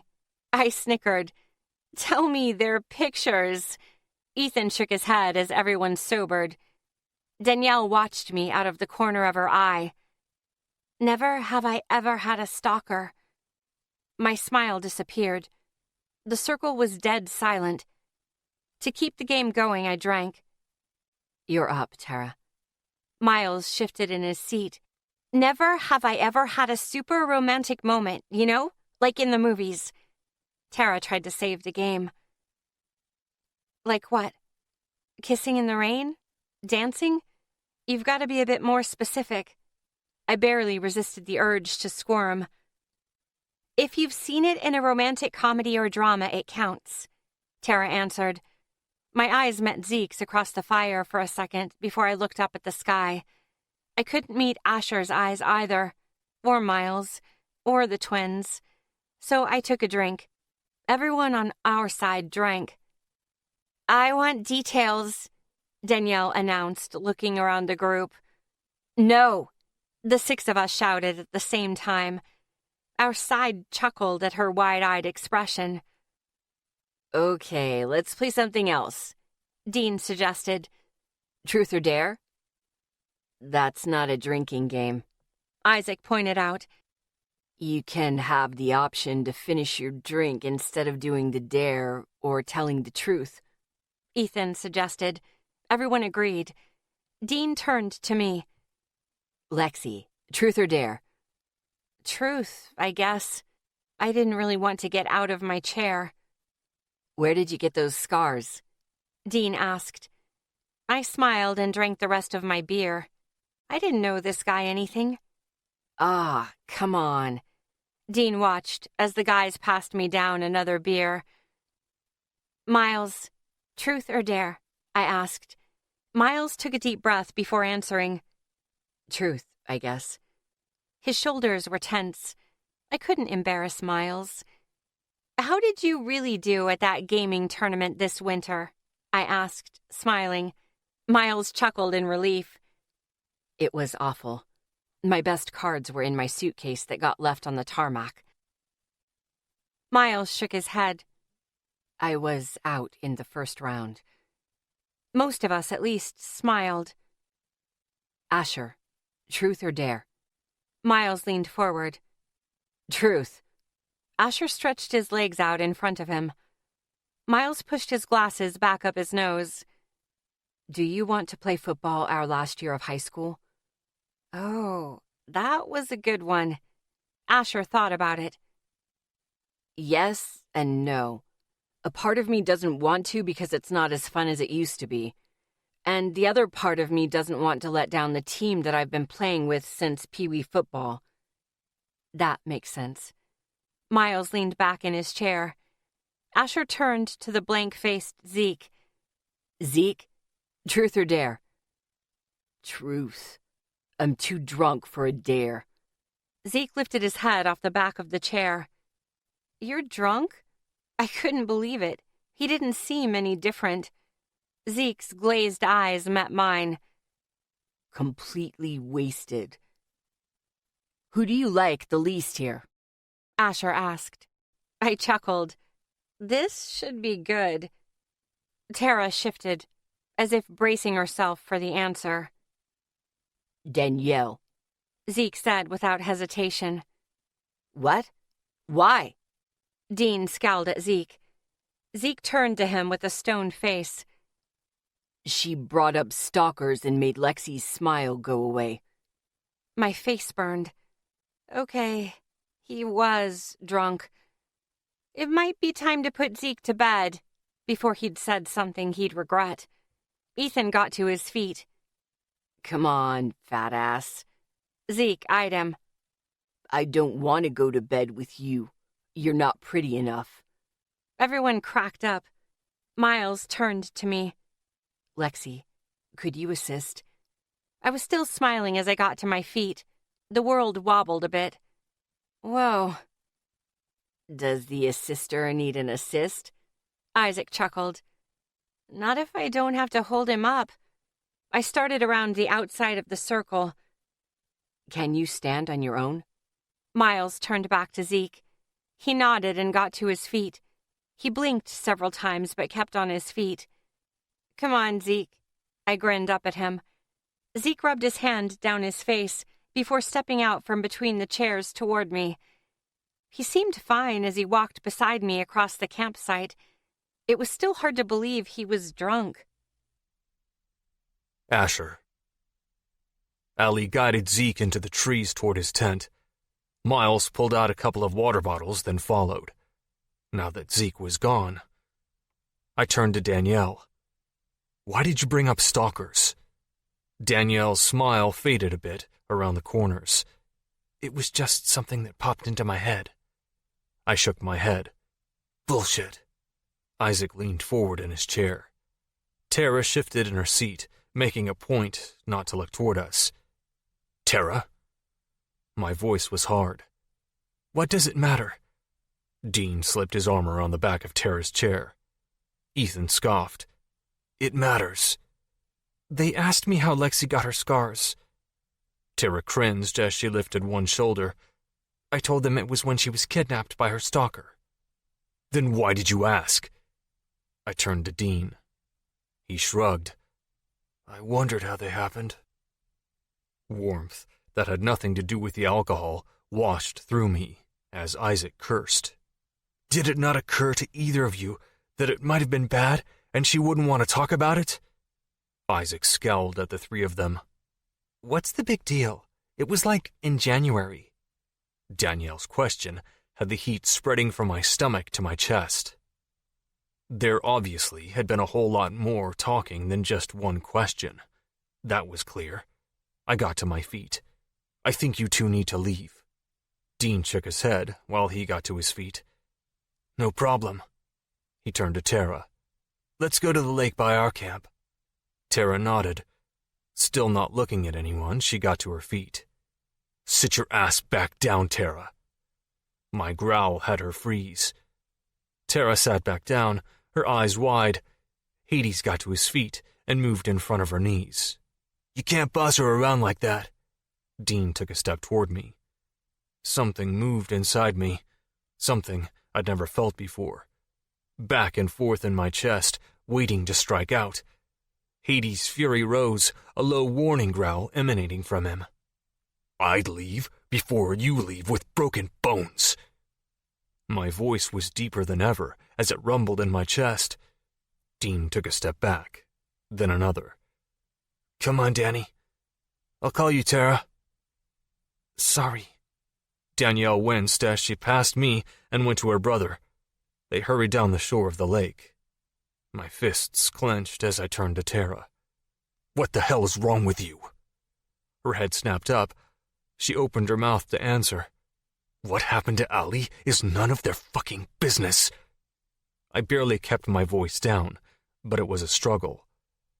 An odd, hot chill ran down my spine. I began to pace back and forth to work off the feeling. I only told them so they wouldn't ask her directly about her scars. She held her hands up. I was trying to help. Help? I pointed at her, the veins in my forearm bulging. It's not your history. You don't fucking tell strangers one of the most traumatic events in someone else's life. It's their life, their story, and they decide who the fuck they'll share it with. My voice echoed through the trees. I snapped my jaw closed as my stomach rolled. Red tinged my vision. The urge to tear the little bitch into pieces ripped through me out of nowhere. Hades' growl grew louder. Ethan got to his feet and moved between the two of us. I hadn't even realized I had moved. Easy, Asher. It was a mistake. A mistake? My face began to ache. My eyes stung. She's always been jealous of Allie. She keeps trying to tear her down, and I'm fucking sick of it. Ethan's eyes narrowed on my face as he dropped into a stronger defensive stance. I am too, but this time, I think she actually wasn't trying to. I didn't think they'd ask her or mention it, Tara squeaked from behind Ethan. Why would someone do that? That's just fucking mean. The tremble in Tara's voice hit me, sending another wave of rage through me. I met her gaze over Ethan's shoulder. Your jealousy over Allie stops now. She didn't steal me from you. I never fucking liked you to begin with. I was only being polite. And Zeke? You've got to be kidding. Anyone with fucking eyes can see he's hung up on Allie. Stop blaming everyone else because people don't like you. Ethan pushed on my chest, getting my attention. When did I move forward? Ethan's drew down as his eyes met mine. Are you on something? What's going on? Miles jogged back into the campsite. Asher's gone off at Tara in a big way. Isaac moved behind Ethan, but in front of Tara. And he keeps getting closer to her. It was like a bucket of ice water was dumped over my head. My friends were standing between me and a girl I was growling at. What the fuck was I doing? I took a step back, then another. The anger pulled back, letting me think again. What the hell? That's what I was about to ask. Isaac moved beside Ethan. Hades stopped growling but didn't move a muscle. I couldn't even begin to figure out what happened. Go for a run. Miles' eyes were glacial. I nodded. A run. A run would be good. I didn't say anything as I walked around the fire and out toward the road. What the fuck was wrong with me? Lexi. We were halfway to Zeke's tent when he leaned against a tree. Hold on. Need to take a leak? Assuming so, I was already turning around. No. The world is tilting around. It's like I'm on a ride I can't get off of. He shook his head. I fucking hate this feeling. You didn't have to drink this much. Hell, I don't think I'd ever seen Zeke drunk before. You guys wanted to play the game. His voice slurred. You guys were having fun. I didn't want to be the one to say no for once. Miles made his way over to us to stand behind Zeke. His face was somber. What was he worried about? I stepped closer to Zeke and took his hand. He looked down at me with warm eyes. Come on, tough guy. I gave his fingers a squeeze. Let's get you to bed. He shoved himself off the tree and started moving again. Do you feel sick? I made a point to keep him going. No, it's just noisy. Noisy? We couldn't even hear the others from here. What do you mean? Miles's brows drew down, his mouth a tight line. It was his worried face. Zeke tapped his temple. In here. Oh, that I understood. Voices echoed from around the fire. Miles turned to look, then turned back to me. Go. I've got him. I sent him a smile. Miles nodded, handed me a couple of water bottles, then headed back toward the campsite. When we reached the tent, Zeke moved around to the side facing the woods. It was a large green dome 2-person tent with a small overhang. His beat-up black duffel bag was under the overhang outside. Why is your stuff outside? I stopped at the overhang. 'Cause I can't stand up and get dressed inside, he said, as if it were obvious. He crouched down to go under the overhang and immediately fell on his ass. I chuckled. That didn't work. He sat back up while I smiled. I wish I had that on camera. I bent down, slipped in under the overhang, and unzipped the flap. Come on, your bed is waiting. Zeke shook his head and blinked hard several times. He lay down where he was in the grass. World is spinning. I'll just sleep here. I bit back a laugh before I crawled out and moved to his side. Zeke, you can't sleep out here. He closed his eyes. Why not? It's comfy. I couldn't help the snicker that slipped out. Zeke, please? He shook his head. I knew how to get him moving. Smiling, I stretched out on the grass beside him and made myself comfy. What are you doing? He didn't even bother opening his eyes. Well, I can't exactly leave you alone out here all night. I shifted as if trying to find a comfortable spot. So I'm going to sleep. He looked over at me. Go to your tent. I smiled. Nope. Go use my tent. He tried again. I shook my head. The world is moving. Then crawl into your tent and I'll go back to mine. My voice grew soft. Zeke cursed and forced himself to sit up. I don't know how, but he managed to get to his feet again, crouch, and get into his tent. There. Happy? Ecstatic.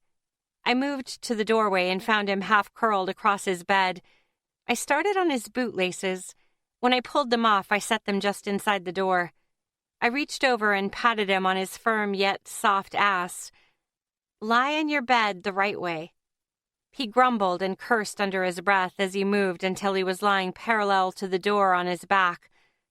I shouldn't have drank. I set the water inside next to his boots. There's a bottle of water here if you want before you go to sleep. He pressed his palms to his forehead and cursed. It's too close. I shouldn't have drank. I pulled one of his hands down so I could meet his eyes. What's too close? He closed his eyes and dropped his other hand. I know better than that. 38 days away. Shouldn't have been drinking. Worry pushed away even the thought of smiling. I set my hand on his chest. Zeke, what's wrong? He opened his eyes and held my hand to his chest. A note in my voice seemed to clear the glazed look from his eyes. Just bad memories, baby. It's fine. My fingers curled around his. Do you want me to stay with you tonight?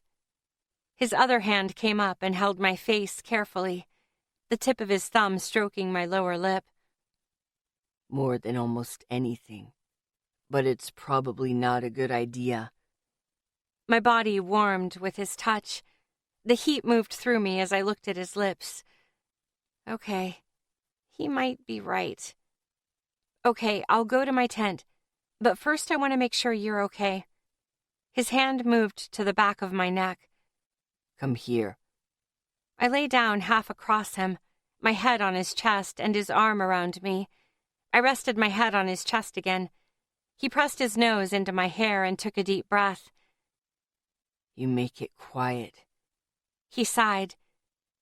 You told me that before. My voice was soft as I smiled to myself. Do you want me to stay until you fall asleep? If you're here, I won't fall asleep.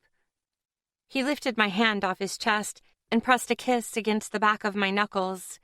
I smiled. Footsteps in the grass had me sitting up. Miles bent lower so I could see him. His lips were pressed together. Miles is out there, isn't he? Zeke asked. Yeah. I smiled down at him. Zeke's arm dropped from me. Fuck off, Miles. Zeke? Miles frowned. I'm fine. She pulled me out of it for now. Zeke squeezed my fingers before letting go. Go to bed. Not thinking, I leaned down and kissed his cheek. Sweet dreams. I crawled out, then zipped up the tent as he started shifting around on the bed, probably taking his pants off to be comfortable. I got to my feet and moved out from under the overhang. When I straightened, we started walking toward camp. What did he say? Miles put his hands in his pockets. Something about it's 38 days away, shouldn't have been drinking. Something is too close. I turned to him. What's he talking about? Miles wrapped his arm around me and squeezed my shoulder. I can't tell you. Why did you follow us to his tent? Please tell me he wasn't jealous.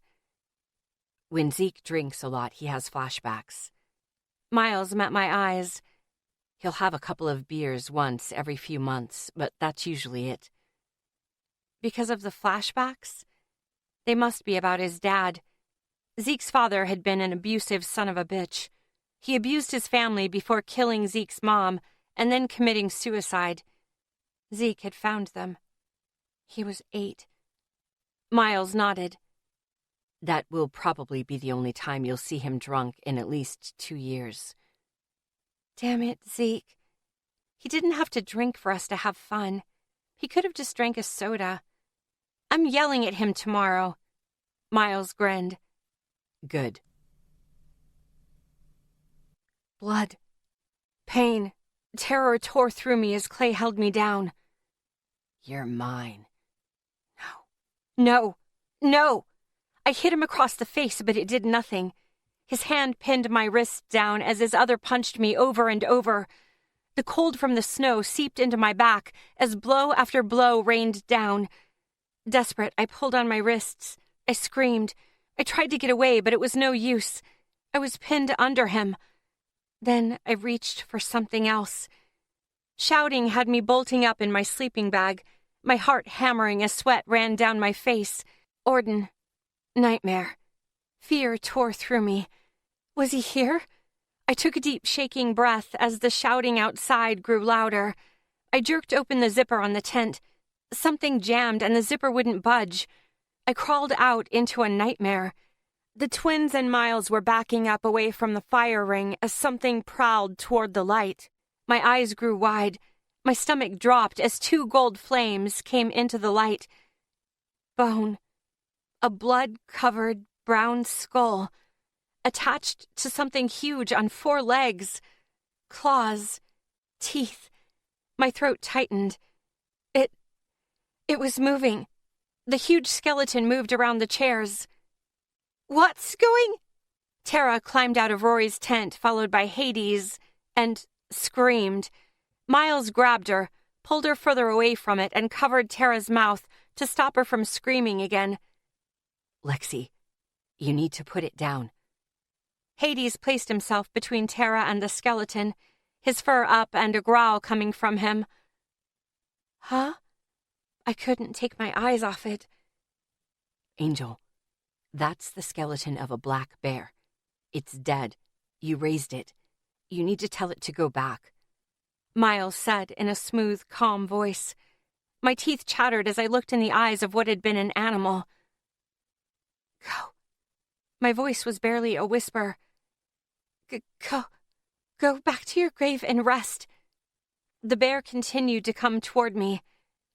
I don't know what to do, Miles. Hands went to my shoulders. Limes filled my nose. Breathe, Red. Deep breaths. If you freak out, it might too. It's a fucking zombie bear. I slowly shook my head. How long has it been up? Miles asked, moving Tara even further away. Since we saw it? Ethan made a flabbergasted sound. 2 minutes? 3? It shouldn't last much longer. Miles said. The energy from the bear finally hit me. It was cold, like dipping into a freezing pool of water, but the way it moved over my skin, like electricity crackling, I was rooted to the spot, my feet unable to move. The flames in its eyes went out. The skeleton dropped to pieces. The energy from the bear washed back into me. I gasped as I dropped to my hands and knees, my fingers digging in the dirt as I experienced a high I'd never felt before. Everything was good, happy. All the fear and sadness was gone. I was just me. I rode that energy like a wave. Eventually it faded away and the world came back. You guys are fucking psycho! Tara shouted, the tears obvious in her voice. How could you even help her? Miles's voice was calming. She doesn't have a choice. Bullshit! Keep that freak away from me! Tara shouted. A car door slammed. At least she'll shut up now, Isaac murmured as he nudged the pile of bones with his shoe. What the fuck happened? Zeke jogged into the campsite. Lexi raised a dead bear. Miles's voice was soothing and calm as he moved beside me.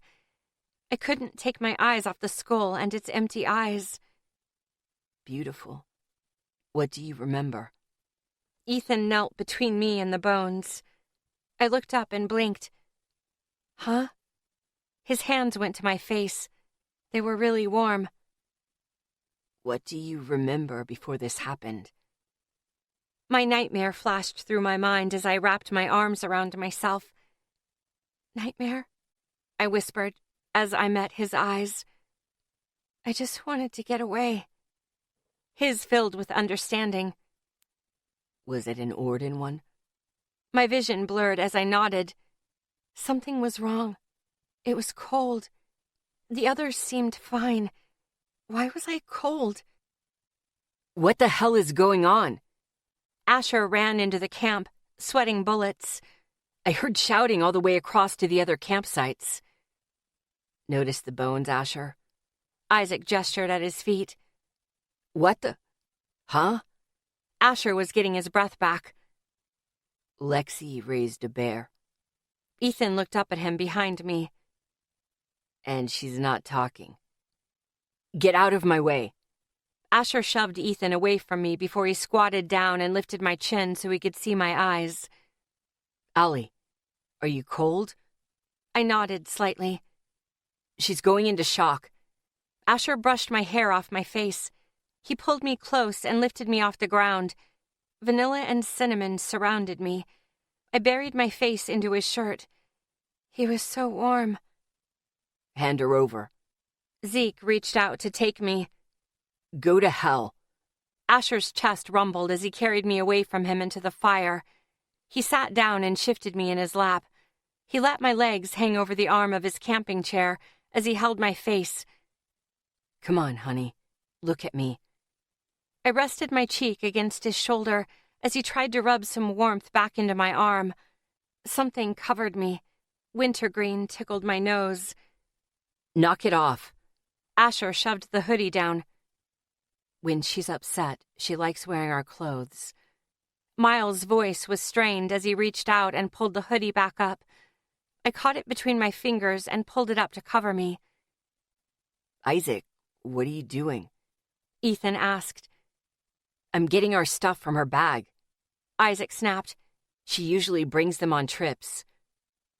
Everything burned in the fire. Miles reminded him. Isaac cursed. I don't know how long it was, but suddenly I was aware of where I was. I looked up at Miles, who was standing near my feet. How's Tara? Hades is with her. Miles sighed. She's scared, and she said some things I'm sure she doesn't mean. I met his eyes. Yeah, she did. She's in my truck at the moment and refusing to come out. Miles turned to the others who were standing around Asher's chair. Everyone clearly worried, except Zeke. He wasn't there. Sorry, guys. My face burned as I shifted to sit up on Asher's lap. I don't know what happened. I was asleep. Then you had a nightmare. Miles knelt in front of Asher.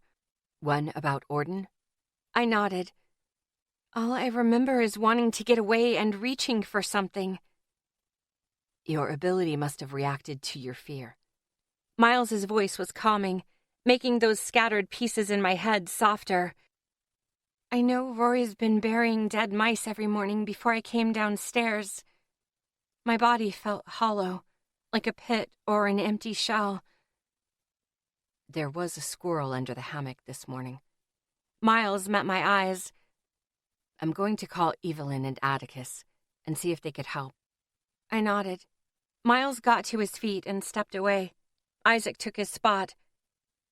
I should talk to Tara. All my strength seemed to drain out of me. I leaned against Asher's shoulder, my forehead resting against his throat. I'll talk to her, Red. Isaac reached over and touched my knee. See if I can calm her down. I nodded, my eyelids getting heavier. You might need Ethan, too. We'll take care of her. Isaac got up and went toward the parking lot. Where's Zeke? I wanted to look around, but I couldn't seem to lift my head. He's getting rid of the bones. Asher's arms moved around me again before he got to his feet. I'm taking you to bed, Ellie girl. I was barely aware of anything more than his arms and body heat. We were moving. Something soft was under me.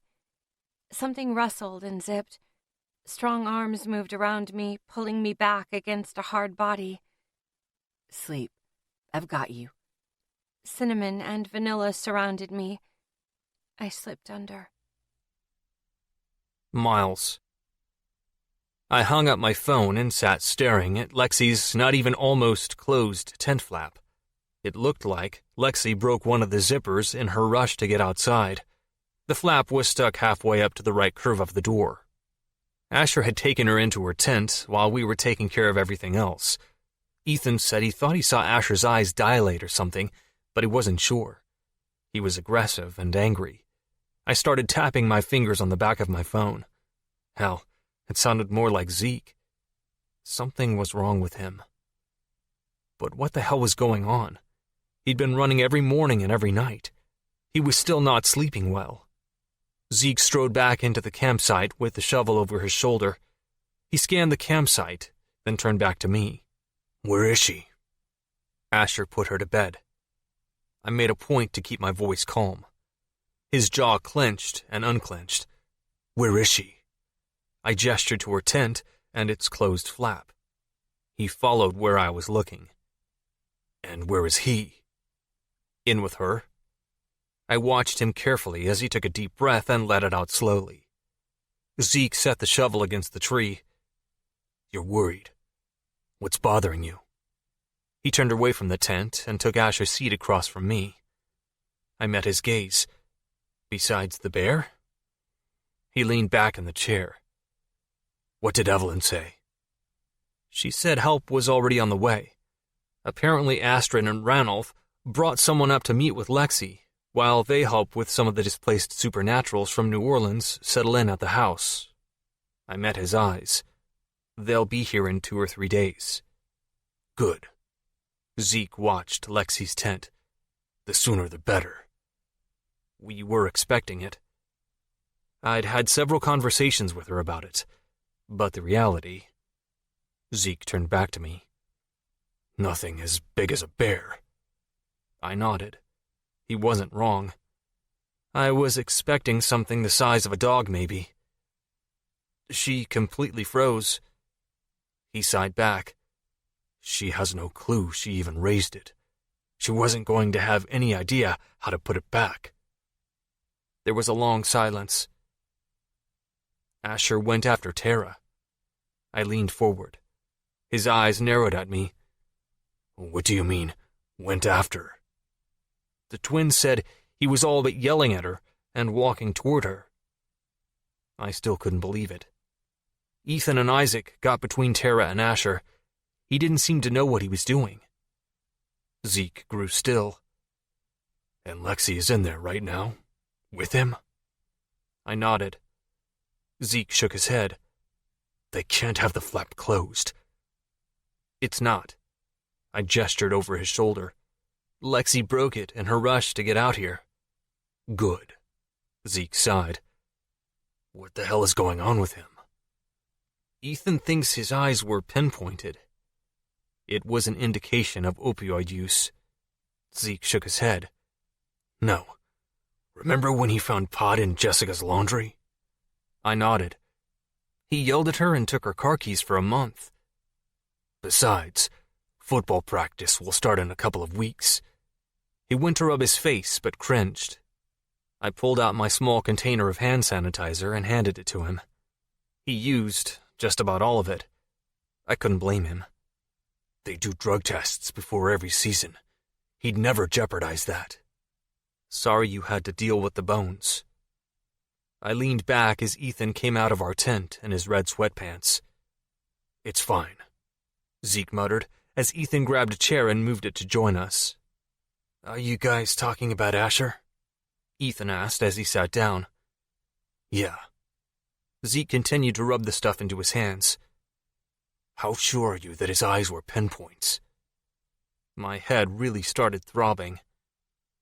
Not completely. Ethan leaned back in his chair. It could have been a trick of the light, but he's off. He shoved me out of his way to get to Lexi. But is it the stress of our situation, or is it something else? I couldn't seem to think. It was probably the alcohol. Why did we drink tonight? Why don't we ask him? Ethan rubbed his eyes. Lexi's tent flap opened on the opposite side of the broken zipper. Asher stepped out, already fuming. Do you guys have to be so loud? He turned and strode toward the road. Where are you going? Ethan turned in his chair. For a run. Asher's back disappeared into the night. That's his third run today. I started tapping my fingers on my leg. Did he just leave Lexi alone in her tent? Ethan turned back to us. I nodded. That was more than strange. With everything going on, no one really got any alone time with her. And everyone was watching everyone else when we were together. She already had an Orden dream tonight. Ethan got to his feet as he frowned at Asher's back. I'm crashing with her. I wanted to argue and say I would, but I had slept in the hammock with her already on this trip. Jealousy was a rock in my chest. Zeke clenched and unclenched his fists as Ethan went into her tent and closed the flap as much as he could. Lexi had been right. I really hadn't thought much past getting the guys to agree. This was going to be harder than I thought. Crap. I need a fucking shower. Zeke got to his feet and headed toward his tent, leaving me to wait for Asher.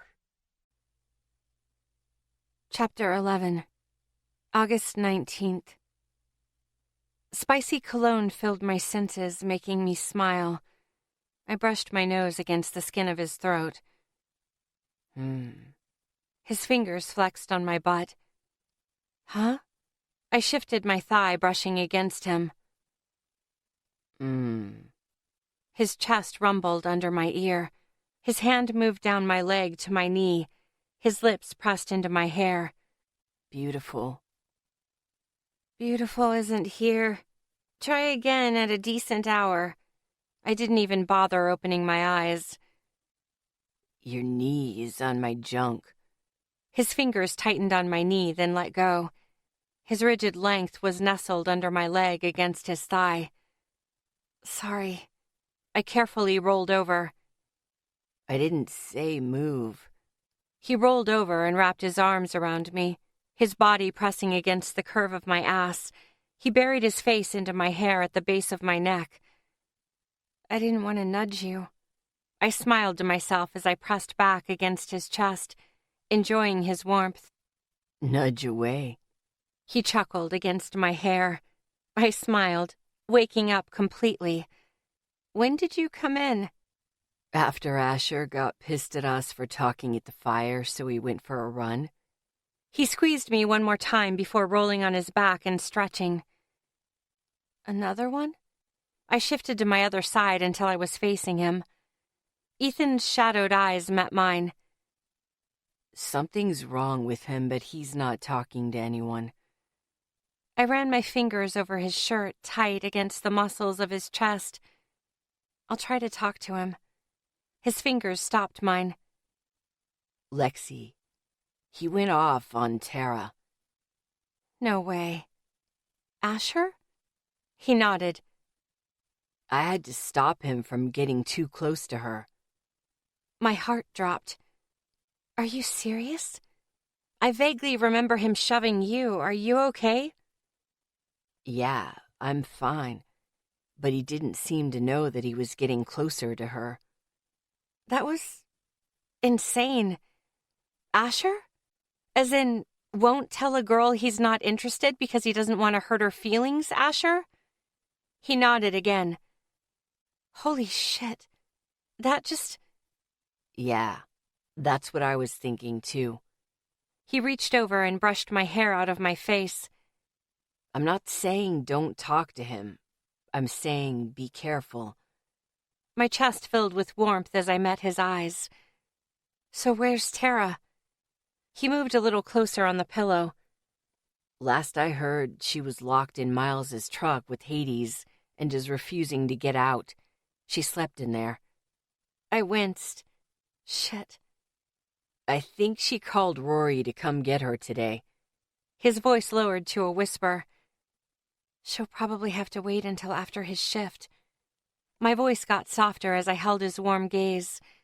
I moved a little closer. His breath moved over my lips. He moved closer. Breakfast is ready, Asher bellowed right next to the tent, making both of us jump. Ethan cursed. I chuckled. That was just rude, he muttered as he sat up and got to his feet.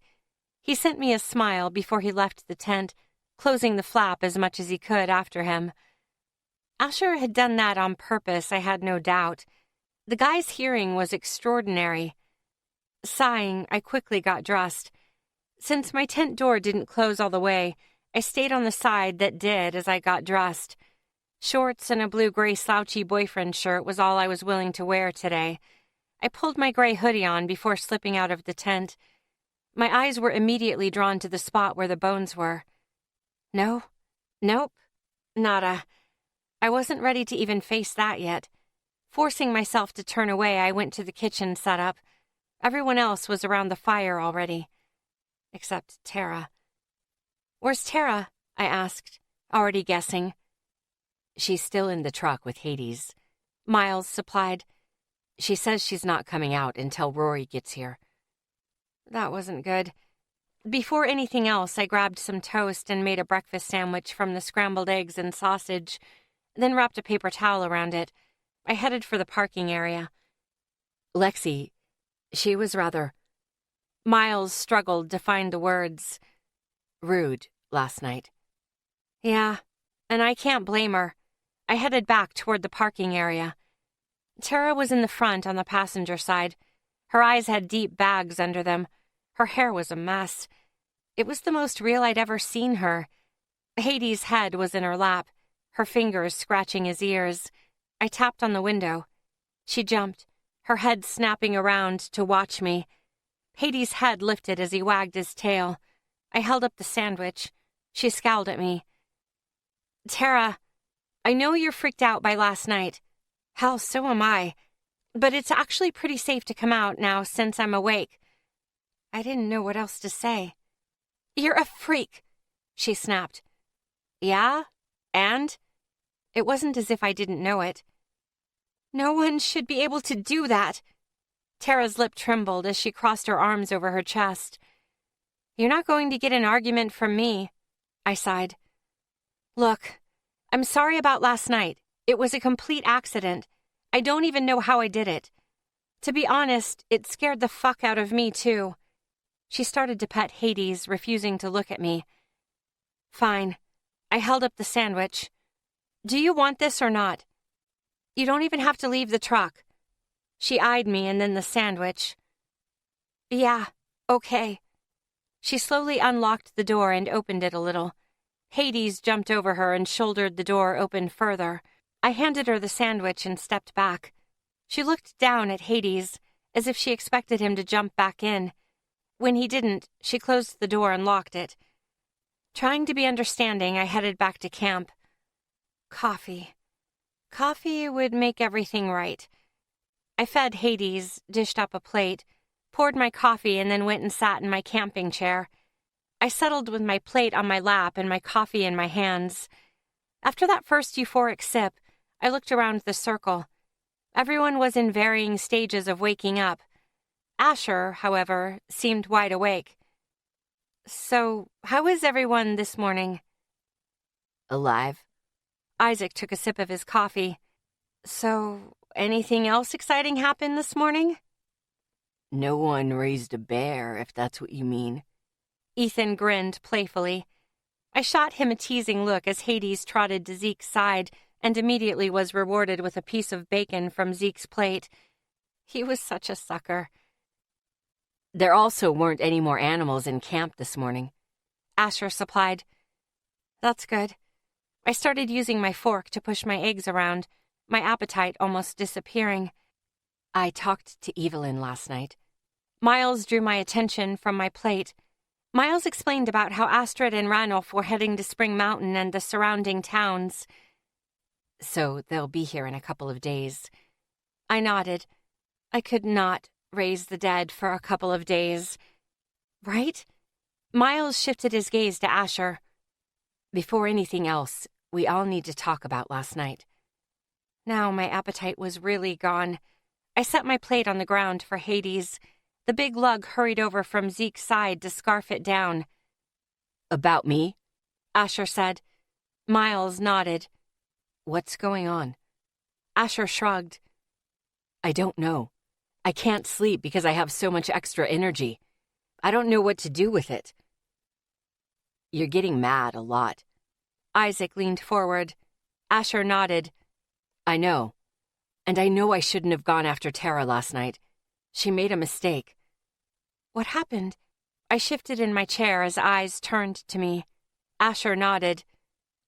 When those guys asked Tara about your scars, she told them it was from your stalker so they wouldn't ask you. She thought she was helping. Isaac got up and went to the picnic area. And I lost my temper with her. Asher shook his head, his gaze on the fire ring. I was wasted and I yelled at her. He ran his hands over his face. I don't even remember what I said. You don't want to know. Isaac finished pouring his coffee. I probably don't. Asher dropped his hands. I owe her a huge apology. Isaac came back and sat back down. So, what do you think is going on? Miles began tapping his leg. Asher shook his head. The only thing I can guess is this whole decision thing. Asher met Miles's gaze. It's stressing me out. That's gotta be it. Not sleeping, unusual stress, which can cause restlessness. Miles focused on Asher again. How long did you run yesterday? What was the total time? About 2 hours. Asher shrugged. Miles nodded. Have you gone for a run this morning? Asher shook his head as he cringed. I didn't want to walk past Tara. Miles pointed at him. I want you to go for a 2-hour run this morning and stay physically busy all day. Then you'll run another 2 hours tonight. You want me to exhaust myself? Asher guessed. Yes, because you're supposed to be the lead with Zeke on the cliff in a couple of days, and if you don't get any sleep, your judgment will be impaired. Miles's voice went from calm and understanding to practically military. And I will not risk you placing a bad nut or making a bad anchor that will get either of you killed. Asher nodded. I agree. If I don't get any sleep, I'll stay on the ground. Now, go for a run. Miles's voice was sharp. Asher, already in his running clothes, headed out of the camp. Everyone waited until his footsteps disappeared. Do you think that's all it is? Isaac asked. I hope. Miles rubbed his temple. This is a stressful situation, but he's not acting like himself. You didn't ask about drugs, Ethan pointed out. Miles turned to Ethan. That's because he seems to genuinely not understand what's happening. So, what are the plans for today? Isaac grinned. Miles smiled. Something fun. Rory. Cursing under my breath, I hustled up the stairs of the courthouse. They fucking changed the date. It hadn't been the DA who called and told me that Orden's sentencing hearing was moved up to today. It had been a friend who worked in administration of the courthouse. I hurried across the marble floor and up the cement stairs. My friend had also told me several other interesting things that hadn't been made public. I pulled open the door to the courtroom and strode down the center aisle to the front row. I stopped at the barrier and watched District Attorney Jones get his files in order. Hi, Larry. I couldn't keep the anger from my voice. Larry Jones turned around, his eyes growing wide. Rory. Good. Good, you got my email about the change? Rage tore through me. No, I fucking didn't, and I'm damn sure that I won't find one. Larry sighed. Look, Orden's parents petitioned and won to keep it quiet. Not from the victim, I bit out. I also learned a few more things. You told me he pled guilty. You didn't tell me you offered him a fucking deal. The kid's parents are influential, Rory, Larry whispered. They have a lot of local pull. So you sold out a traumatized 17-year-old girl? I clenched my fists, barely resisting the urge to hit him. Larry shook his head. To be frank, what he did wasn't that bad. Sexual assault isn't that bad. Kidnapping with the intent to take her out of the country? That's a human trafficking charge right there. Not to mention the beating he gave her. I couldn't believe this son of a bitch. Rory, the kid is fucked up. Larry tried again. No, Larry. I stepped closer to the low barrier. My kid got fucked up. That piece of shit is sick. His eyes narrowed on me. It's done. There's nothing that can be done now.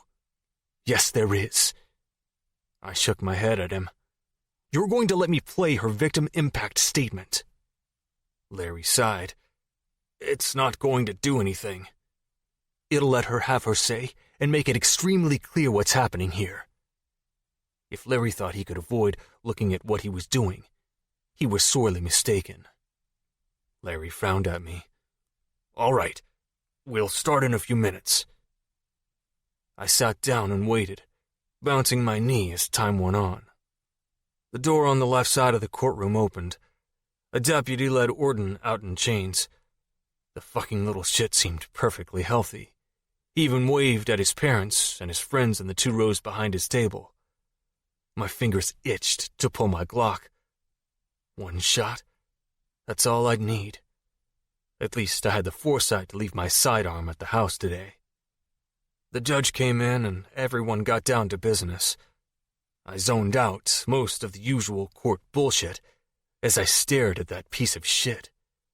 It wasn't too long before Larry announced that I had Lexi's victim statement to give. The judge seemed surprised but agreed. A stone settled in my gut as I got to my feet, opened the gate and strode to the podium. Your Honor, I have 2 digital recordings I'd like to play. Are they both from Victim A? The judge asked.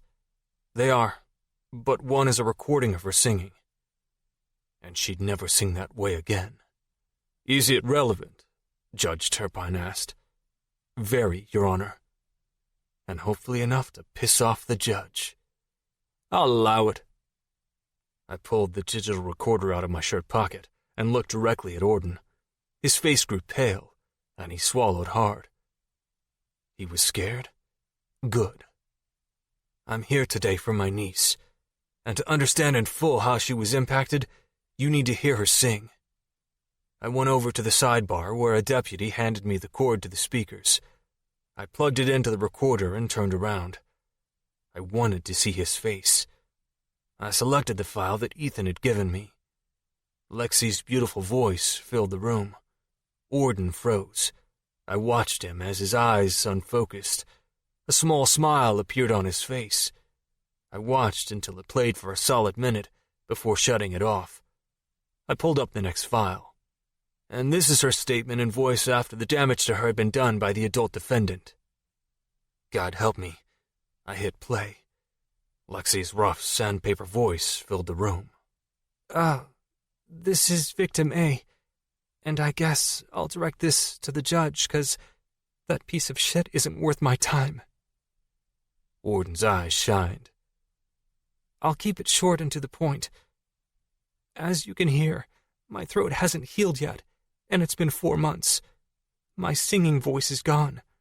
I can't hit any of the higher notes anymore. And I loved to sing. But he took that from me. Lexi sniffed on the recording. I used to perform with a band every couple of weeks, but he took that from me. I haven't left the house alone since that night in January. I'm scared all the time. Jumpy. My shrink says my sense of safety is gone. She huffed. I'd say shattered is more like it. Her voice trembled. I kept my eyes on Orden as rage boiled in my gut. The nightmares? For a month or so, I couldn't sleep alone without waking up and screaming. I had nightmares almost every night for months. I wake up, and before I am even really aware, I'm running to the bathroom to shower because I feel it all over again. When he grabbed my breast and between my legs, it was the most disgusting I've ever felt in my life. And I hope I'll never feel that again. Tears began to fall down Orden's face as I dug my nails into my palm. But I do. Whenever I have a nightmare or a flashback, I relive it all, over and over again. She coughed. Then there was a sound of a glass being put down. The beating he gave me, the choking, I relive it all at least once a day. Her voice cracked again. A smile lit up his face as he turned to his lawyer. See? She still thinks about me. I told you it was a misunderstanding. His lawyer turned to him. Be quiet. Lexi's voice cracked again as she continued. That's about as much as I can talk at once, so thank you for letting me be heard. I turned off the recording. I glanced at his parents. His father, at least, had the decency to look contrite. I turned to the judge. Thank you, Your Honor. I left the podium and walked through the barrier. I took my seat and waited for the judge to collect himself. Whatever the deal they'd made was set in stone. But I'd be damned if they're going to feel okay about selling Lexi out. I waited for the judge to announce his sentence. Lexi. Whose idea was this? I continued laughing as I hung from a cable 15 feet in the air. Miles, The guys answered in unison from their spots around the rope course. You guys thought it was a good idea. Miles shot back from across the course. Why can't you guys keep your feet on the ground? I groaned as I reached up and grabbed the cable above me. The guys' laughter echoed back to me through the trees. Pulling up, I set my feet on the long horizontal board. As I set my weight on the 2x4, the ropes holding it above the forest floor grew taut. I moved my sweaty grip to the rope in front of me. I reached for the next rope with my hand and snagged it. Stomach in knots, I carefully moved a foot out onto the next board. I kept moving along the boards, keeping a good grip.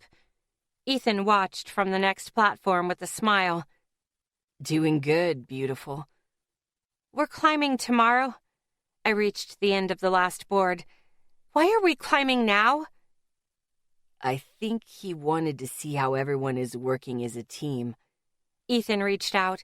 I took his hand and trusted my weight to him while I moved my foot to the platform. He pulled me to the platform and against him.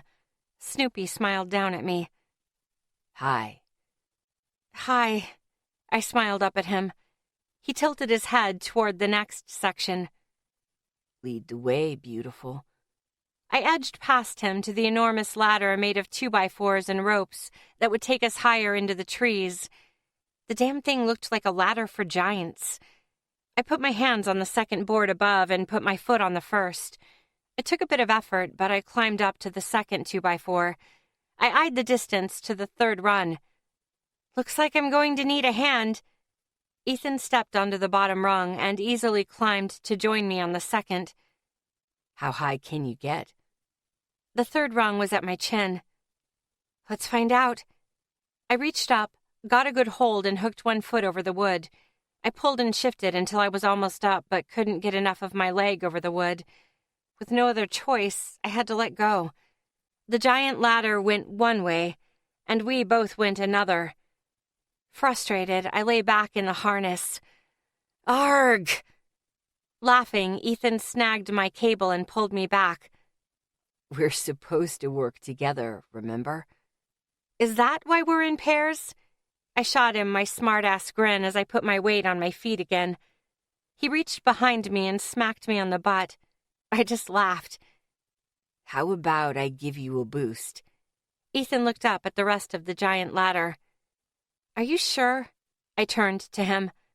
I don't want to fuck your back up. He shook his head. Relax. I'm not going to do anything I shouldn't. Besides, why do you think they put me with you? You're light. I chuckled. Can you give me a knee? I'll give you anything you want, beautiful. He sent me a sexy grin. I shook my head. You're horrible today. Nah, you love it. He kept one hand on the third rung and widened his stance before dropping and balancing one knee on the board. He braced his other so I could use it as a step. Yeah, I kinda do. I couldn't help it, but the way his smoky, toe-curling voice softened every time he called me beautiful, it was hard not to love him. Hard not to love it. Well, we don't. Asher's voice echoed from further back where he was working with Zeke. By all the cursing they were both doing, it couldn't be going well.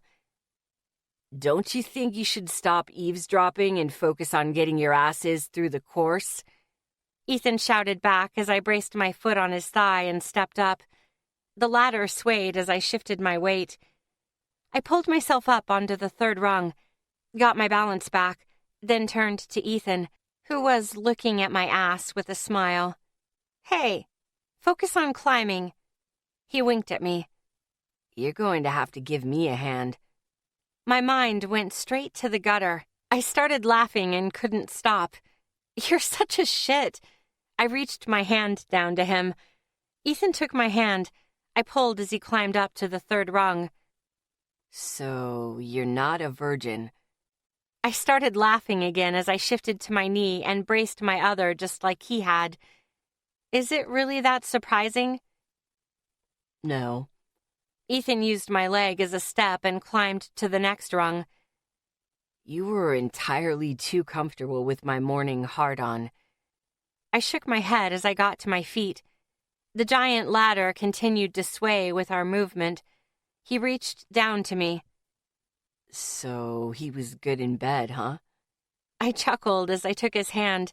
He pulled while I climbed. Do you really want to know? When I got on the board, I turned to him. He smirked. Yeah. I smiled and shook my head. Then I leaned in close and whispered, he was good in bed, and car, and field, and on the roof. He chuckled as he got down on his knee and braced the other. And there's been no one since? I used his leg as a step. Nope, I grunted as I pulled myself up and climbed up on the platform. Do you really want to talk about numbers? He looked up at me and thought about it for a minute. You'd be surprised. I reached down to him. 'Cause your number would be so high? His smile was sad as he reached up and took my hand. It's not nearly as high as you might think. I pulled him up. Sure, it's not. He sat down next to me on the platform, his smile fading. I know I've made mistakes. My smile disappeared. Ethan, you know I'm just teasing you, right? He looked down at the forest floor. I know. I was trying to figure something out. I regret a lot of it. I bumped my shoulder against his. Snoopy. He took a deep breath and let it out before turning to me. 9. I didn't understand. 9 what? I've slept with 9 girls. He watched me closely. And I've slept with one guy. I met his gaze. I don't care how many girls you've slept with. The shadows in his eyes lightened. You don't? I shook my head. As long as you're safe and healthy, nope. His smile came back with full force. Once I figured there hasn't been anyone for a year. I couldn't help but smile. So, not Faith? I had hated his ex. No. He smiled. And not Dylan? I scoffed. No. He tried to get to second once and every alarm I had went off. Alarm bell? I tilted my head. Don't guys have alarm bells? He tried to pull down my cami strap and everything in me screamed to stop. Oh, I didn't have that for a long time. But eventually. He shrugged. After a few crazy exes, I started being able to see the signs. I looked at him closely. Why can I talk to you like this? He raised an eyebrow. What do you mean? I looked down at the forest floor. If I was having this conversation with, Miles, I'd be blushing. Zeke? I wouldn't even talk to him about this. Isaac? I shook my head. We'd probably be drunk. And if it was with Asher, yeah, I don't even know how that would go. He shrugged. If anyone's made mistakes, it's me, beautiful. And that was the heart of it. Ethan would never judge me for fucking up or doing something stupid. He'd just shrug and move on. Hey, get moving, you two. Zeke shouted from below where he was standing with a frowning Asher. I looked down and waved. Finally caught up, huh? Zeke flipped me off. We chuckled as we got to our feet and moved on to the next section. This one had a rope swing into a vertical cargo net that was around 10 feet away. This was going to be interesting. You want to go first? I turned to Ethan. Looks like just a swing and grab. He reached out and got the rope and pulled it back. He clipped his line to the safety line, then grabbed the rope and jumped. He swung out and hit the net. He grabbed the net, got on it, and sent the rope back to me. I clipped onto the safety line and waited until he moved enough out of the way. Shit, Zeke! Asher cursed from below. I told you that wouldn't fucking work. Zeke's voice was rougher than usual. Irritating him was fun. I smiled to myself as Ethan moved far enough over. I swung out across the gap and hit the net. I snagged the ropes and focused on moving onto it. Ethan started moving right, and I followed at a distance. Shit. Isaac's voice echoed through the woods. I looked past the net and found Isaac in the middle of a line, swinging his feet. It looked like he was stuck. You hit the brake too early. Somehow Miles's voice was serious. While we laughed so hard, tears slipped down our faces. It was the middle of the afternoon when we headed back to camp. On the way, Asher wanted to go into town to pick up more groceries since the twins still seemed to be in the middle of a growth spurt. Asher pulled into a space on the main street of Polson and turned off the truck. I'll hit the store. Asher took off his seatbelt and opened his door. Should only be 10 minutes. Let's pick up lunch while we're here. Isaac opened his door. Oh, lunch. I got out. That sounds great right now. What are we doing? Zeke stuck his head out of Miles's truck window from the spot beside us. Asher needs grocery stuff and we want lunch. I closed my door and started for the raised sidewalk. Zeke shut off the truck as Ethan got out on the other side. I hopped up on the sidewalk and looked around. It was a small town, pretty, picturesque even. Tourists walked down the sidewalks, moving in and out of stores. The place was bustling, but something was off. I looked through the crowd. I couldn't put my finger on it. Red. Isaac stopped beside me. What's wrong? I looked up and down the street again, but I still couldn't put my finger on it. Oh, nothing. Turning, I followed the others down the street to a pizza place. We're lucky Tara refused to leave camp, Isaac said. She got to watch Hades. I snorted as I followed Ethan through the door and almost ran into his back. 6, please, Asher told the waitress. Right this way, the waitress said. We didn't have far to go before we stopped at a U-shaped booth across from the front window. Here we go. Where is she? Zeke's voice came from the front of the group. I didn't bother to answer, I just raised my hand. Come on, you're in the middle. Zeke gestured to me as the guys moved so I could see. Sir? Yes, sir. I made my ways past the guys as they chuckled. After sliding into the very center, the guys got in the booth with Zeke and Asher on the ends. Can I get everyone something to drink? The waitress smiled. She was pretty. Brown hair, shining hazel eyes, and an oval face. Everyone ordered. After she left, the debate began. I squinted at my menu, then held it further back. Miles pulled something out of a pocket on his shorts and handed me a hard case. You need to start carrying your glasses. I grumbled under my breath as I opened the case. I can't believe you ordered another pair just to carry around. I can't believe you keep forgetting them. Miles grinned at me as I slipped the narrow, black-rimmed rectangular glasses on. We need to get one of those beaded things that hook up to our glasses. Isaac turned to Ethan and gestured at his neck. The thing that Grams has? Ethan chuckled. The granny eyeglass necklace. I picked up my menu. Fuck you both. The guys snickered. Meat lovers. Zeke started the voting. Supreme, I like the peppers and onions, I countered. Canadian bacon and pineapple. Miles threw out. Oh, that sounds good today. I sent him a smile. He winked. Pineapple doesn't belong on a pizza, Asher muttered under his breath, but still loud enough for everyone to hear.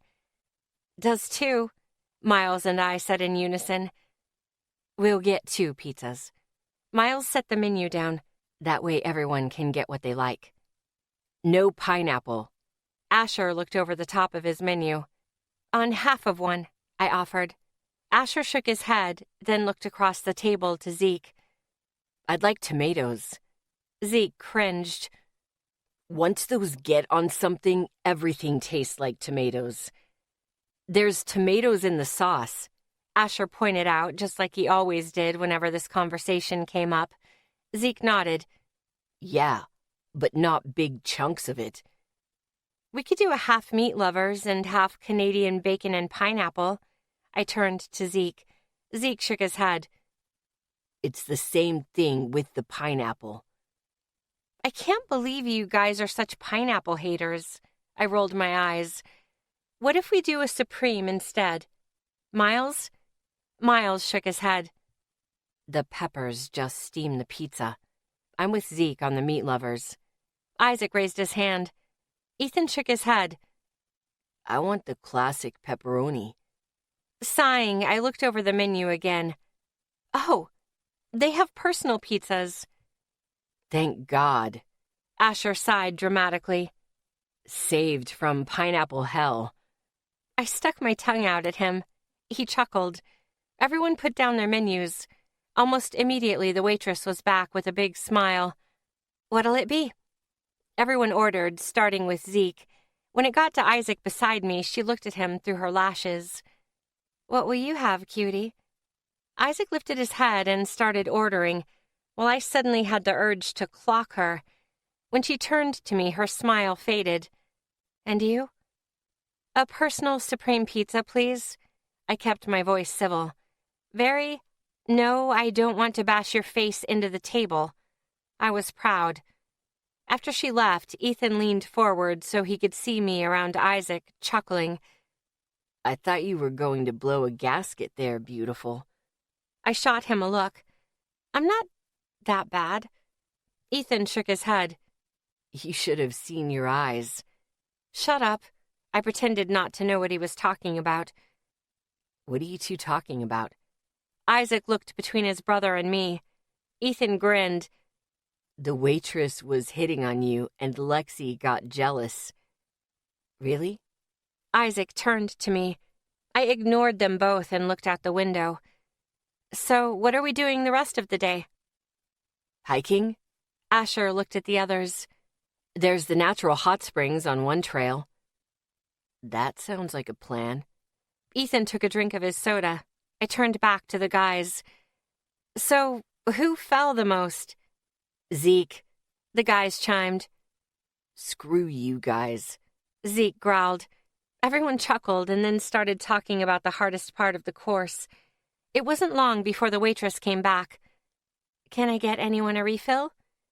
Several of us pushed our glasses toward her and said please. She reached for Isaac's first, brushing her fingers against his before she took it. Isaac pulled back while I took a deep breath. Jealousy ate through me. Did he think she was pretty? Was she more his type? Hell, I wouldn't blame him if he asked for her number.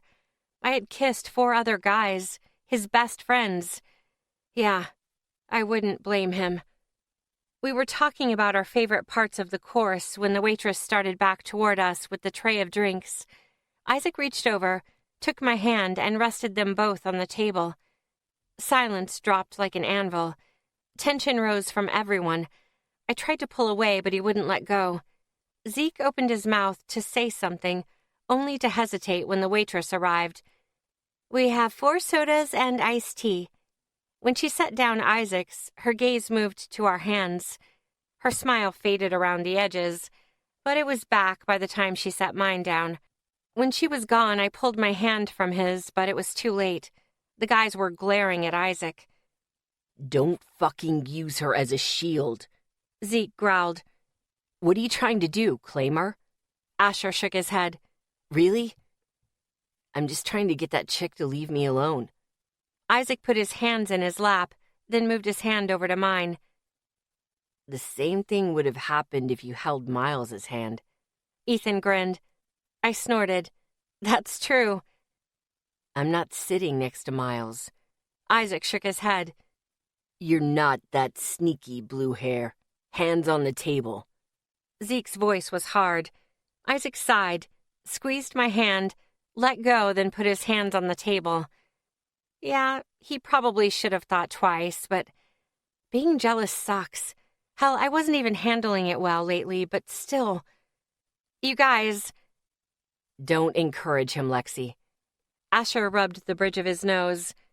Now it's my fault? How the hell am I encouraging him? I'm just sitting here. You held his hand under the table. Asher shifted in his spot. Yes, what a crime. My voice was thick with sarcasm. The dreaded holding of a hand. It's a capital offense. Get the noose. Lexi. Miles pushed up his glasses. No, I shook my head at him. I was just sitting here. That's encouraging him? You let him hold your hand under the table. Asher leaned forward. That's participating. Okay, yeah, I held his hand. But would you feel differently if you were the one she was hitting on? I met his gaze and waited for an answer. Asher hesitated. It'd be different, right? I turned to Miles. What about you? If you were getting hit on and you wanted it to stop, would it be different? No one answered. I shook my head. Let me out. Zeke got out of the booth and waited for Miles to follow. Allie. Let me out. My voice was hard and clipped. Ethan glared at Asher. Move, man. Why are you upset? Miles frowned at me. Needing to get away, I shifted and got to my feet on the booth seat. Zeke reached across the table to grab my hips. He easily lifted me over the table and set me down. Thanks. I turned and headed further into the restaurant. They should have an arcade or something. Hell, even a bathroom would work. I just needed to be somewhere else until I calmed down. Miles. Why was she upset? I ran it over in my head again and still didn't get it. Zeke sat back down. Move in. I scooted in. Automatically, Zeke took my spot, leaving Lexi the end. Why didn't either of you get up? I shook my head. I don't understand what just happened. Asher shrugged. The twins shook their heads. Well, let me explain it, Zeke growled. You just told Lexi that it's her fault that Isaac held her hand, even though we all saw that she tried to pull away. Did we? Oh, no. I closed my eyes and dropped my head back. I didn't mean it like that. How else was she going to take that? Isaac shook his head. I lifted my head. I just meant... What had I meant? What had I been thinking when I saw that? I couldn't really remember, just that I wondered if she'd rather have Isaac touch her than me. Jeez. I was being stupid. Zeke turned to Asher. What's your excuse? Asher swallowed. I don't have one. Zeke shook his head. Frankly, I don't care. But she wanted to leave, and you both wouldn't let her. That will never fucking happen again. Both Isaac and Ethan nodded in agreement, followed closely by Asher and I. If we can't even watch one of us hold hands with Lexi, we really aren't going to be able to deal with her choosing. And here are your pizzas. The waitress arrived.